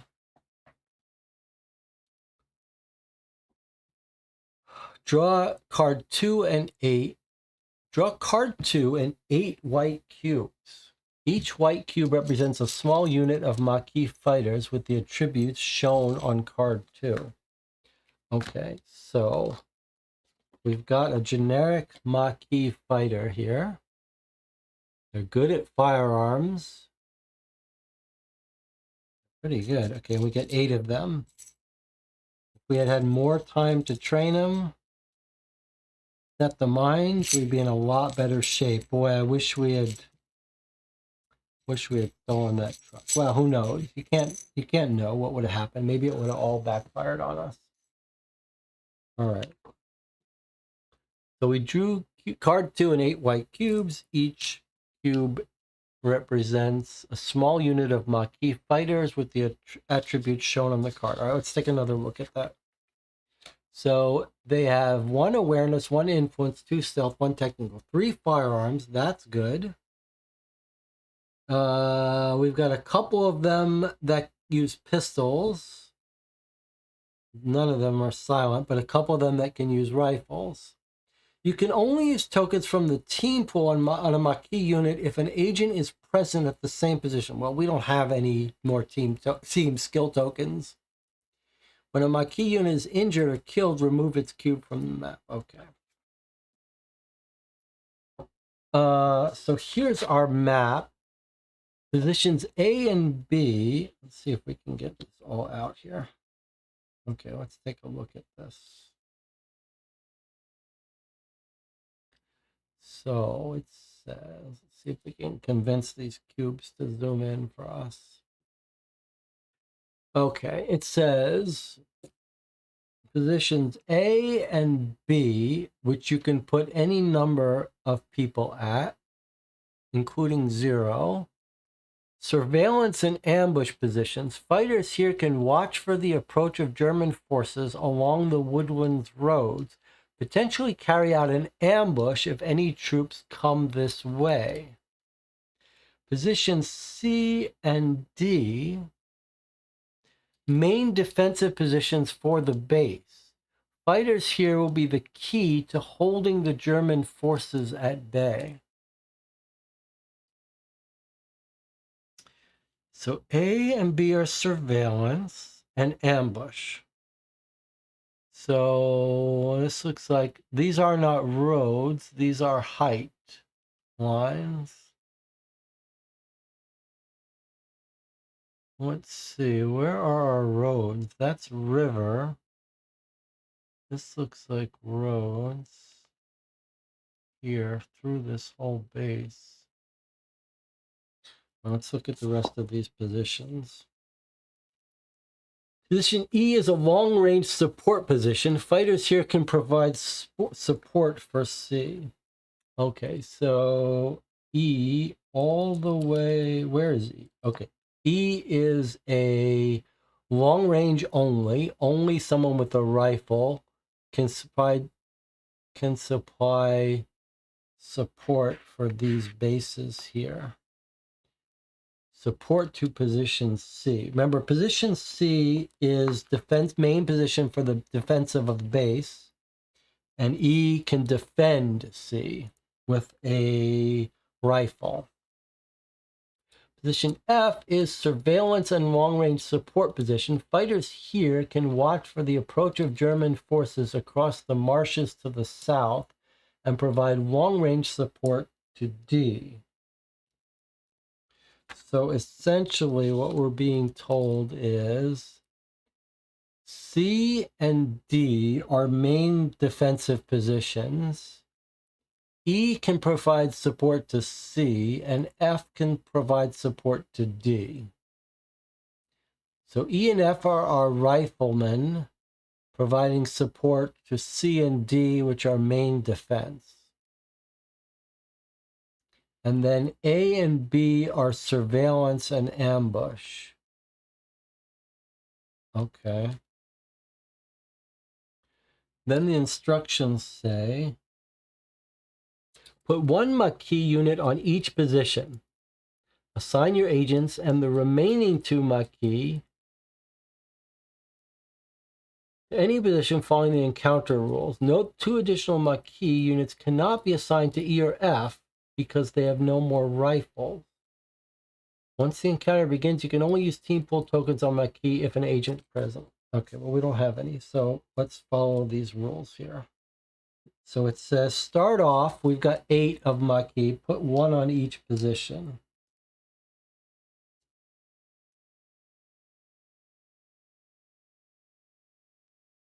Okay, and then we have 2 left over. We're allowed to put wherever we want. E and F have rifles, but we can't add these to E and F because they've run out of rifles. It seems like at first glance we should put them on the main defensive positions, C and D. I can see I'm going to need a drink for this. Okay, then after we put everyone out, Q is circled, so we would go to 374. Doesn't look like we're getting any benefit from our early surveillance, our early spying. All right, well, let's get out our people. Decide where to put them.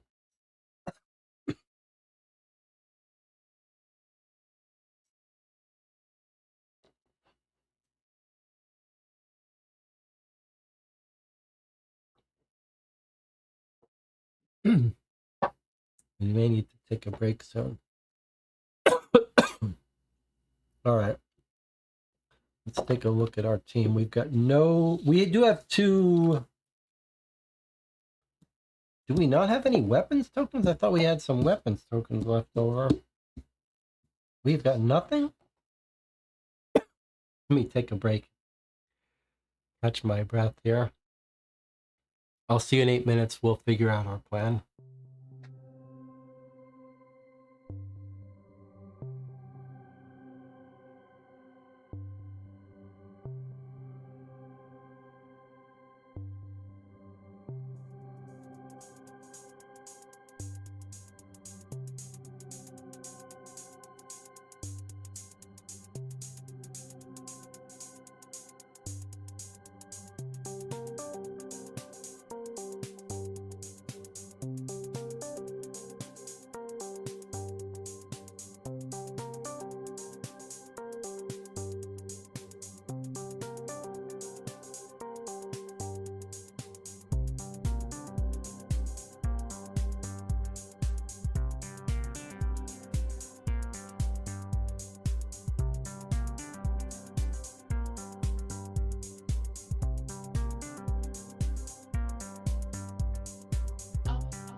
Well, here we are with our final showdown.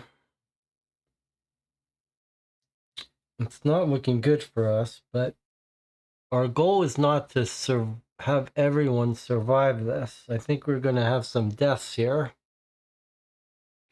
We just have to hold out long enough for these people to get back, for us to get the information, for us to get out. I want to look back through that last scene to see if we can't think about if there's any information here on the spatial layout. This is sort of a Seven Samurai situation. Let's see if we can use the area to our advantage. So we've come up through this way into the north, going north, and we finally go up the ravine, the Mariel ravine, and we've made our way to the base. So I guess the Germans are south of us, where their base was. Okay, we're led through a dense forest to a thin, overgrown deer track. Following this upwards, we get to a clearing on a hillside with some abandoned farm buildings. There's a sturdy-looking stone bridge over a small river. I guess we're looking at that here. Here is the stone bridge over the river. Okay. To the south, marshland. To the north, more forest. To the south is marshland. To the north is more forest. So if you had to imagine how our escape was going to be, we would probably be planning to escape this way, with the German forces probably coming from this direction, right? Because that's how we've hiked our way north here.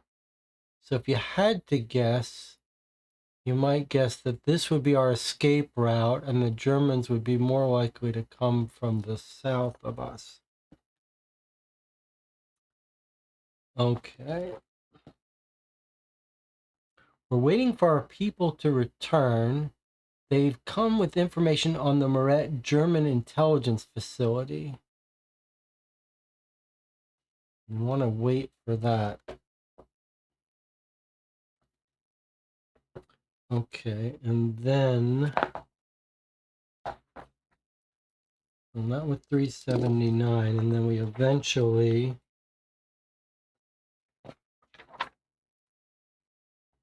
get to the encounter at 350.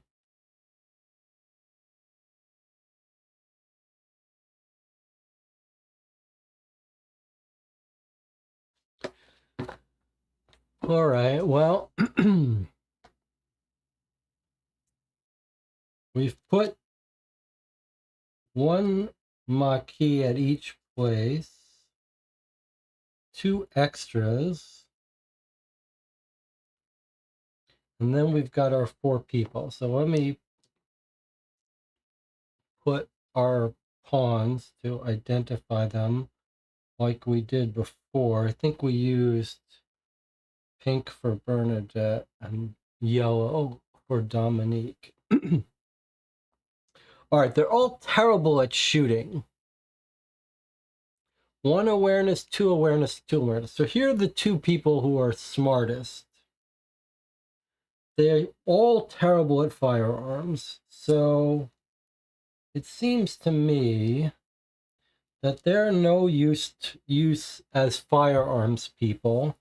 They'd be much more likely to be useful at surveillance and ambush locations. Watch for approach, carry out an ambush. So technical, stealth, and awareness. Technical stealth, like ability to plant bombs and stuff. That's at A and B. So if we're right that the Germans are coming from the south and might plan to roll their heavy tanks over this bridge, then I think it would make sense to have our technical and awareness people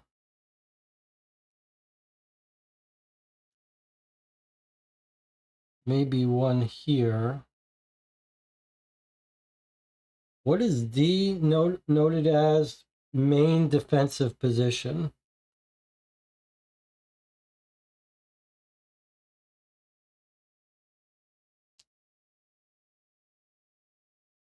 So thinking tactically, if the Germans come from here, this location is useless.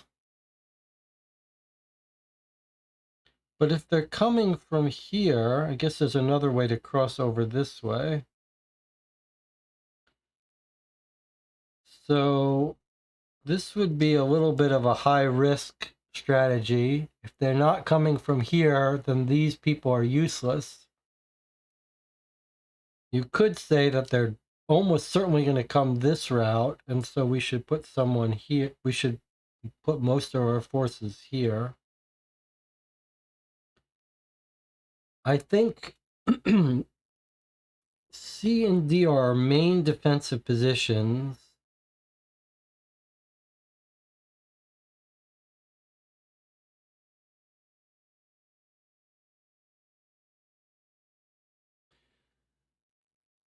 Where do we want to put our marksmen? I think Antoine, the best with the guns.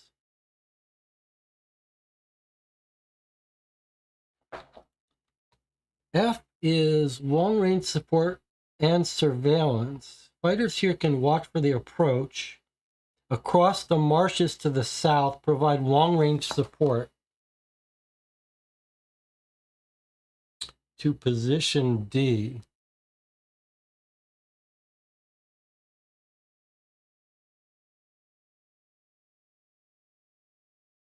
So I'm I'm sort of inclined to,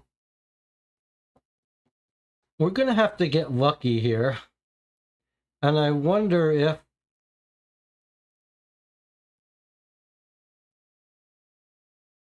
our best bet isn't to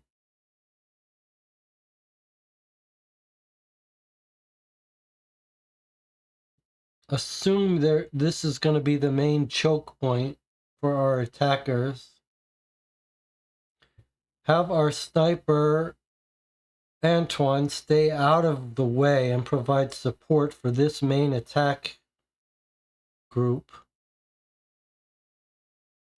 Try to stop them before they come in.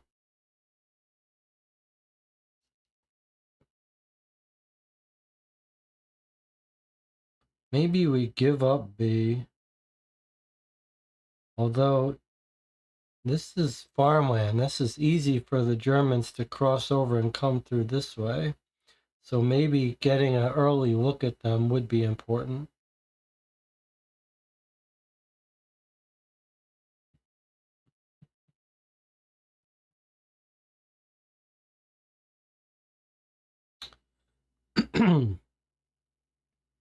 E is long-range support to provide support for position C. So we could put another one of our long-range support. A is surveillance.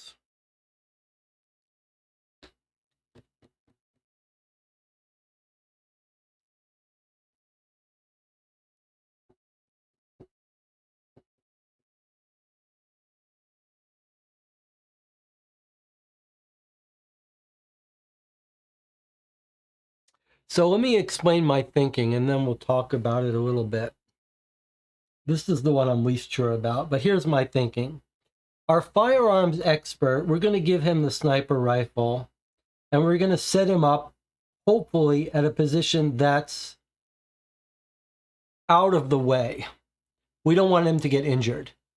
Every shot he can take is an advantage for us. So we don't want him in the thick of things. We want him in a support position. And F is long-range support. He can fire here at where we think the Germans are most likely to come in from.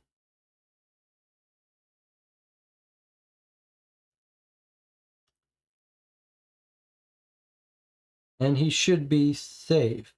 We want every extra minute he survives, he can get off another shot with his 3 skill.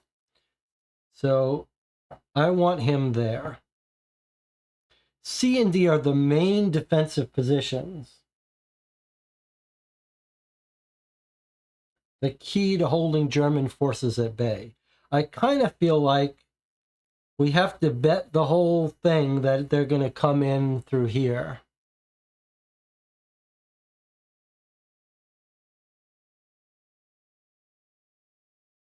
If they come in through here, these forces are wasted.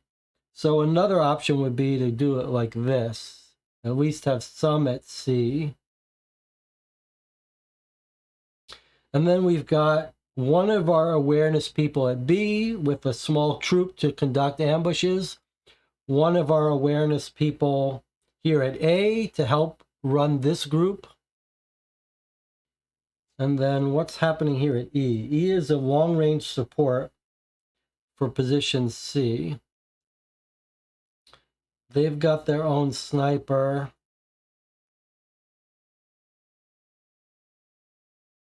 I'm not sure our Dominique is well spent here, but maybe she's providing some morale to these people. All right, here's my thinking.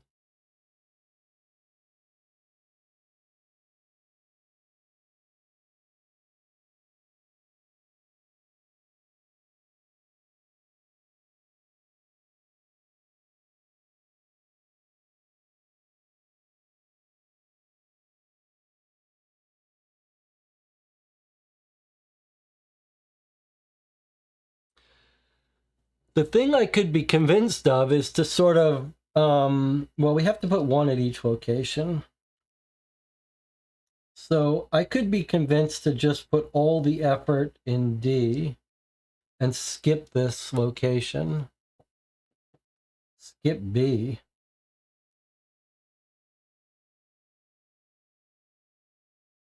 And like bet the whole farm that they're going to come this way.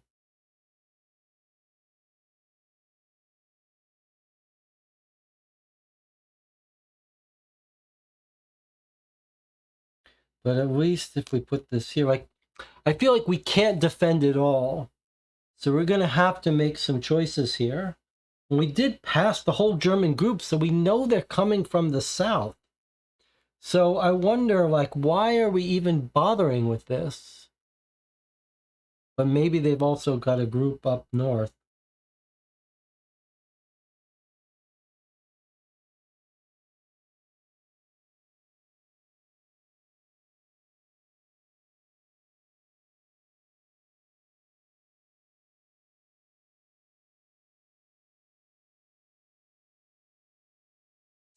All right, let's see here.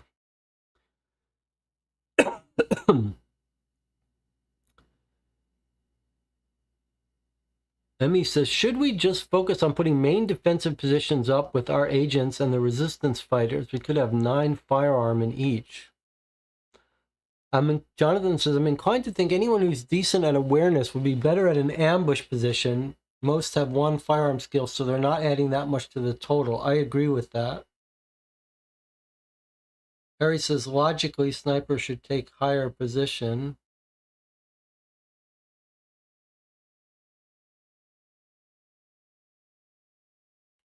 Emmy says, do we even want a sniper? If we get the direction of the attack wrong, the free firearm guy is wasted. Getting +1 on the sniper to 4 doesn't feel worth it. Oh, you have an interesting position. You have an interesting point about getting +1 on our sniper guy.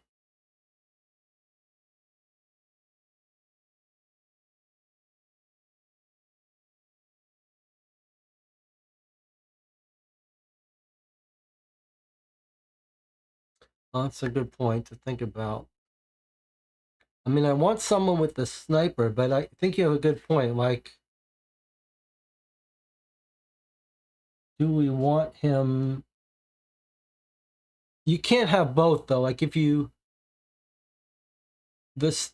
Hold on, stop. Let me make clear. Giving a guy a sniper does not give him +1. It just gives him the weapon so he can take a sniper position. So we're not giving a +1 to the sniper guy. So this comment about here, Emmy's comment here, let me bring this up here, is not right. We're not getting +1 on sniper. You have to have the sniper, you have to give him the sniper rifle if that's where we want. So we're not boosting him to 4. I think our most likely attack from the Germans is this way. We want our high firearm guy to have a sniper rifle so he can get the most shots off and have the most kills for the most amount of time. So if they're heading up this way and these guys can slow them down, then this guy gets off the most shots. So to me, this feels like the right place for our best firearms guy with the sniper rifle. Now, let's see what the rest say. Can they attack through the marshland if they have lots of vehicles? That is what spying would have helped with.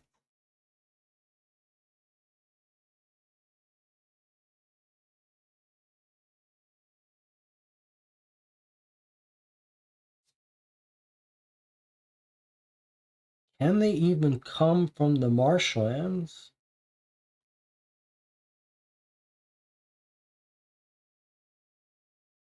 Marshlands to the south, forest to the north. Well, it's hard to get through a forest. It's hard to get through marsh, but we saw the base. They have to be coming from the south. And surely they're going to try to get over this bridge. Maybe if we have enough technical ability, we could blow that bridge. The only question for me is, do we need to...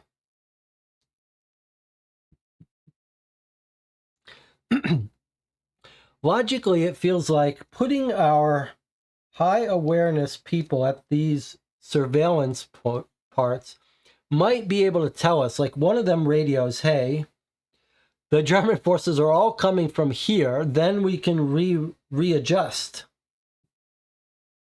So putting our people here does seem like they might let us readjust to a change in plan.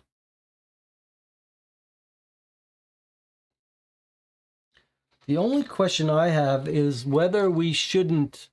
C and D are the main defensive points. There's C, there's D.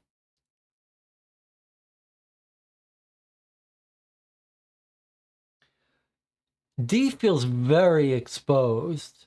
I wonder if we wouldn't be better off tactically not trying to defend this area before the bridge, and maybe putting these people more centrally in C, and not trying to defend this area before the bridge. Tactically, that sounds dangerous. The only thing is, it is our first line of defense.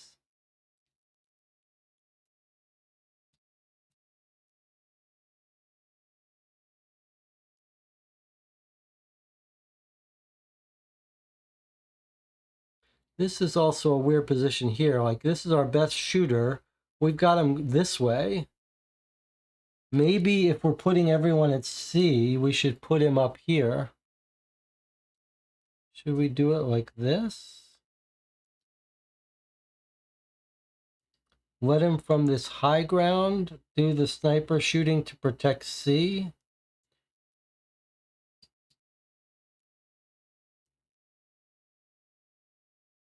Or are we better off with our sniper bottlenecking them at the bridge and have them all try to bottleneck the force at the bridge?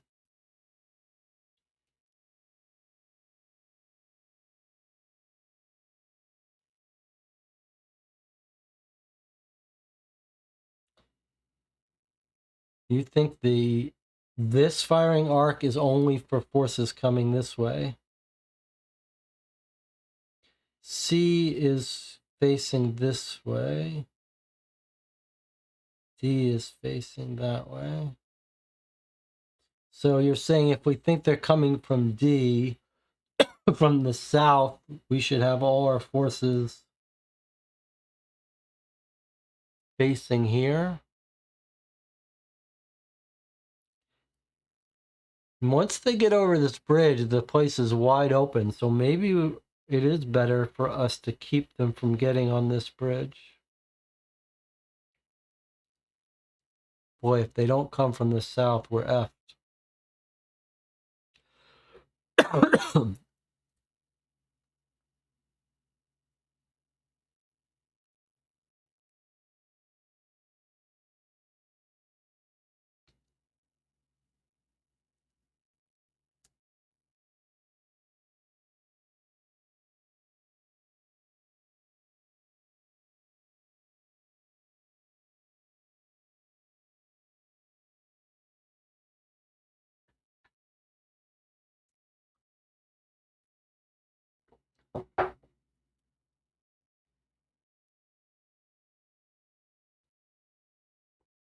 I'm trying to protect every area equally is a losing strategy.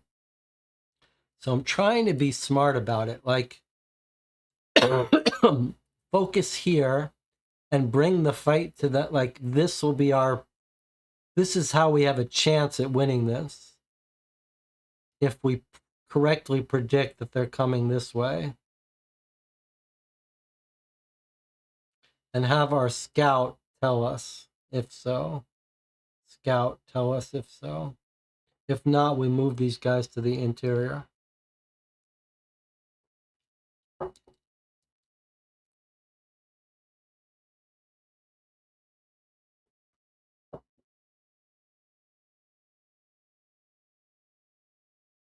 Once they get here, we're in a lot of trouble.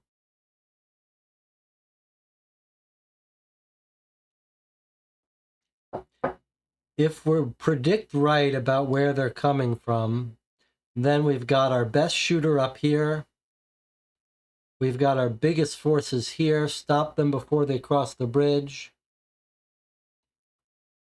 Let this person sabotage this bridge. If they get in, it's all over for us anyway.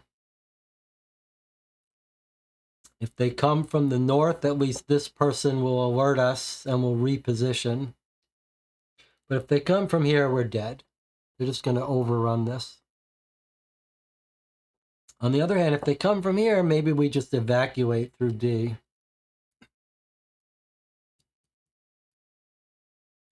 So for me, the only question is, do we want to split our main Maquis like this? Or lean in more towards D?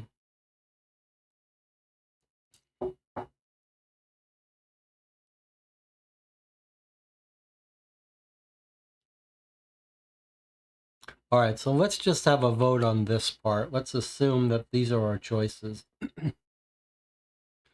So do you want to split half and half between C and D? Or do you want to put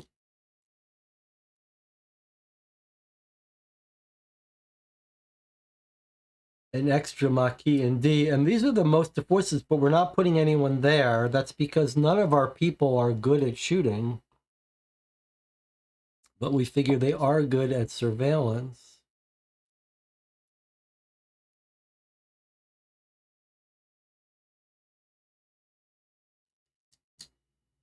The other alternative is to bring one of these people and say they're not going to be coming from the north. Bring one of these one of our people into C or D and hope that they can increase the morale and awareness. Remember, part of the awareness just might be like strategy. So if we really think no one's coming from the north, our person would be better suited. Like, are we guaranteeing that one of our people is not even going to be involved in this fight because they're way off?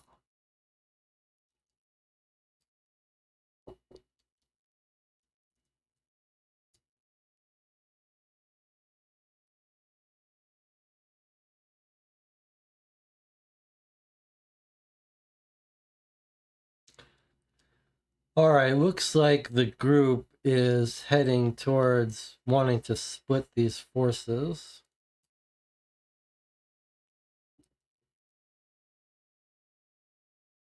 Like this.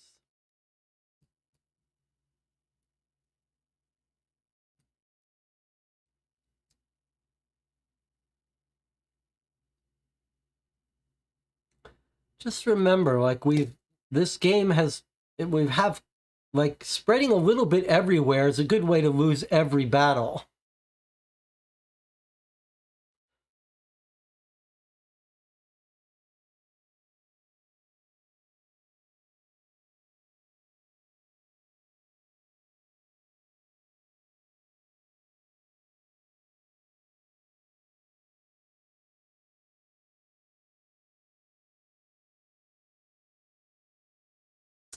So it sounds like ME is wanting us to move these outer people from ambush into C. That seems very risky to me, but I would be open to the idea of putting one of our agents here and leaving this alone.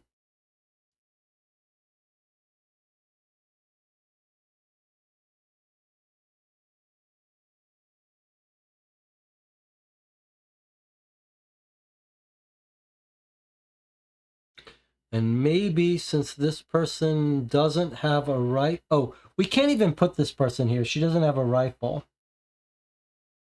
So maybe we do need to move... We can't put someone up here with the rifle. If we're going to put this guy with the rifle here, we can't put someone here unless they give us a rifle. Okay, so we can't put an Overwatch here. So we could put two of our people here. But I feel like if we're going to sacrifice ourselves, maybe we should try to rally this troop and rally this troop. Like, thematically, wouldn't it make sense to have one of our people assisting both groups?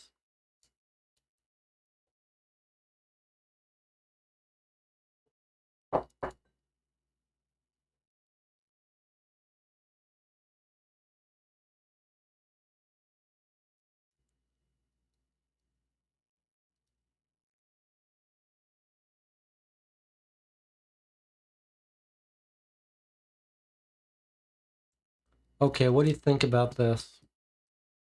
And then if they come from the north, we're just F. I guess I should turn off the vote because we don't even know what we're voting on. But here's here's my latest proposal. We're basically just saying that we've got one Maquis here watching the north because we have to, but we're going to hope nothing comes through there.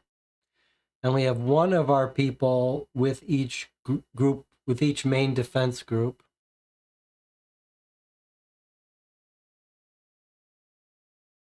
Trying to provide some inspiration, tactical awareness. She's only got awareness of 1. What does this person have? Awareness of 2. That's because we're hoping to do some sabotage here. Here's our main defense with a high awareness and influence. Here's our sniper trying to get the most shots early as possible on this group. Maybe he can relocate to E if need be. All right, here's my proposal. What do we think of this?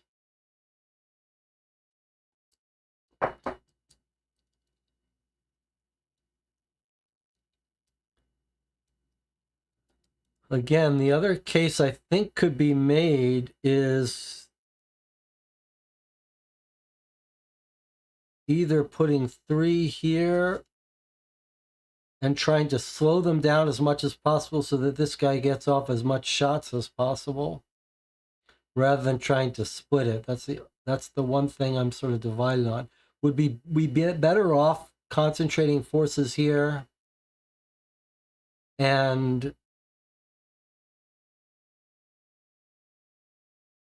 rather than splitting it? So is this better than this? Like, this has most people engaged for the most time. Whereas if we put these here, these people get overrun, then these people get overrun. Here, at least we got a good chance of slowing them down.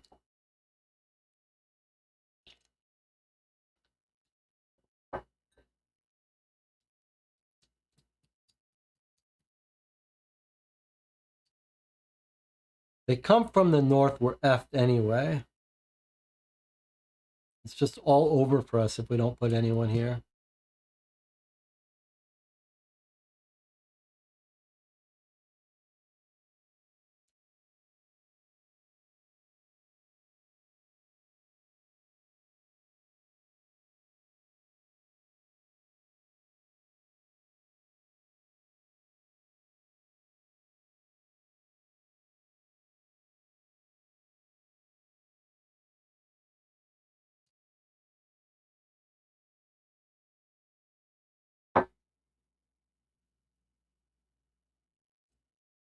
The other question is, like, who is going to survive to get home? I'm hoping our leader, Dominique, is the one that's eventually going to survive. So maybe we need to have her here with these two. Marco says, we don't have enough intel to leave C weakly defended. We need Dominique to survive, and this is where the person may be coming from with the intel. So maybe we need to have at least enough forces here to get Dominique out and have her survive. All right, I propose this as our final group.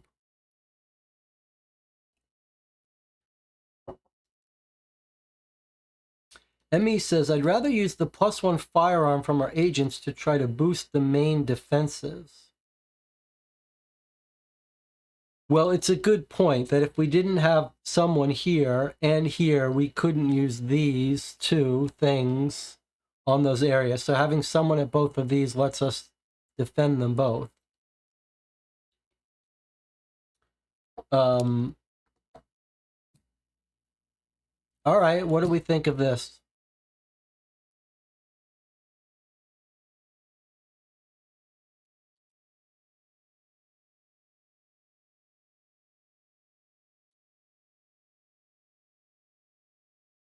Anyone wants to tweak this?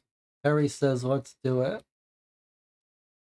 Any other suggestions for ways we should tweak this?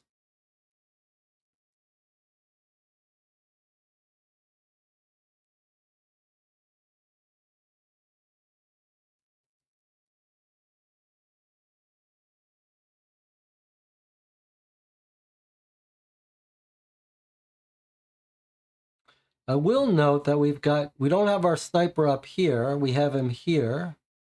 This is the high point. This would be the safest place to put the sniper, protecting this person here. Would you rather have the sniper up here, protecting this location, not slowing down this force quite as much? Maybe that's the better thing to do. I just feel like if the main forces are coming this way, I'd like to have that sniper helping out to slow down these main forces. Let him retreat up here later. Perry says, I prefer the sniper at E.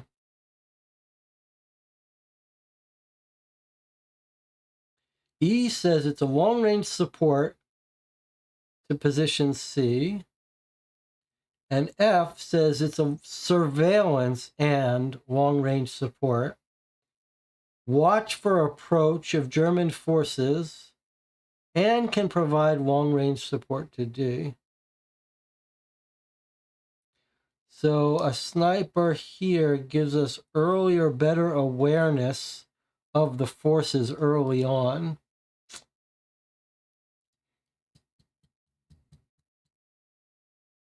I think if this is the most likely forces, I don't want the sniper here with nothing to do for most of the battle. So I think the sniper's got to be here. We've got to put this guy to work. All right, there's my case. Last chance.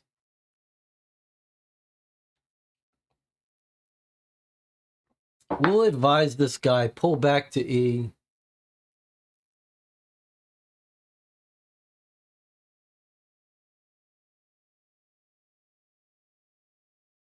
If he's overrun, pull back to E.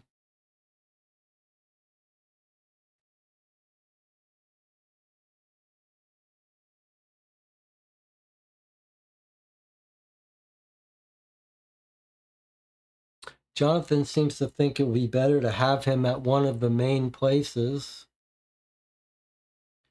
providing defense. Well, I definitely disagree with that. I mean, I think like here is better than here. And here is better than here for the sniper. The only question is he better off here at high ground? Or is he better off here with early shots on?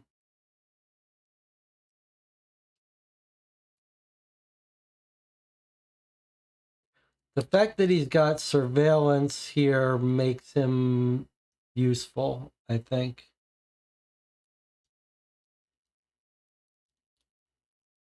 The earlier we can see the Germans are coming from here, the earlier we can relocate.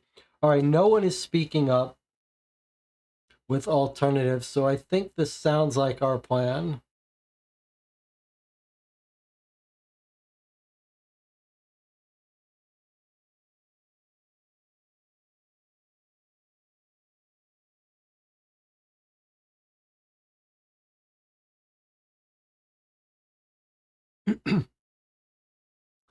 Marco says there is a chance we can relocate a man our bit. Emmy says, or is the 3 firearm enough to make an ambush worthwhile?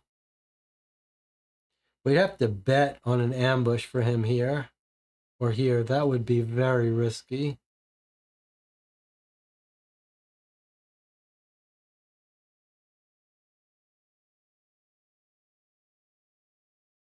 All right, I think this is what we're doing. Have to make an executive decision at some point. Last chance to speak up.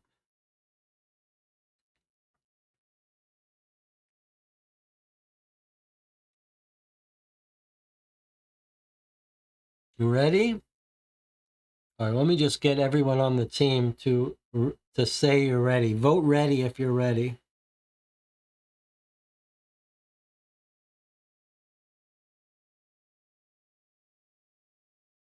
It's all a gamble.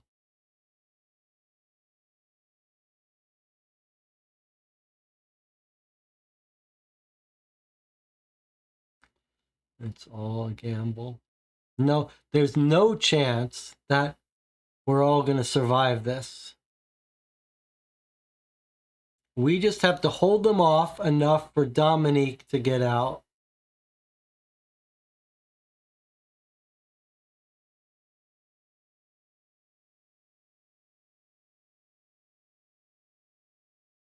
Okay, here we go. We've got the bridges covered. I think that makes sense. We'll try to bottleneck them at the bridges. Okay, here we go.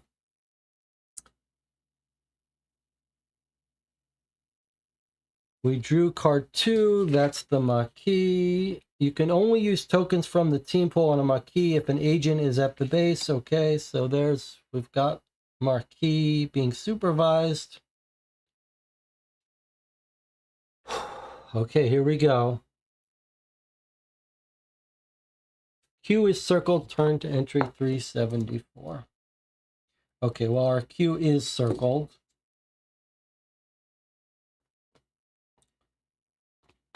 I have to do this in a way that we can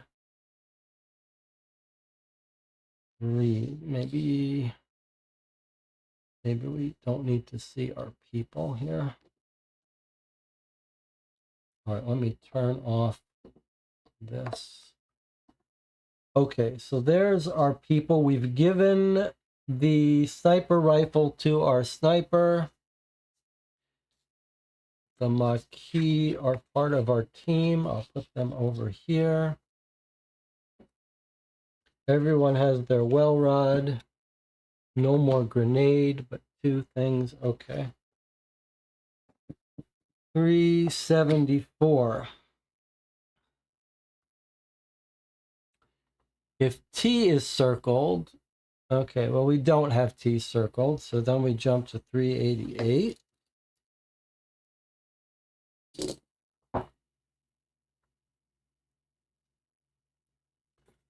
Okay, here we go. Oh my God, we're in trouble. Check the highest awareness at position A plus the lowest stealth at position A. All right, well, we put no one at A. So it's just Maquis. Highest awareness is 1 plus the lowest stealth is 2. So it's a 3.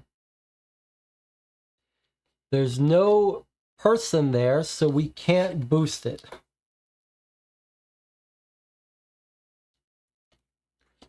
So we're basically not going to know what's going on at position A. So we're here. We can't do anything about that 466. Well, if they come from above us, it's all over.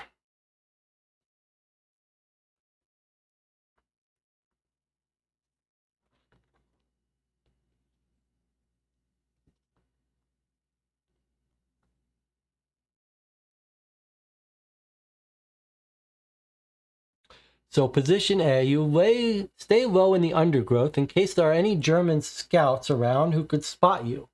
However, this severely restricts your ability to surveil the area, meaning you gain no information about whether the Germans might attack from this direction. All right. Well, we had to bet that they wouldn't. That's just the way we had to. We can't defend it all. All right, 186. We have to hope that we bet correctly.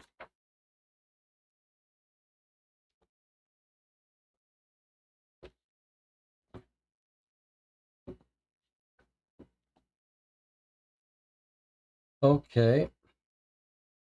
186. Check the highest awareness at position B. Okay, well, we do have someone at B. 1, 2, 3. All right, so at B, who do we have? Bernadette. Her awareness is 2.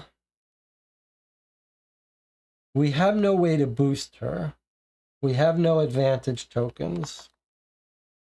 So we have a 2. Better than nothing. Better than just a Maquis alone. All right. Entry 151.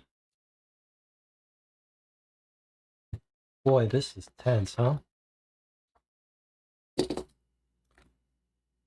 You watch for any sign of the Germans, but aside from a few startled deer, you do not see anything. If Q is circled, which it is, turn to entry 392. All right, so we don't see anyone coming from this way. But Q is circled. Check the highest awareness at position F. Okay, so what's at F?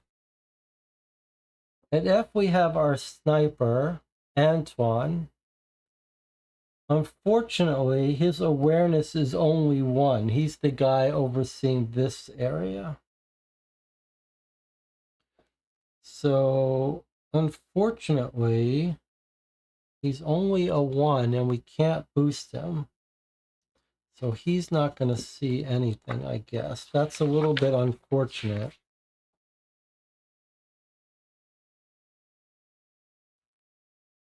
You detect movement across the marsh to the south. German troops are approaching, but at this distance, you can't tell how many there are. Okay, well, we were right, at least. We guessed right about their attack they're coming from. So that's good. That's good. Our first prediction was right about where they're coming from. We can't tell how many. Well, who cares about how many? They're all coming. 295 now.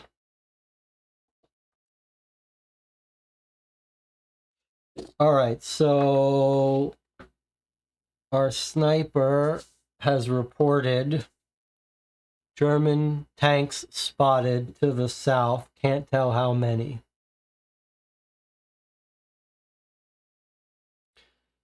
This person didn't see anything, but wasn't in a good position. This person was in a great position, saw nothing. So if we get a chance to relocate, get B out of there, they're coming from here, as we predicted. Okay.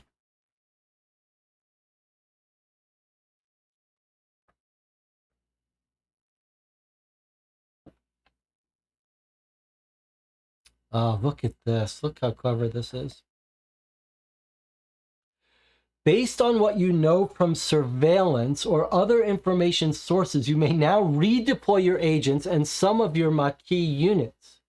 You may redeploy any number of agents between any positions. You may only move Maquis units from positions that have more than one unit and must leave at least one unit behind. So very cool. Boy, this is cool. All right, so we're back here having gathered some intelligence. So it's too bad we didn't put someone with high awareness on both of these locations. That would have been smart for us. We'd be able to redeploy. We did originally have someone there, but our awareness is not that great. That's unfortunate, though, that we didn't gain more information, but we gained a little. Okay, so probably this person had high awareness and saw nothing. So I think it makes sense to relocate here. This is our high awareness person. So I think you could make a case that we should team up here, leave B, or you could make the case that we should redeploy to A, even though we think they're not coming from A, just because this person would then be able to spot if there was a sneak attack.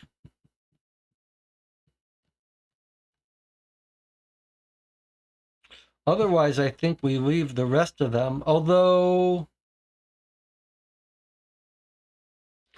maybe the awareness people are not useful. Maybe we should have thought about that, like not put the awareness on the front line.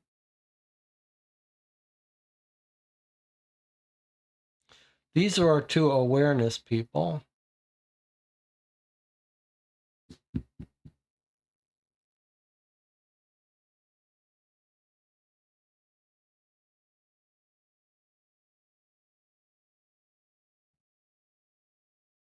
I think we can't afford to waste. So there's nothing happening here. This person had high awareness. We have to assume they're not coming from this direction. They're going to come from this direction. And it would be too hard for them to circle back this way. So let's not put someone here.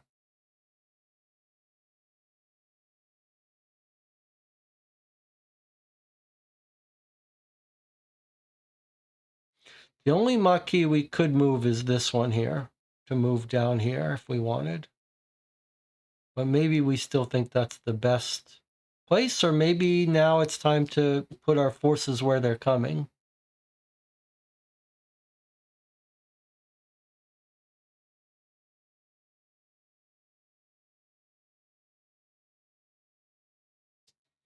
The question is, should we take everyone off of this far north position and move them down here to help with this battle?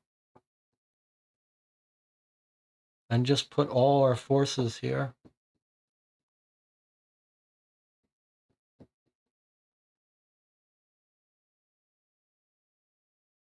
The only thing I don't love about this is this feels like a frontal fight. That's not what we're good at.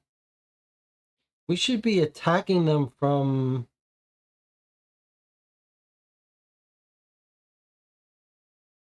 hiding in the woods and attacking.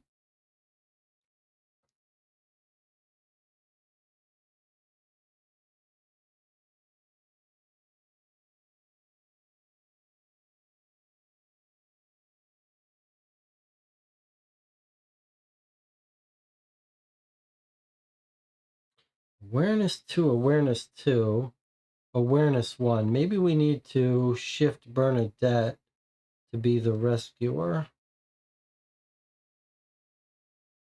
Move Dominique down at the front lines. What do you think about this? Boy, we're really risking it all that they're coming from here, though. If they send troops this way, we are totally dead. We'll be pinched between these two. But I'm not sure. I mean, I'm not sure this person is really doing us any good here with their 2 awareness. They've only got 1 firearms. They're really not helping much. I'm almost inclined just to leave this guy here under the assumption he's not going to help us, but he would at least notice if people are coming.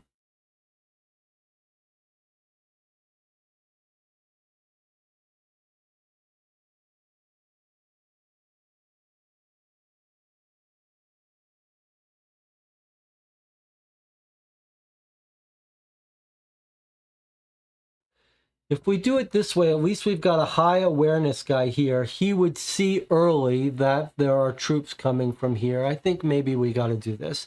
I just don't think he's doing much more for us dumping him here. But I think we have to assume they're not going to come from here. We had high awareness. We saw nothing. He's got technical ability. He could create a sabotage if need be. Although stealth, maybe we put Dominique up here. She's got 2 awareness and 3 stealth. 2 technical, so she could make a run for it, or she could do some sabotage. Okay, this is what I like to do. But Emmy says there's nothing to see at A.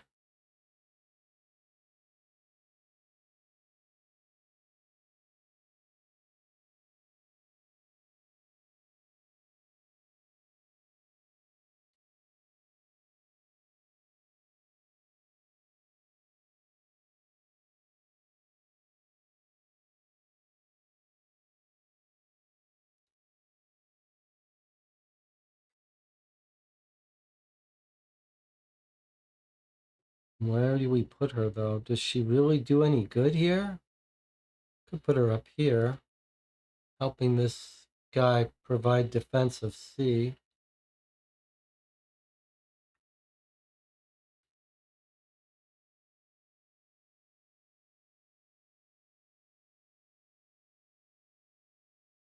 She can't be here, actually. This is a sniper position.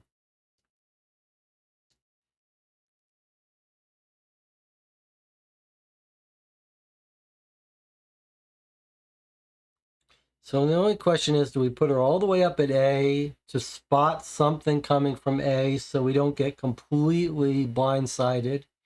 Or do we push her up to the front, let her take bullets?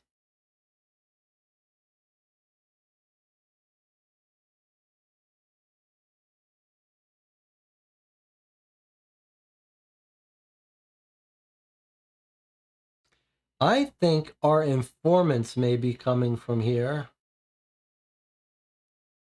which is why I'm tempted to put Bernadette up there so she can intercept the informants and escape with the information.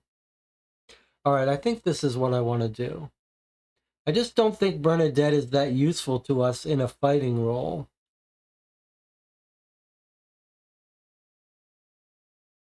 Emmy says, if anything comes from A, I think we're already blindsided. But what if the main forces get routed here, but then we don't notice they're coming from up here? They sneak in and they kill us before we can readjust.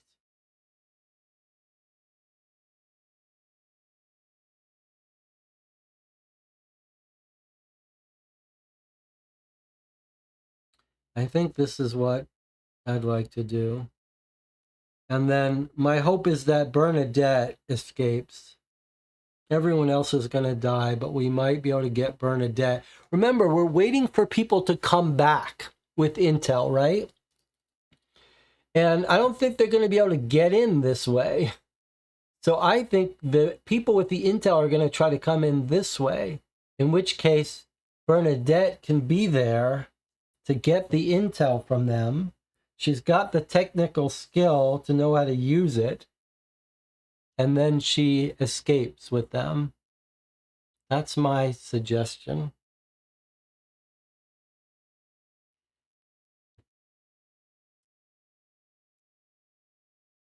All right, we're going to take a break. The audience is going to give some thought to this plan. Make your pitches for any last-minute changes. We'll come back and we will tackle this encounter. I'll see you in 8 minutes.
All right, here we go. 6 hours on stream.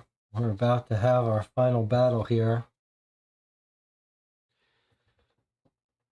We're not all going to survive this, but hopefully one of us will with the intelligence. All right. We've got a couple minutes before the Germans advance. I'd like to get everyone on the record.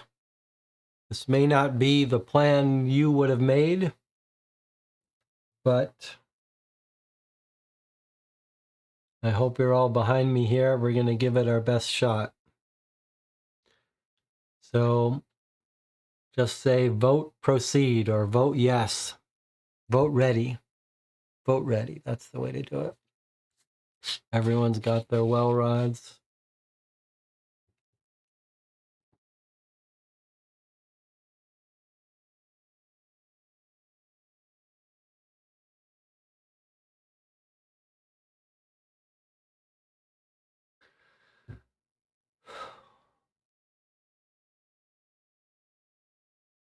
This is what we signed up for. We knew the odds weren't great, but we're dying with our friends. We're going to give it our best try. People will remember. Those who survive will remember our bravery. We will inspire other partisans that come after us. We will inspire the local population to resist.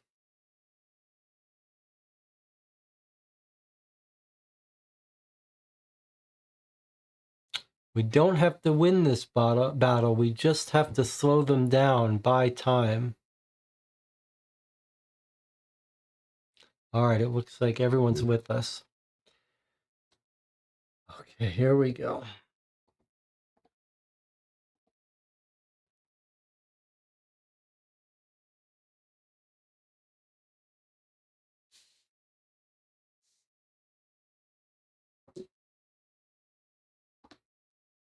Make sure I can zoom in on everything. Okay.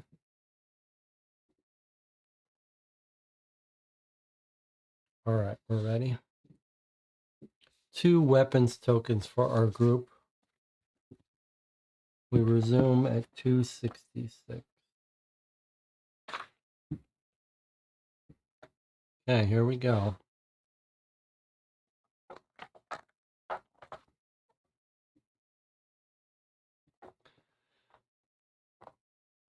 As your team of agents move through the Morette region, their actions may have brought them to the attention of the German command. Tracking points represent the extent to which German command are aware of your presence and the level of resources they have mobilized in response. Red cubes represent German forces. How many tracking points do you have? Unfortunately, we have 2. So we're in this whole other section. Boy, that sucks. All right, well, it's just the difference between 13 and 14 cubes. It could have gone all the way up to 20 cubes somehow. All right, so 14 red cubes. Sure would have been nice if we had kept it down to 13. 6.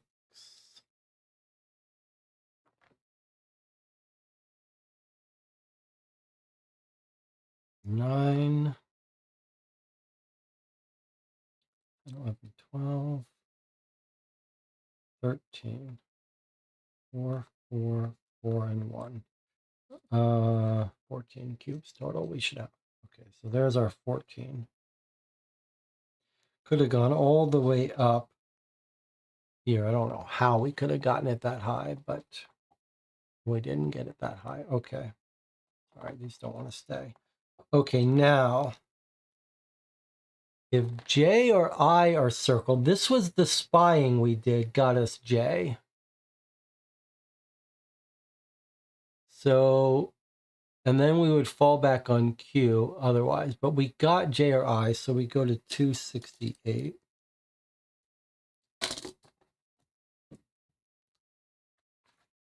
Okay. There's the red cubes. Okay. 268. So we got a little bit of intelligence on them that's going to help us. That's good that our spying wasn't completely for nothing. Okay. Your knowledge of the composition of the German forces will give you an advantage. So if both I and J, if we had done some great spying, we would do this. But we only got J, so we add 1 firearms token. That's what that got us, a measly 1.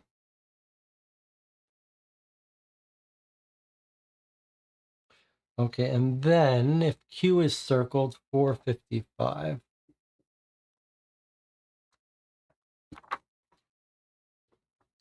Okay, 455.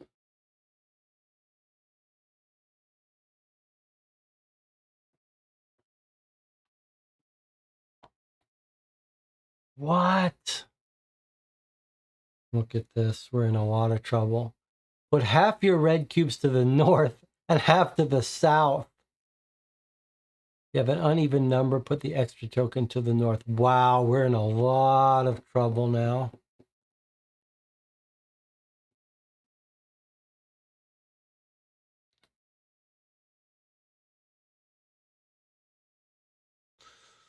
We're in a lot of trouble now.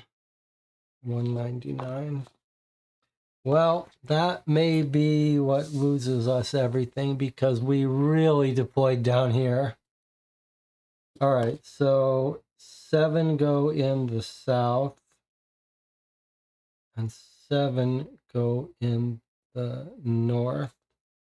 On the other hand, maybe, we get rid of this attack and maybe we can shift up.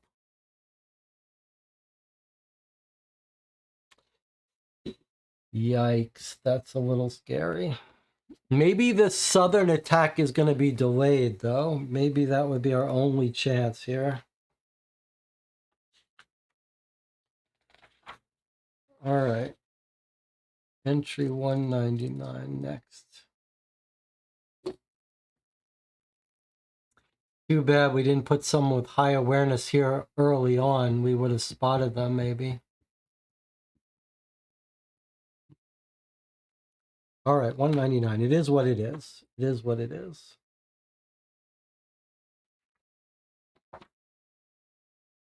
All right, here we go. Remove everything here.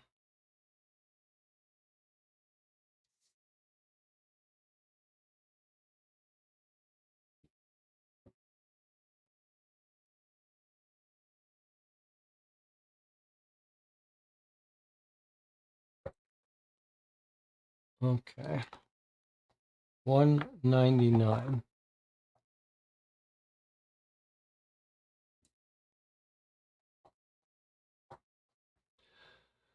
The convoys across the marsh begin to advance, and as the machine guns get within range, they open fire. For every 4 points of firearms at positions D plus F, remove 1 red cube from the south of the map. Okay, for every 4 points at positions D and F. Well, we really bulked up D and F. This is where we're strong. So let's see what we can do here. So we've got 3 from Antoine, and then 3 from each of these. So 9, 10, 11, 12. For every 4 points, we would get rid of it. So we would get rid of 3 cubes. And to get up to an extra one, we'd have to generate 4 more. So that's not going to happen. So we're just going to take these 3 cubes off the map. Okay. Next. If Z is not circled, and it's not, you didn't improve physical defenses given injury to any one agent at position D. Agent or unit. So we could kill off a Maquis or injure Dominique. So we're going to injure Dominique because we need that firepower. So Dominique, who's our yellow, she's going to take an injury.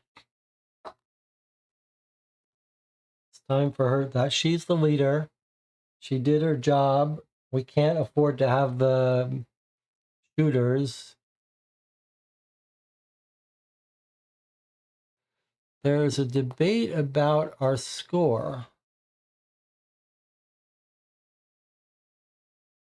You're right.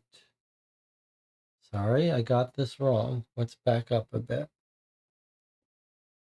You're quite right. I got that wrong. Let's rewind. Thank you. All right, I'm going to rewind this here. I took 3 off.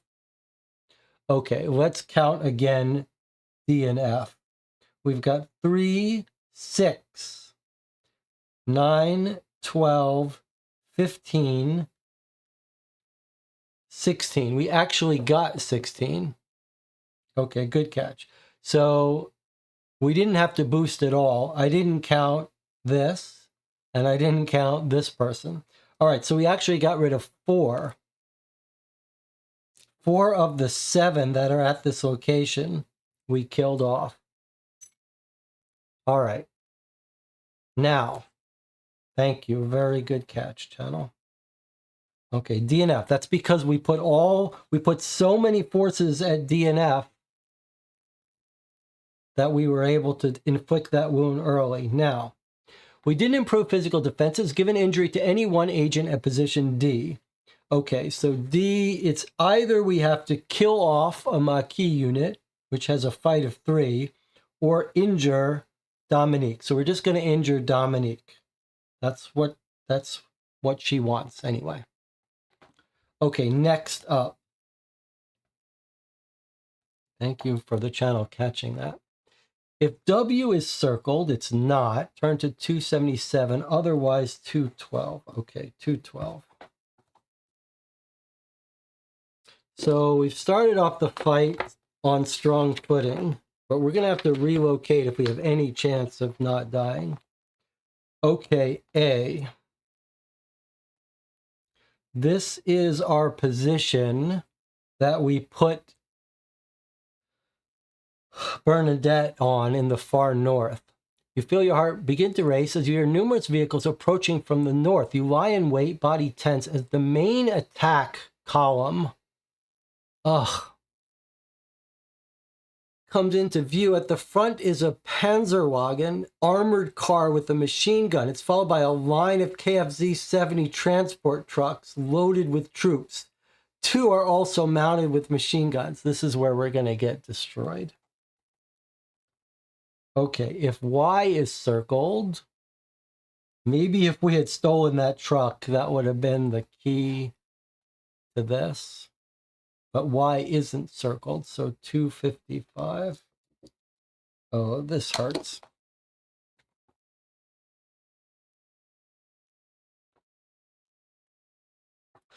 Well, no, that's the way it goes.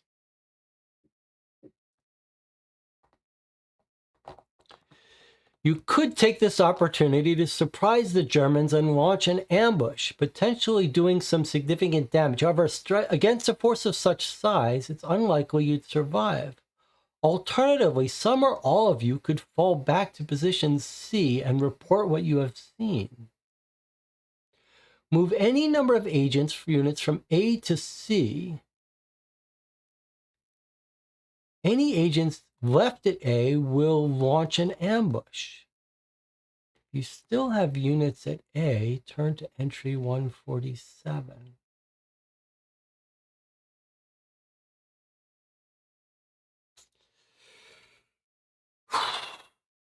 Okay, so we can't move people to A. We can move from A to C. Everyone.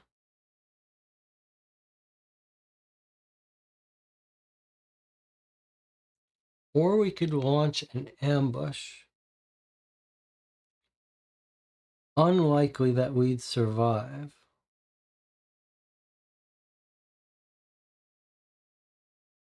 Boy, this is a tough choice here. This is a tough choice. Okay, let's think about this for a second. If we fall back to C, we can report what we have seen. So there's value in going to C just to be able to report what we've seen.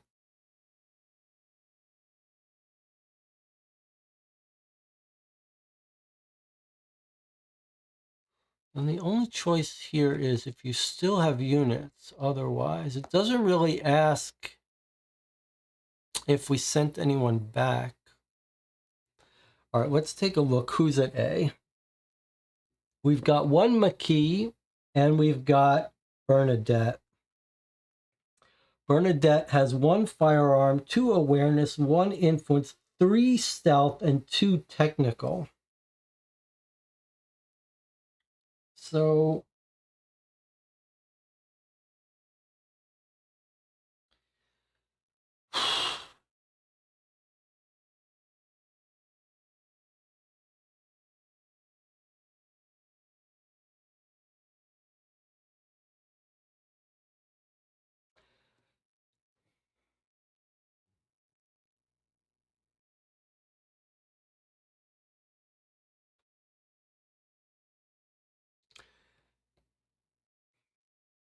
So there's the main attack is coming from here. So let me tell you how I'm thinking about this. We've made quick work of the force from the south, and all of our troops are down at south. Very few at C. So I feel like someone has to come back to C. At least one person has to come back to C to warn them. And maybe hope to get more people back, but probably not. Probably they're just going to come at C, which we are not well suited for. So I think someone has to come back. The only question is, do we leave someone at A to take advantage of this ability to slow them down and ambush them? Even a minor ambush could cause them to slow down if they don't know how much they're up against. So I feel like someone's got to stay behind and conduct an ambush. The only question now is whether we leave Bernadette behind to die and hope that she can use her stealth and technical skills to plant an explosive that we weren't told she has. It's kind of weird that we didn't get any advantage tokens.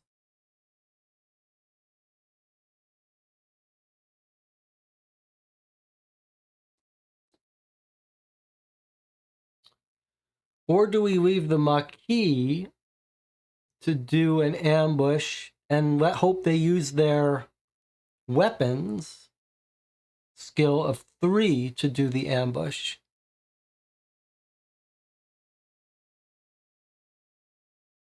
I think it really comes down to whether you think the ambush is going to need weapons or Bernadette's skills. If you agree with me that we have to send someone back, then the only question is who we leave to do the ambush.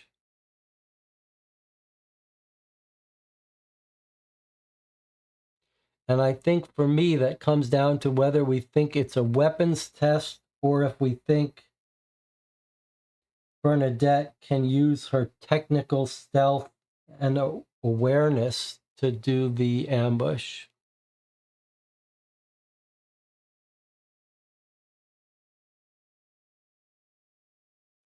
It's a line with one major armored vehicle at the front. So if we could stop that armored vehicle, we might be able to hold up the whole column here.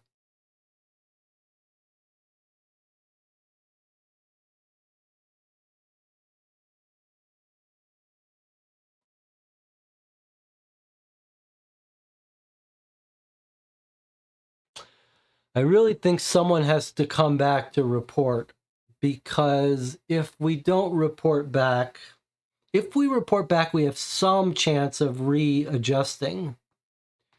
We have to avoid the surprise of the main force coming from the north.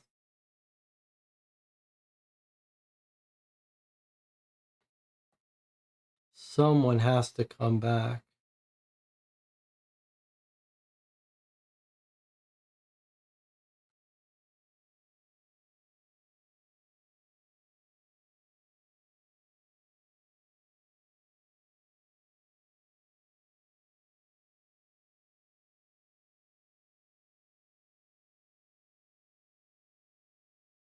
Hmm.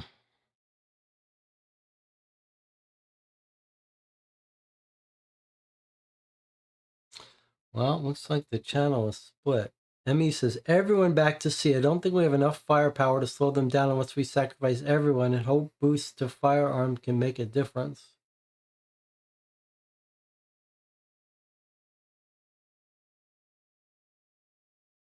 Marcos says, both in A or both in C.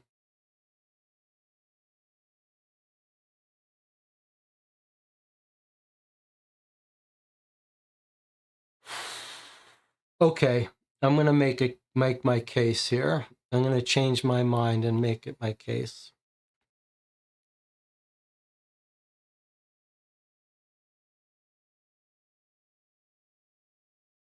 All right, here's going to be my readjusted suggestion. We've got a huge surprise force on the north that's going to just destroy us if we let it in. An ambush is our best attempt to do the most damage. We're going to surprise them before they even realize we're anywhere near them. So the best bang for our buck is to attack from A.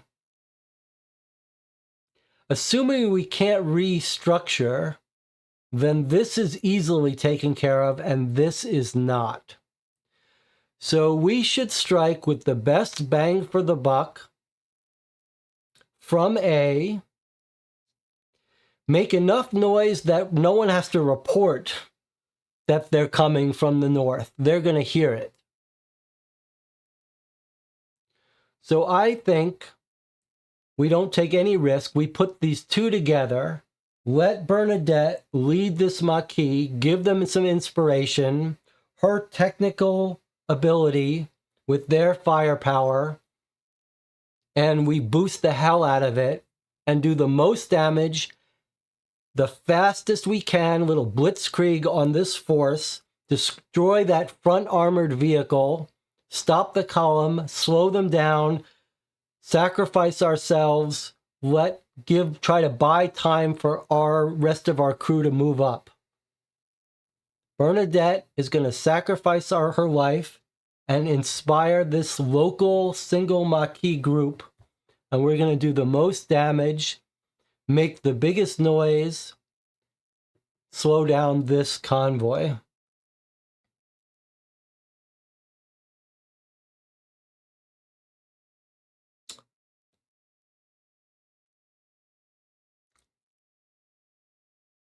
I think that's the way to do it.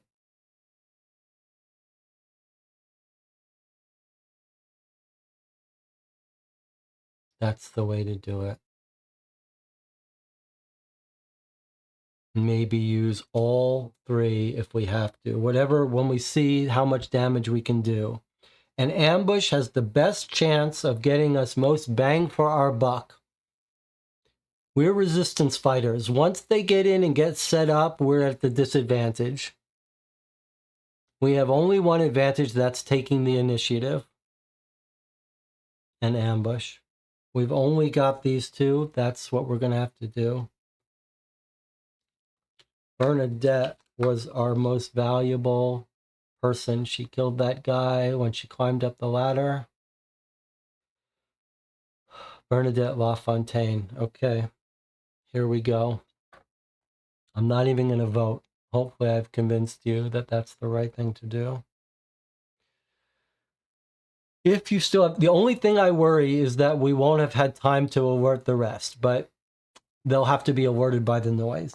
If you still have agents in position A, which we do, 147 agents or units, we have to stop that armored vehicle.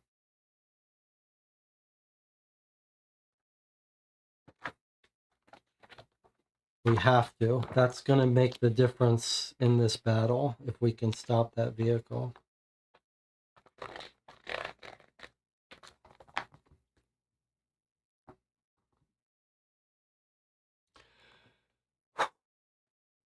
Knowing that this could be your last charge, you launch yourselves into the fray. The Germans are surprised by your sudden appearance, and you manage to dispatch many soldiers, pushing forward into the blood and chaos, determined to do all you can. For every 3 firearms at position A, remove 1 cube. Well, that is not great. We were hoping for something better. So for every 3, so we've got 3, 4, but we can boost this up 5, 6. That would be 2 cubes to get rid of. That's all we can do, right? That's all we can do. All right, Bernadette, I was really hoping that...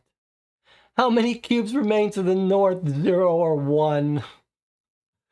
2 plus, there's 5 up here. Okay, entry 116. Wow, they're still coming hard and heavy. We may not make it.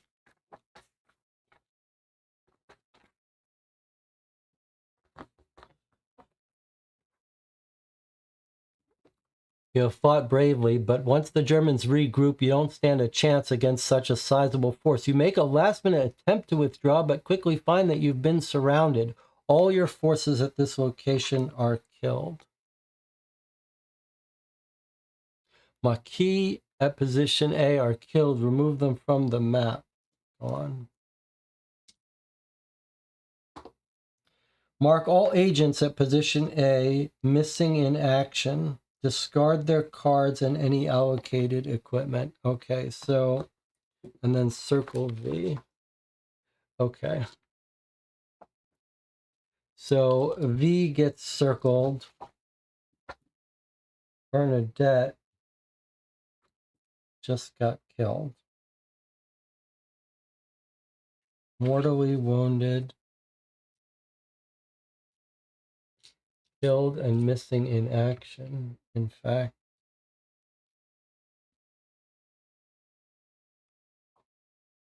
so we should have written down our people here. I'll write them down here. Antoine,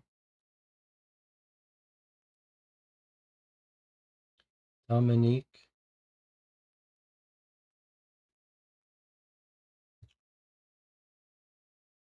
Francois, and Bernadette.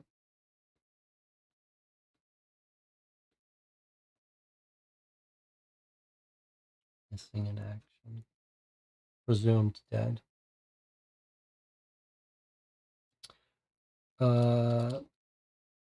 Jonathan says, check to make sure it said circle V and not circle Y. Okay, let me see. It does say circle V for sure. And I did circle V. However, now we're getting really punished because look what it says here. If any units fell back, this was my fear that if we don't fall back, we won't warn them. And Bernadette did so little that this is really going to hurt us because now we didn't warn them. Oh, this is just heartbreaking.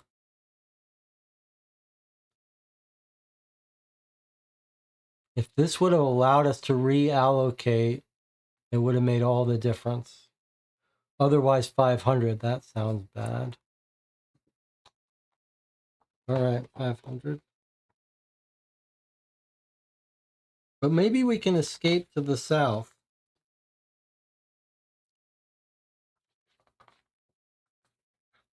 Well, Bernadette died. Okay, here's entry 500. You hear numerous vehicles approaching, and moments later, the main attack column of the German forces come into view. 304. Oh, this is demoralizing. I feel demoralized. How does the audience feel?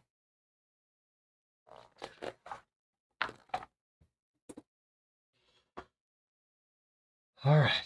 Well, that's how it goes. Let's read 304. Location E. From your high perch, you see a KFZ-70 with a machine gun move to attack position C from the western flank. It's supported by numerous soldiers with rifles creeping through the woods behind it. Check the total firearms at position E. Okay, well, at position E, we just have a Maquis by himself. So that's worthless for us. So that's a 3. That's the worst entry, 175.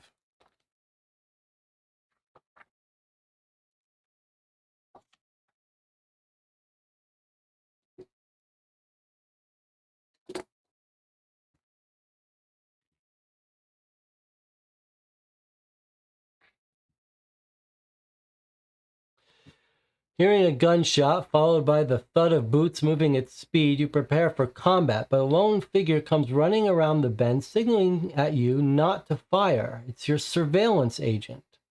Clearly, surveillance didn't go according to plan. You hear more gunshots, and it becomes clear that the German soldiers aren't far behind. You've lost the element of surprise, and now have no choice but to run out and fight.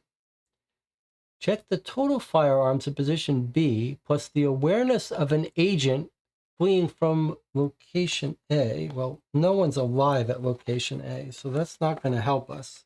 Let me I think I might have read the wrong one. I think I read the wrong one. Okay. 175. Sorry, read the wrong one.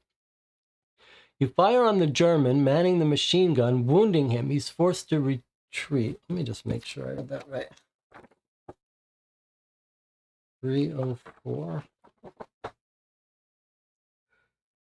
So we had 1 to 3. So 175. Okay, so I read the wrong one at first. Get the right one second.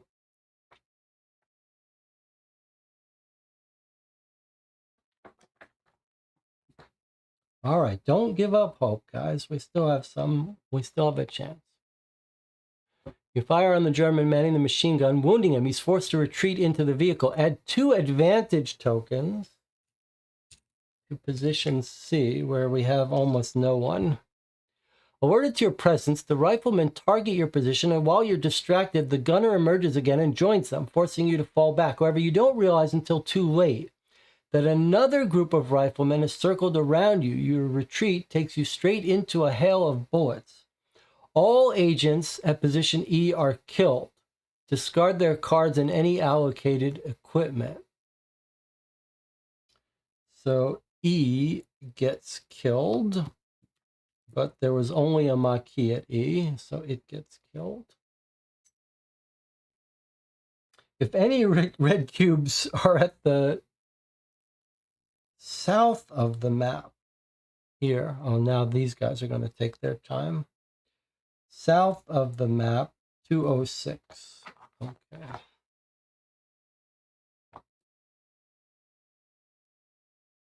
We still have a chance. If we can do overwhelming damage here, we may be able to relocate.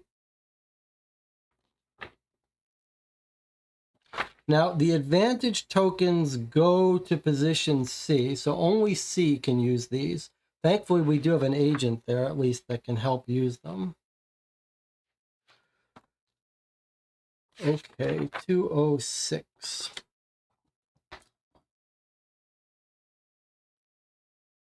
The force to the south continues to press forwards across the marsh.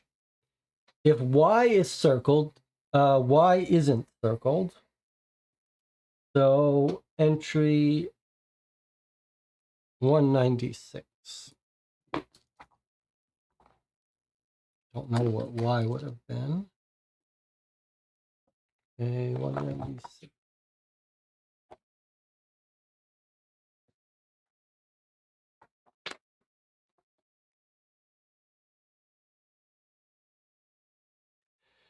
For every 3 red cubes, there are 3. Give an injury to any one agent at position D or unit. Then, if position D is empty, turn to 311. Otherwise, calculate your total firearms at position D and F. Remove 1 cube for every 4 firearms.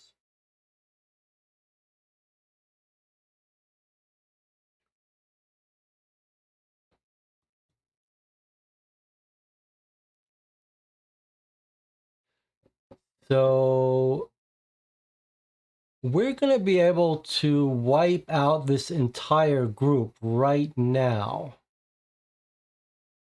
no matter what we do. No, that's not right. I mean, yes, it's right, but we have a choice here. So Dominique, so let me go to this view. Dominique is already wounded. If we give her a, let's see. So we have to wound someone. If we give her a wound, she's going to be mortally wounded. And then it says if D is empty or only, so that's not going to click in. So we could mortally wound her, and then we would kill off a unit for every 3. We have 12, 13, 14, 15. She'd still be alive, and 16, mortally wounded, but still able to help.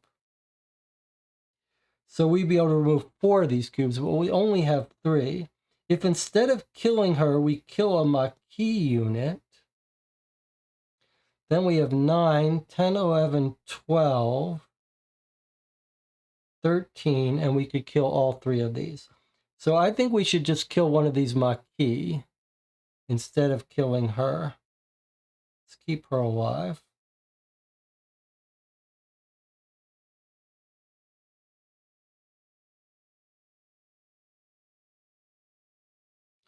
Who knows if this Maquis can even relocate? Maybe only she'll be able to.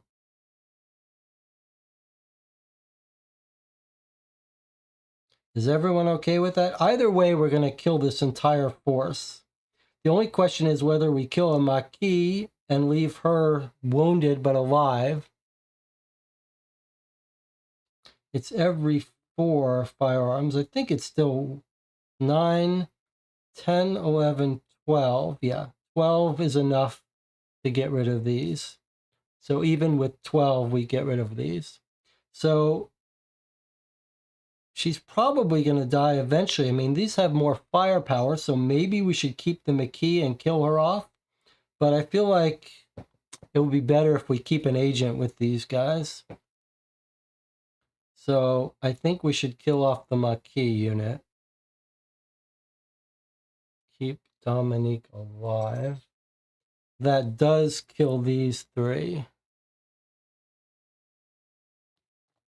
Not sure if F is to be counted. It's not. It is D and F. Calculate total positions at D plus position F.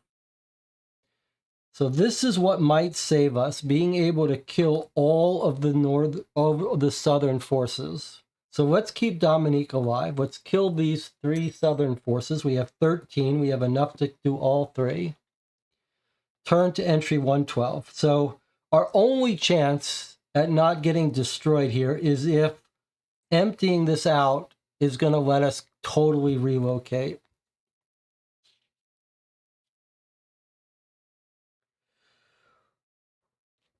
Okay, 112. If we can relocate, we got a chance. If we can't.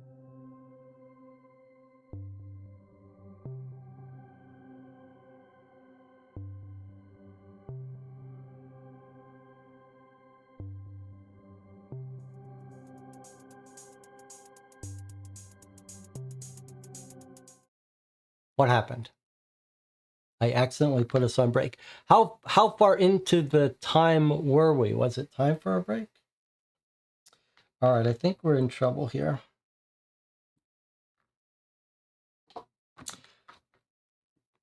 The German force attacked. Surely it's going to let us relocate at some point. Okay. The German force attacking from the north is formidable. A KFC-70 with a mounted machine gun fires relentlessly in your direction, while riflemen approach from the cover of the woods to the eastern flank. Some of you focus on suppressing the machine gun, while the others attempt to take down the riflemen. For every 5 points of firearm, 1 cube from the north.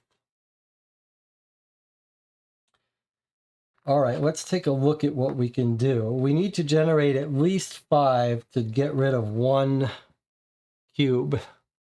So this guy has a firearm of 1. That's 3. So 4 with the 2 of them. And then 5, 6, 7 most we could generate. So we should just use 1 of these to get 5. 3, 4, 5. And we can get rid of 1 of these cubes.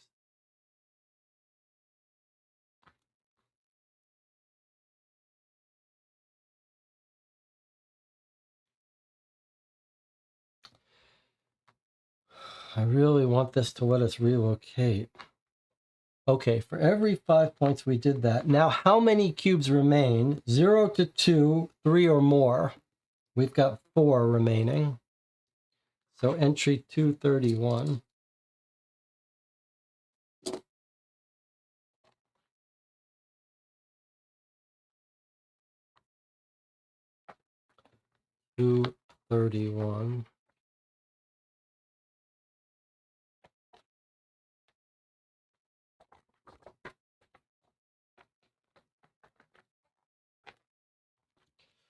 Okay, position C is now under attack here. Several riflemen go down, but the rest continue to advance. You partly suppress the machine gun, but it continues to send intermittent bursts of bullets in your direction. If Z is circled, it isn't. That would be our improved defenses. Otherwise, for every 3, give an injury to 1 agent. Okay, so the fact that we were able to get this down to 5 is going to help us because only 1 of these is going to trigger. So someone is getting wounded here. Either this 3 or Francois is going to take a wound. So clearly, we're going to have Francois take a wound. We need the firepower of the Maquis. So Francois, all of our agents are taking wounds, and it's going to help the morale anyway, and it still lets him use his advantage token there. Now, next if-then rule. If position C is empty or has only mortally wounded agent, no. If there are any red cubes on position F, no. Otherwise, 141. Luckily, our sniper on F is keeping the bad guys from taking over F. Okay, turn to entry 141. This is where, if the south is taken care of, maybe we're going to get to relocate. This could, if we could just survive a little bit longer to relocate, we got a chance. 141.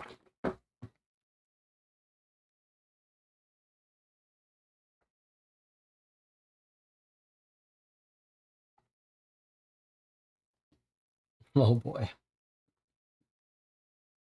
Further up to the road to the north, you see another wave of troops approaching. Really? All right, we weren't going to win this. We just have to survive long enough. If W is circled, it's not. Add 4 red cubes. Otherwise, add 6 red cubes. Really?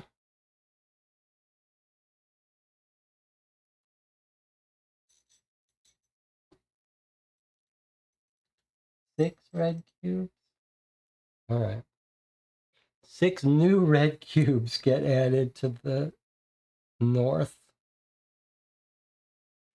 All right. Well, it was never going to be a battle we could win. We're just playing for time. Okay, if S is circled at another 3, all right, our S is not circled. That's good. You feel you can't hold the Germans off much longer, but the Maquis agents with the information on the German intelligence still haven't returned. If you fight on, you risk your lives and the lives of the Maquis, and your first object was to get them to safety. But if you withdraw, you'll fail your second objective to gain the information on the German intelligence facility. Note that if you choose to fight on, you will possibly be able to move some agents to different positions. So we have to make a choice, to withdraw or to fight on.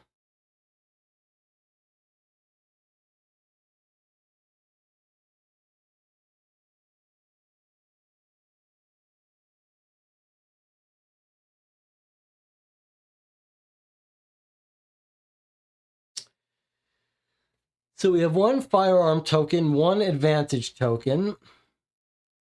Let's take a look at the battlefield as we see it. Francois is injured, but still alive. Bernadette died. Dominique is injured, but still alive. Antoine is full of health and has got his 3 firearms. If we can get all of our people in a position to fight, and these are 3 or 4 to kill, we could generate 1, 2, 3, 4, 5. We could kill 6 of them.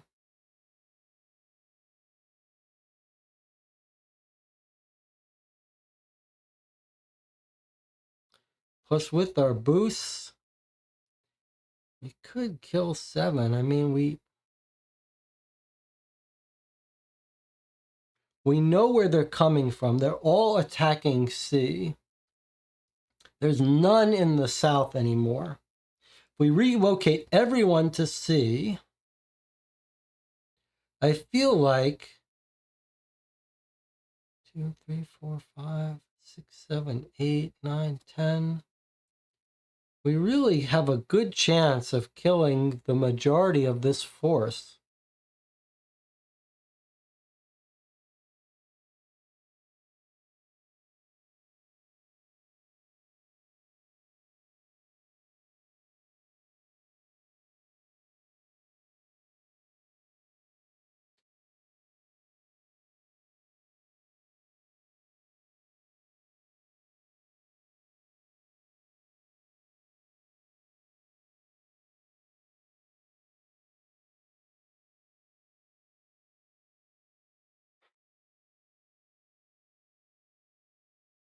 Boy, this is tough decision.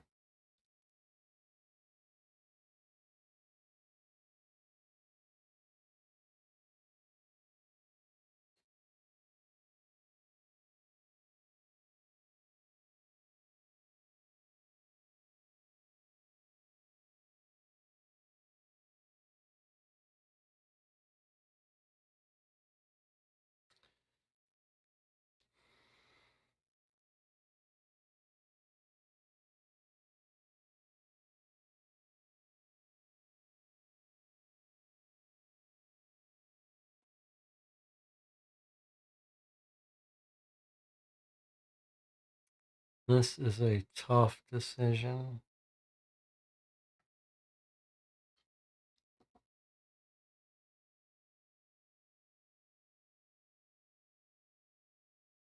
Emmy says, get out. We did the primary objective. Marco says, sadly, get out.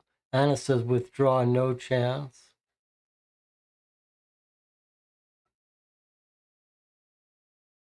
Marco says, if the reposition is not general but only minimal, we have no chances. Anna says, Jesse is overly optimistic. Marco says, in my opinion, we have done very well with the intel we had. Now is the time to leave.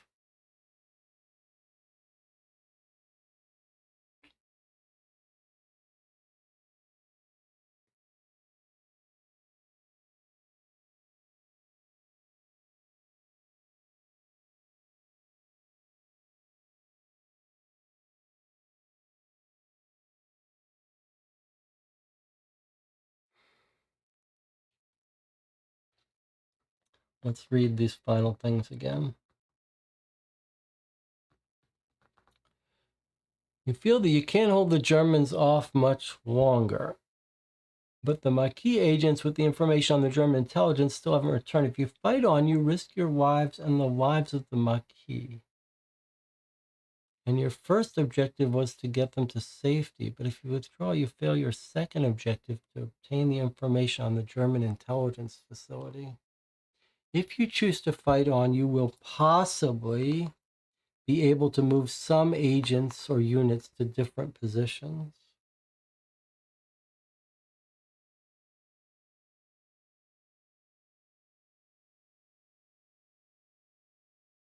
So we don't know if we'll be able to move them all.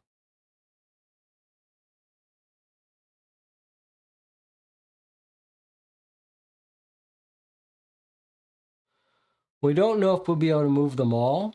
We don't know if there are more coming. We don't know how much we'll be able to reallocate.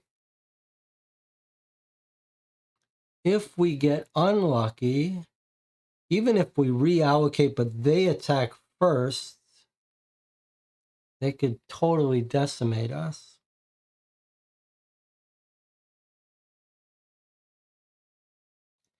Two wounded agents. If we get them out, we could heal them up. John says, I'm worried that the red could take E and start shooting at us. Yeah, I mean, even if it allowed us to totally reorganize, It would be dangerous to put everyone in C where they could take E and shoot at us. Could take E and C, but then might we have our forces divided? All right, let's take a vote.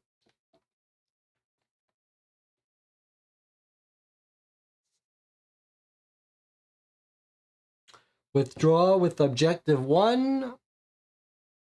Live to fight another day. Take our wounded agents. Bernadette died.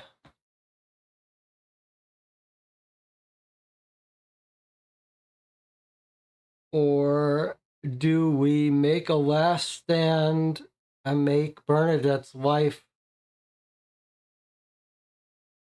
not meaningless and try to get the intel? There are so many unknowns. We don't know if there are more Germans coming. We don't know how best we'll be able to reallocate. We don't know if the people coming back with the intel got killed, captured. We don't know how long it's going to take them to get here. They might be safe hanging out somewhere. It would be crazy to try to wait for them. They might not ever come. We can't possibly win this battle forever. So what, are we going to wait here forever for these guys? It was a mistake to wait for them to begin with. We should have run. So I'm on board. Let's get out of here. We might need our last firepower to fight our way, break a hole, right? Who knows if it's going to be easy to escape? We might need our remaining last bits of firepower just to get out. All right, everyone's voting for withdrawing.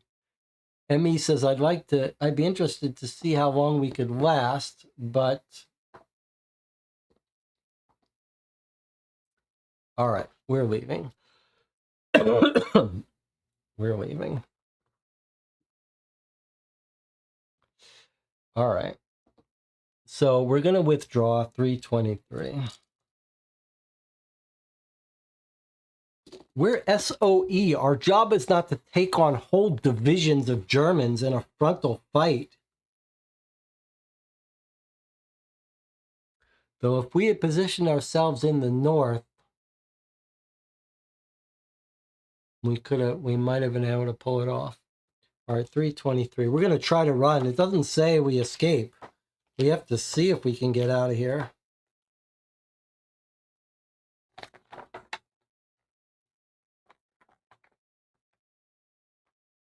All right, let's see what happens.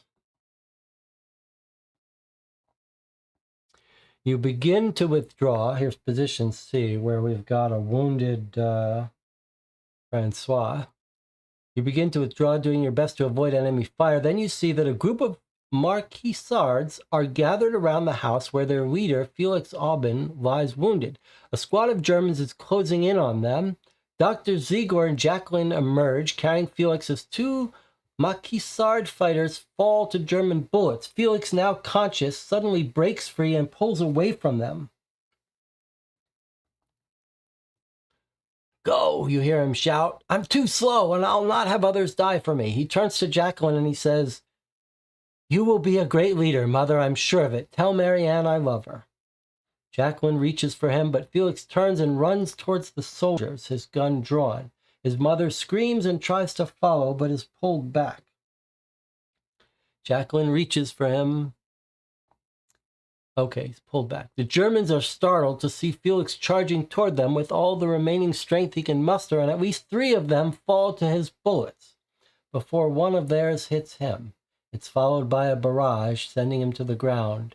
His actions give Jacqueline, Ziegler, and the other Maquisards the chance to get away and join you. Thankfully, your early withdrawal and the Maquis' knowledge of the woodland paths means you're soon out of danger. End of encounter. How many Maquis units survived the battle? Okay, well, let's look. It looks like 5 of them survived.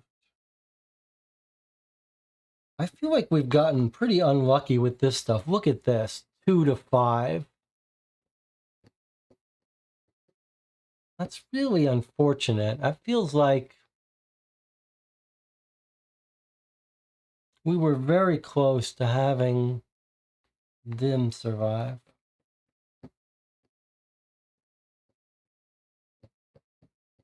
I'm not happy about that.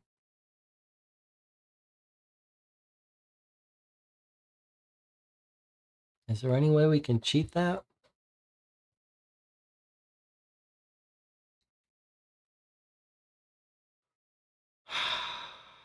Guess not. All right. Well, middle entry.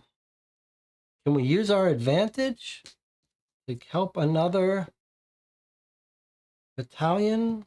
Another Maquis? What do you think? Can we house rule it and allow our advantage to rescue an extra Maquis?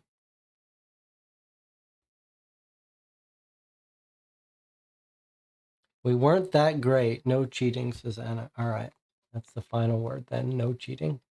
2 to 5, entry 461.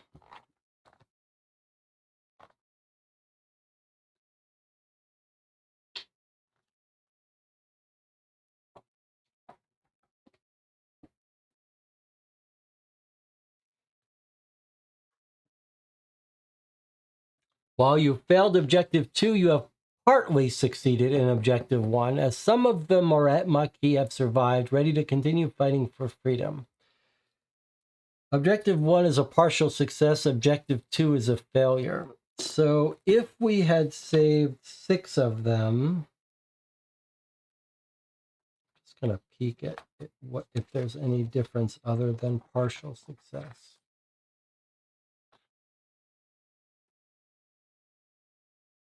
Don't look. I'll look.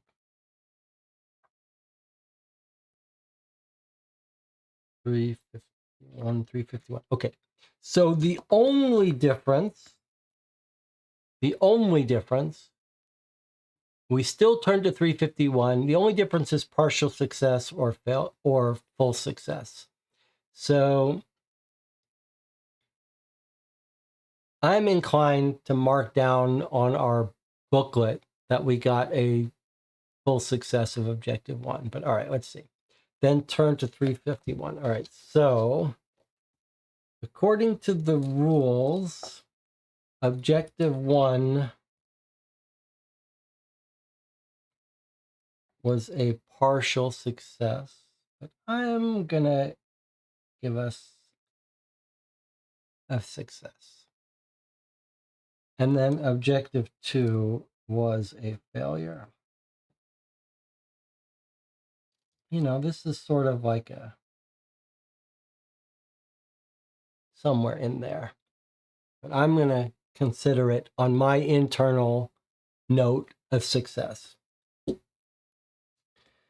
All right, 351. Nothing else happened. Nothing else is different. We still read the same thing. 351.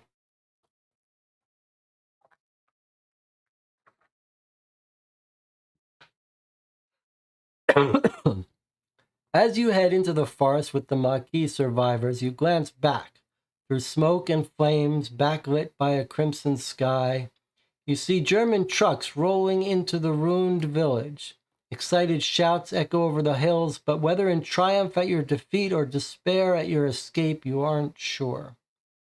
Then your eye is drawn to an armored car that is stopped next to the dilapidated house, outside which lies the body of Felix Aubin. A tall figure emerges from the car, the glow of a cigar between his lips, and the salutes from the surrounding men tell you this is someone of importance.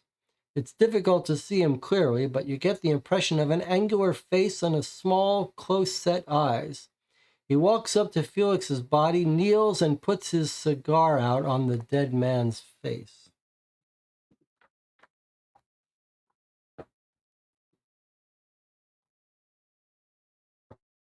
As some of the German soldiers let out whoops and cheers, you turn away, your feelings torn between relief that you have evaded such a man and anger you could not stay behind and put a bullet between his eyes. End of mission 1. And there's our villain.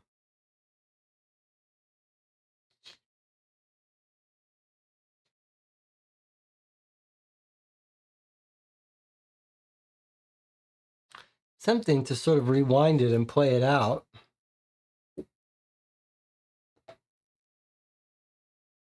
It'd be easy to rewind.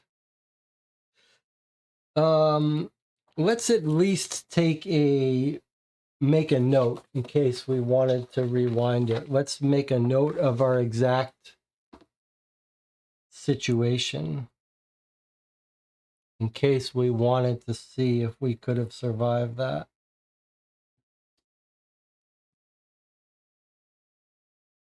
Okay, so C is Francois injured +1 Maquis. E is Antoine +1 Maquis. I'm just writing down our state in case we wanted to try to reconstruct it. This is injured Dominique +2. B is 1 Maquis. And then we had 10 red to the north.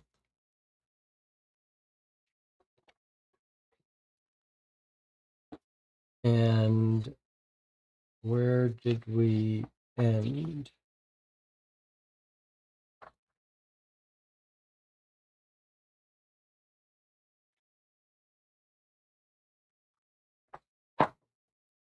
$141.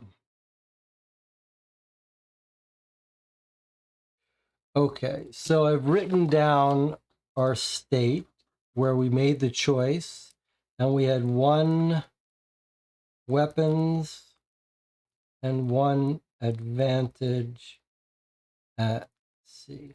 Okay, so if we wanted to reconstruct this to try to do this battle again, we could do it, or we could play the whole mission again and try to do better. Well, that was pretty intense, 7 hours. Let's do our normal thing. We'll take a 3-minute break. We'll come back and let's talk about the experience. I hope those of you who've stayed with me this long will stay a little bit longer. Share your thoughts about the game, the experience, what you thought. So I'll see you in 3 minutes.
Okay, time for final thoughts here. After a 7-hour session playing, I was almost going to say This War of Mine. That's a different game.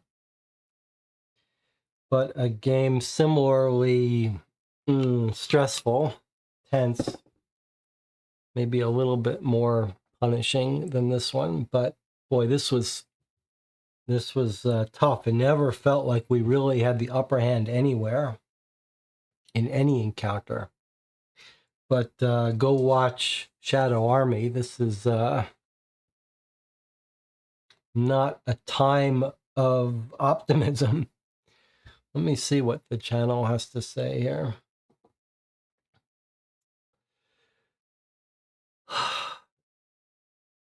Anna says, we could play this scenario again next time, try and do it better. Emmy says, fun game, but it felt like our skills and agent selection made it harder than it could have been.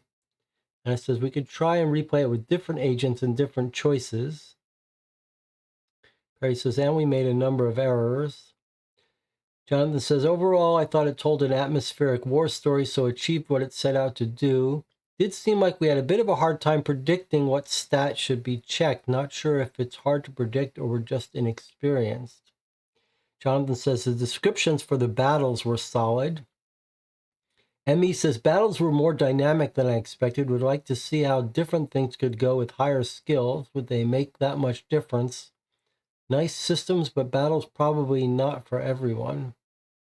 Perry says, really like the mechanics. Jonathan says, personally, probably a bit too much time spent on the battles versus the rest of the story for my taste.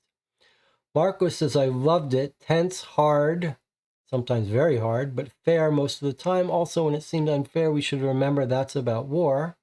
I really liked the way the lack of information punished the military organization. It felt very real to me. Fog of War was always at work, leading us to make some suboptimal decisions I can live with. I can see replayability, but only as very interesting what-ifs. In a replay, you can make different decisions about tactics and other things that could be a lot of fun, but still wouldn't feel as a completely new experience.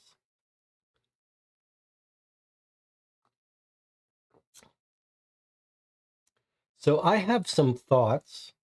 I think it's going to take a little bit more to really come up with some solid final thoughts on this. I still feel like I'm not sure. And it said, battle discussion was too much for me too, but it wasn't the game's fault. It was our fault, my fault for taking too long to talk about the tactics. Okay, well, let's start from a big picture standpoint.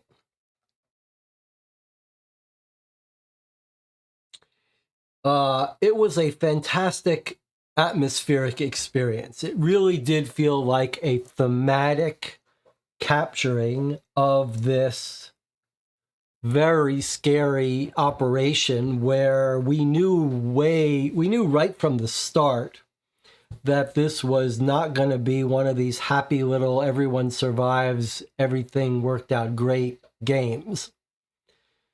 It became clear right from minute one, we felt like we were behind the 8 ball, scrounging to make progress and always at risk. And we used a bunch of our tokens early. Maybe that was a mistake, but it felt kind of oppressive the whole time. But as a cinematic experience, I think it was a triumph. The fact that we've got these 4 agents that they don't have personalities, but we put personalities on them, and it hurt to lose Bernadette, but it was a very cinematic moment when she died, and now she's dead. Like, we've got 2 more missions. She won't be coming with us. And I think what one of the comments said was absolutely true. Emmy says the battles were more dynamic than I expected. I think this is a real success, and I'm not sure whether Dave Neale or David Thompson gets the credit, some combination here. But there's some real dynamical system stuff going on here where it's not just it's not a simple choose your own adventure path. It's you're choosing paths and you're trying to predict what resources will benefit you based on what you have. But these clever little systems where people in one area can combine tokens. If they're with each other, they can use a token. If they're not, you can't. And then this whole battle thing gave us opportunities to move people. And I think, maybe we made a little bit of a poor judgment about this. But leaving aside, I want to come back to the idea of ability to predict. But mechanically, it did feel like there were all these moving parts that made it feel more like a dynamic system, that where the pieces moved together. There was sort of like a living, breathing world underneath this. And all of the jumping back and forth, you can see, this whole book is just for this mission. So maybe most of these entries we didn't read. And they were all because you have these multiple jumping paths. Are there still troops left here? Are there more than 3? Are there less than 3? Is this space occupied by anyone? There were clearly all these choices we made that would branch, but there were a lot of mechanical, like a finite state automata that were moving the state based on where we positioned and what things were where. And that did make this place feel alive. This whole tactical puzzle is totally unique in this genre for us. We've played a couple of choose your own adventure books and games where the battle is an attempt to use some resources and items, but this is well beyond any of that. So I would say, as a hybrid game, choose your own adventure and tactical puzzle stuff, and in terms of creating a cinematic experience, this is a huge success. And that's the biggest success here. Now, and I do think this puzzle, well, I think there are 2 things to say about this encounter puzzle, several things to think about it. First of all, if you take it seriously the way we did and really engage and think about it, it does create very meaty, it creates a feeling of a puzzle, a tactical puzzle to solve. And we really tried to think through the whole thing, and maybe we made some tactical decisions, like we said, well, we didn't really put someone here who could see far with high awareness, though we did here. So we really spent a lot of time thinking about this and chewing on it. And the game clearly wanted us to, and had enough dynamics that was important. However, I think the area of critique here is a familiar one for choose your own adventure games, which is the feeling of, can you really deduce the right decision? And I think we saw some signs that there was a little bit of misstep there from my point of view. And I think we saw it a couple times. So there were a couple of decisions we made that felt like we had to role play it, but I have a hard time saying there was a right decision and a wrong decision. And feels like we kind of got unlucky a couple times. There was the truck. Should we try to kill the soldiers and take the truck? Well, is there a way to deduce? Could we have reasoned out the right thing to do? I don't think so. I think you could make the case that we should have been bold and taken advantage of the truck, and if we had, we would have had an extra day and been able to plant mines. It feels like there would have been a strong benefit to that. But on the other hand, we don't know if the game would have had to circle other things that would have downsides. So it feels like there were a bunch of decisions that there was no way to know the right decision. And maybe if we look under the hood, there is no right decision. It may be that those are all things that have that give you a little bit of benefit here and hurt you a little bit here. But it felt like there were a bunch of places where it was sort of impossible to predict what we should do and how many people and what people we should have sent. It was all very cinematic and very cool. And there was a little bit of logic that it feels like you do need to get your head around. Like, there are a bunch of tests that say use the worst stat and a bunch of tests that use the best stat and a bunch of tests that says total the stats. And I think that's one of the more interesting parts of the game that you might be able to reason about. Like, if you're escaping, then your slowest person slows you down. But if you're just trying to sabotage something, maybe your smartest person, his stats or her stats succeed. And then if you're acting as a group, you should sum the stats. So I do feel like there's some logic to that if we play next missions or replay missions, we might think about that. And frequently you just need one person who's the best at it. And it might make sense to take someone with very high technical, very high guns, etc. And then we might have hurt ourselves about that. But right from the start, we were like, okay, this mission is to rescue. We don't need shooters. And then the game said, surprise, you're trying to break out someone with guns.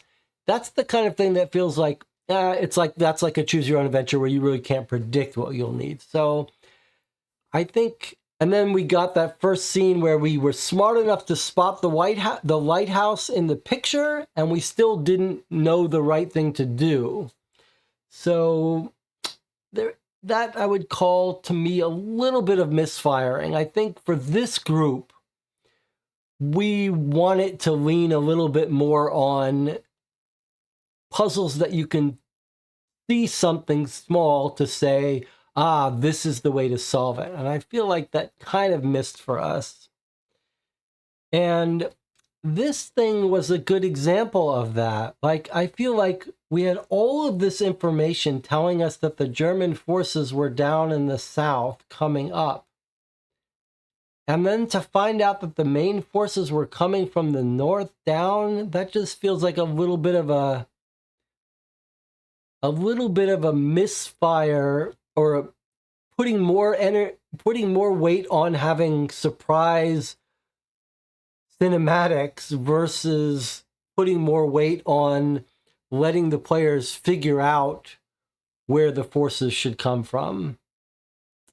And I'd say that's a tiny bit of a disappointment on my part. Maybe if we had put more effort on spying, but we did try to spy, but it didn't give us a little bit of information. So maybe you could maybe if you played on an easier mode, we would be able to gain a little more information.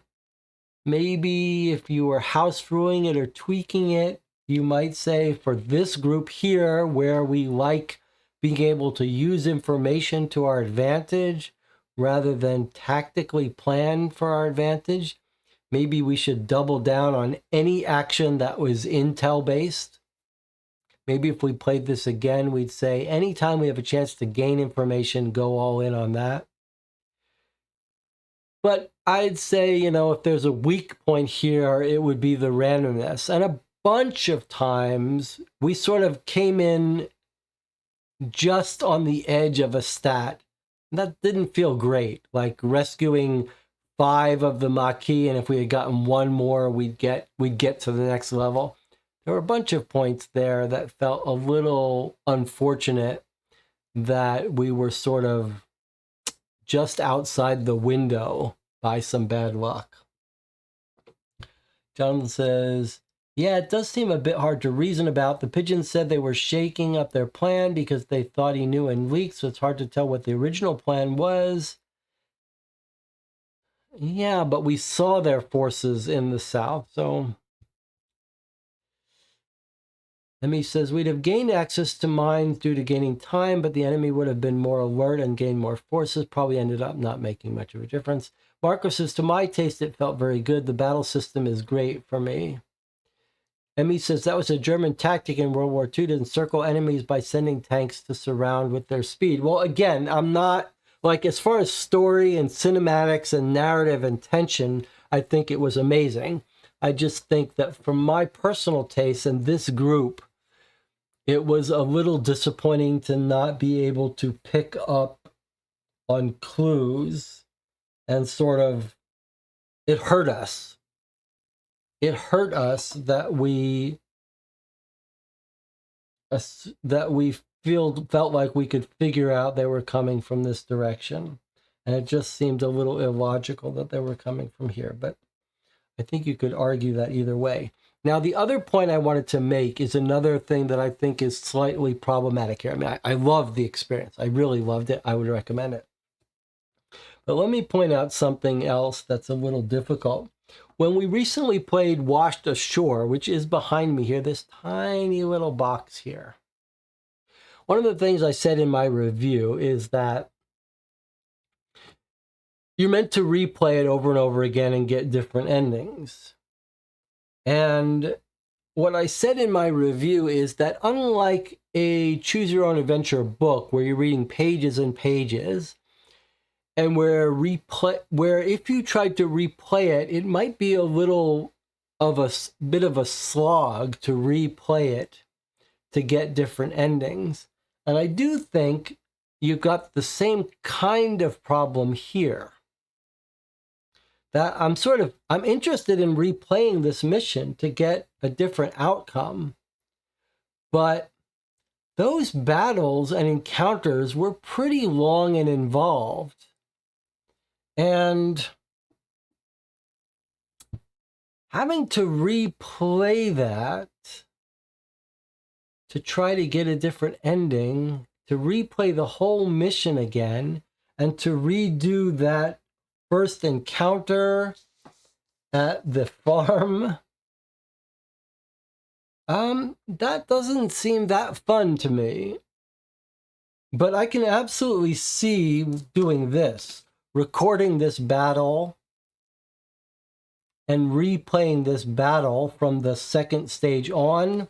And I wouldn't mind sort of rewinding the tape and seeing how we started this battle, what we started with, and trying to run through this battle again. Or maybe replaying this mission once more, taking all different choices and a different team. But I don't know how many times you'd want to really replay this mission. Although I will say this. I do love that this is not random. That's worth spending a minute talking about. There was no randomness here. None. And it would have been easy for them to write into the book and include a die with the box and say, when you run these battles, here's the rules for conducting these fights, and you roll a die. In fact, I'd love for Dave Neale and Dave Thompson to tell us. I'd put good money that they considered this. It'd be hard not to consider it. But I'd love to hear a little bit about what that discussion looked like about adding randomness to the battles. From my standpoint, I love that they decided not to do that.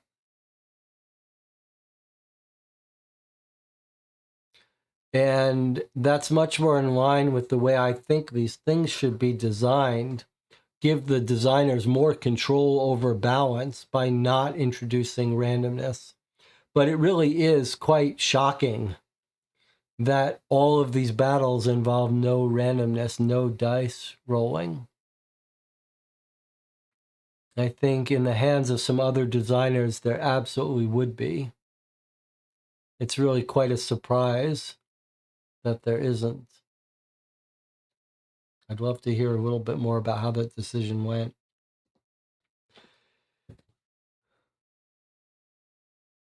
And it says, replaying just once, now that you know what's coming, different team, different choices, seeing if you can achieve the second goal as well. I agree with that. You could replay it once. John says, seems like it might be a good idea to take note of what you have at the start of an encounter and at the end. Then when you can replay, I agree with that. Marco says, I agree. No randomness, different outcome dependent only on different player decisions. Love it. John says you could skip and have the same outcome as previous. Yeah. So I think we're all on board that it would be interesting to try this mission again with different team and making some of these other choices. In fact, I mean, it's a pretty cool idea to try to play each mission twice, once going in blind and once taking a custom team and making all these decisions and seeing how much easier it would be. I can absolutely see playing each mission twice, fully. Playing through each mission twice. There was a map here that we never even saw in this scenario. In this, a map available in this mission that we never got told. Probably it's one of these things had a branching option. You either tackle this differently with a different map or this differently with a different map. John says, I guess I'd also say if you're on the fence and you enjoy a more social manipulation spy story, this is much more a commando battle story.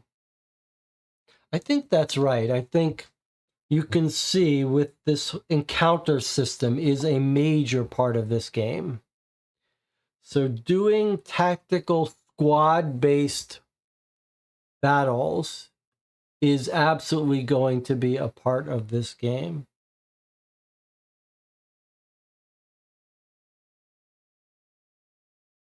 A major part of this game.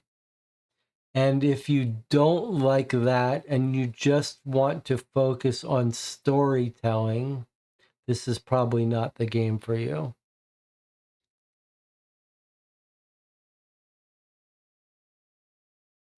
But boy, if you like the idea of tactical battles, and then this throws in a very strong adventure narrative on top of it. And I am curious to see how the campaign unfolds. So Bernadette is not coming with us in the future missions. I wonder if we'll have if these will get healed, if we'll have chance to pick a totally new team. I'm very curious.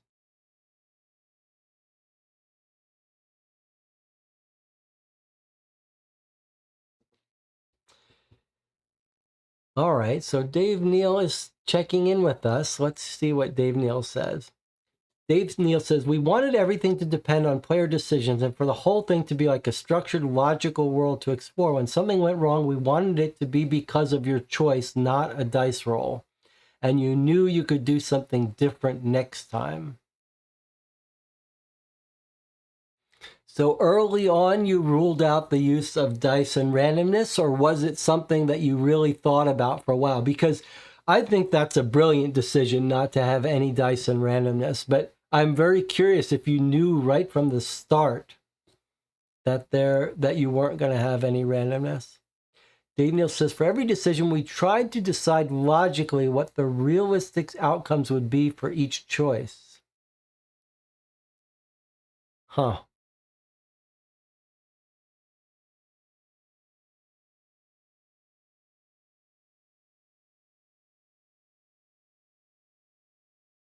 Well, maybe we suffered a little in trying to think too much from a gamey standpoint about some decisions, and we should have tried to think more realistically.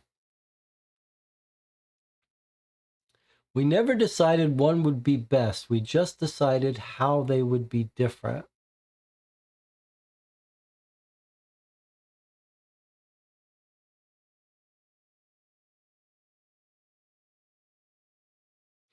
While we have Dave Neale here, let's ask him about some questions. So, what was your Dave Neale says, which means Dave and I can play it because the correct choice depends on your team, tokens, weapons, etc. I see.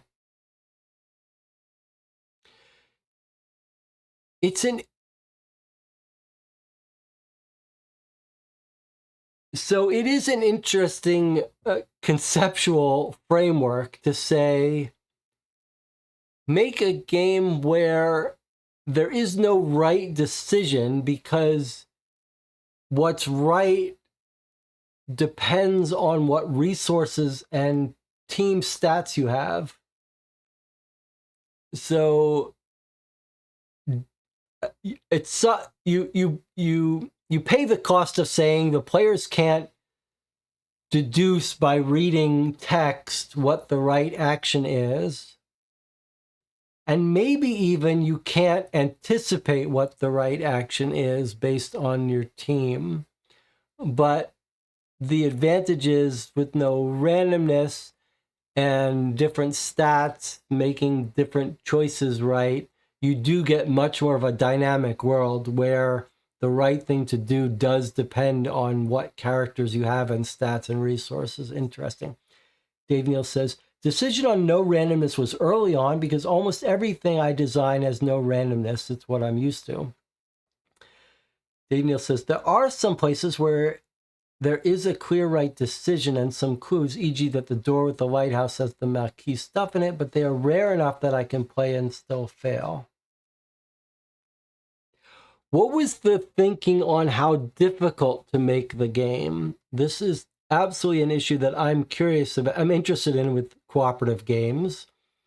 And you probably know a little bit about the history of some of these games, like This War of Mine, having very oppressive feelings, but a little too brutal from my standpoint, This War of Mine. Okay, so Dave Neale says, you started out saying that this was going to be a difficult, brutal game. Okay, well, that helps to know going in. So it did feel that way. Like it felt a little brutal and oppressive. Okay, but that's how it's supposed to feel.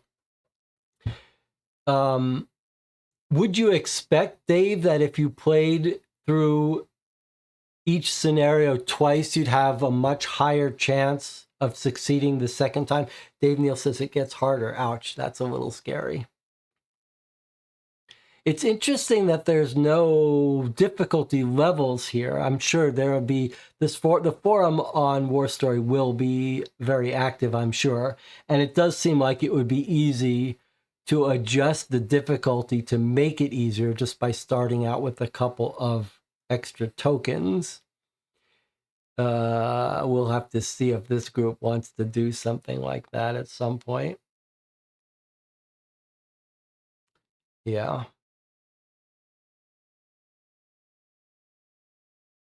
Well, another real success, though. I feel my blood pressure is a little bit raised from that last battle.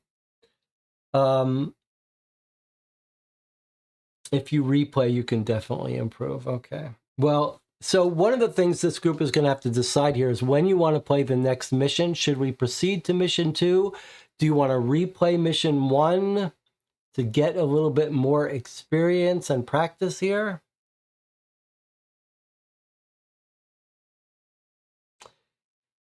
Pulling in by paradrap is very different. Maybe not so much improvement. That's interesting. All right, don't give us any spoilers. We may play this again. Going in by paradrap is very different. Wow. Did you ever figure out how many what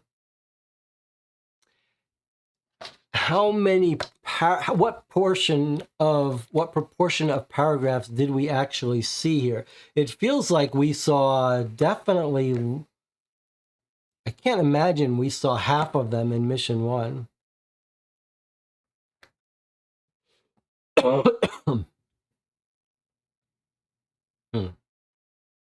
Anna wants to replay and learn more about the system.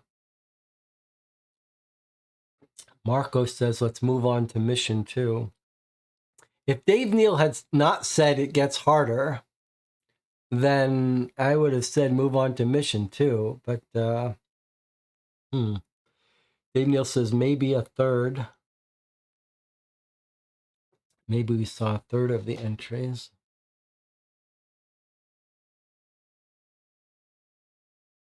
Well, we'll talk offline, but I think we're going to play again tomorrow, but we'll have to decide how and what to play. My wife has dropped in from Japan to say hello. Dave, anything else we should talk about regarding anything else you want to talk about with the game? Dave Neale says, we did decide agents are intended to die. The objectives is the important thing. Yeah, they can't. If you go watch Shadows, Army of Shadows, you will see that death is not unexpected here. I do think that added a lot to have this campaign and have them die.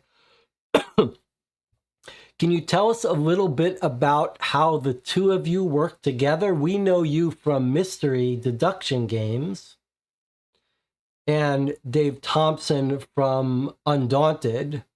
So a natural assumption would be to think that you were doing the writing and the mystery back end, and that David Thompson is doing the battle stuff. But can you tell us a little bit more about the division of labor? I'm a little curious.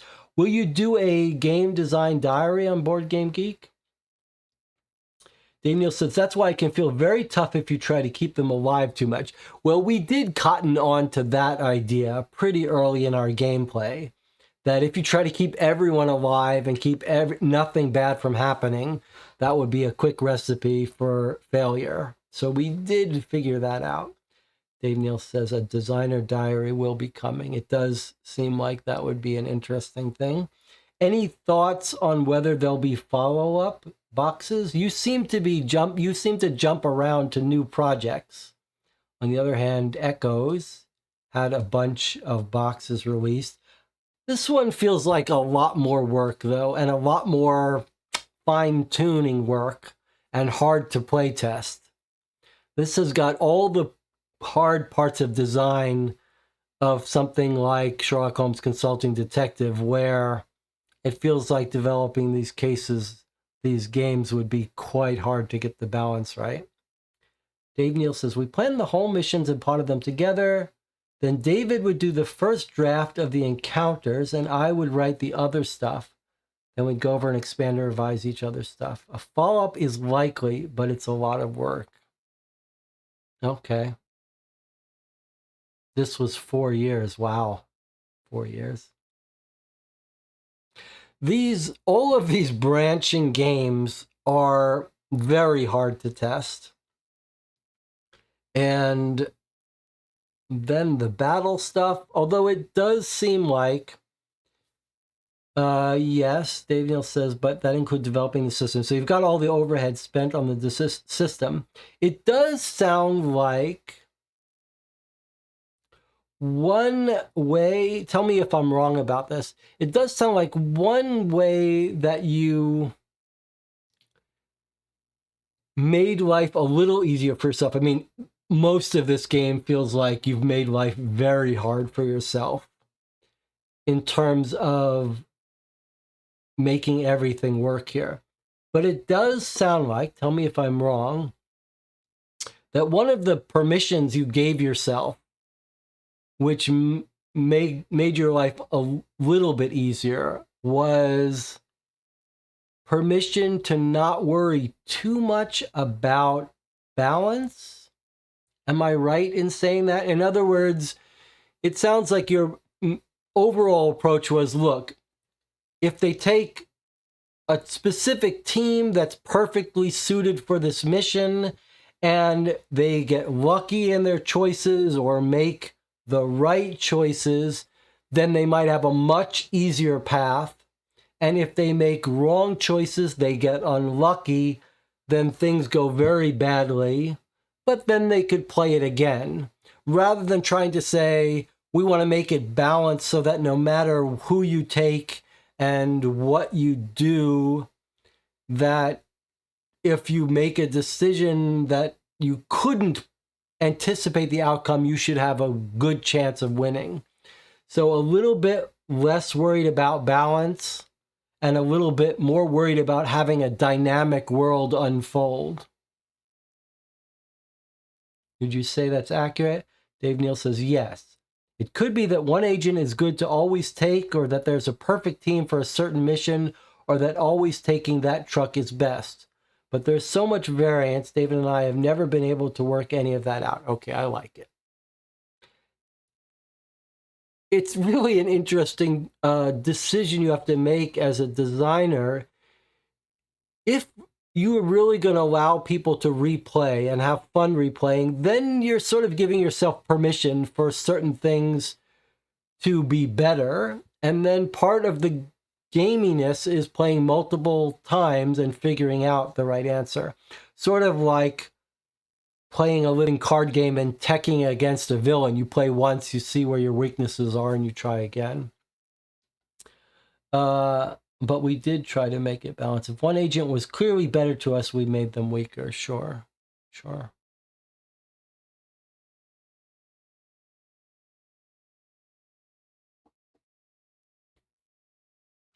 Well, it's always fun to talk to Dave Neale.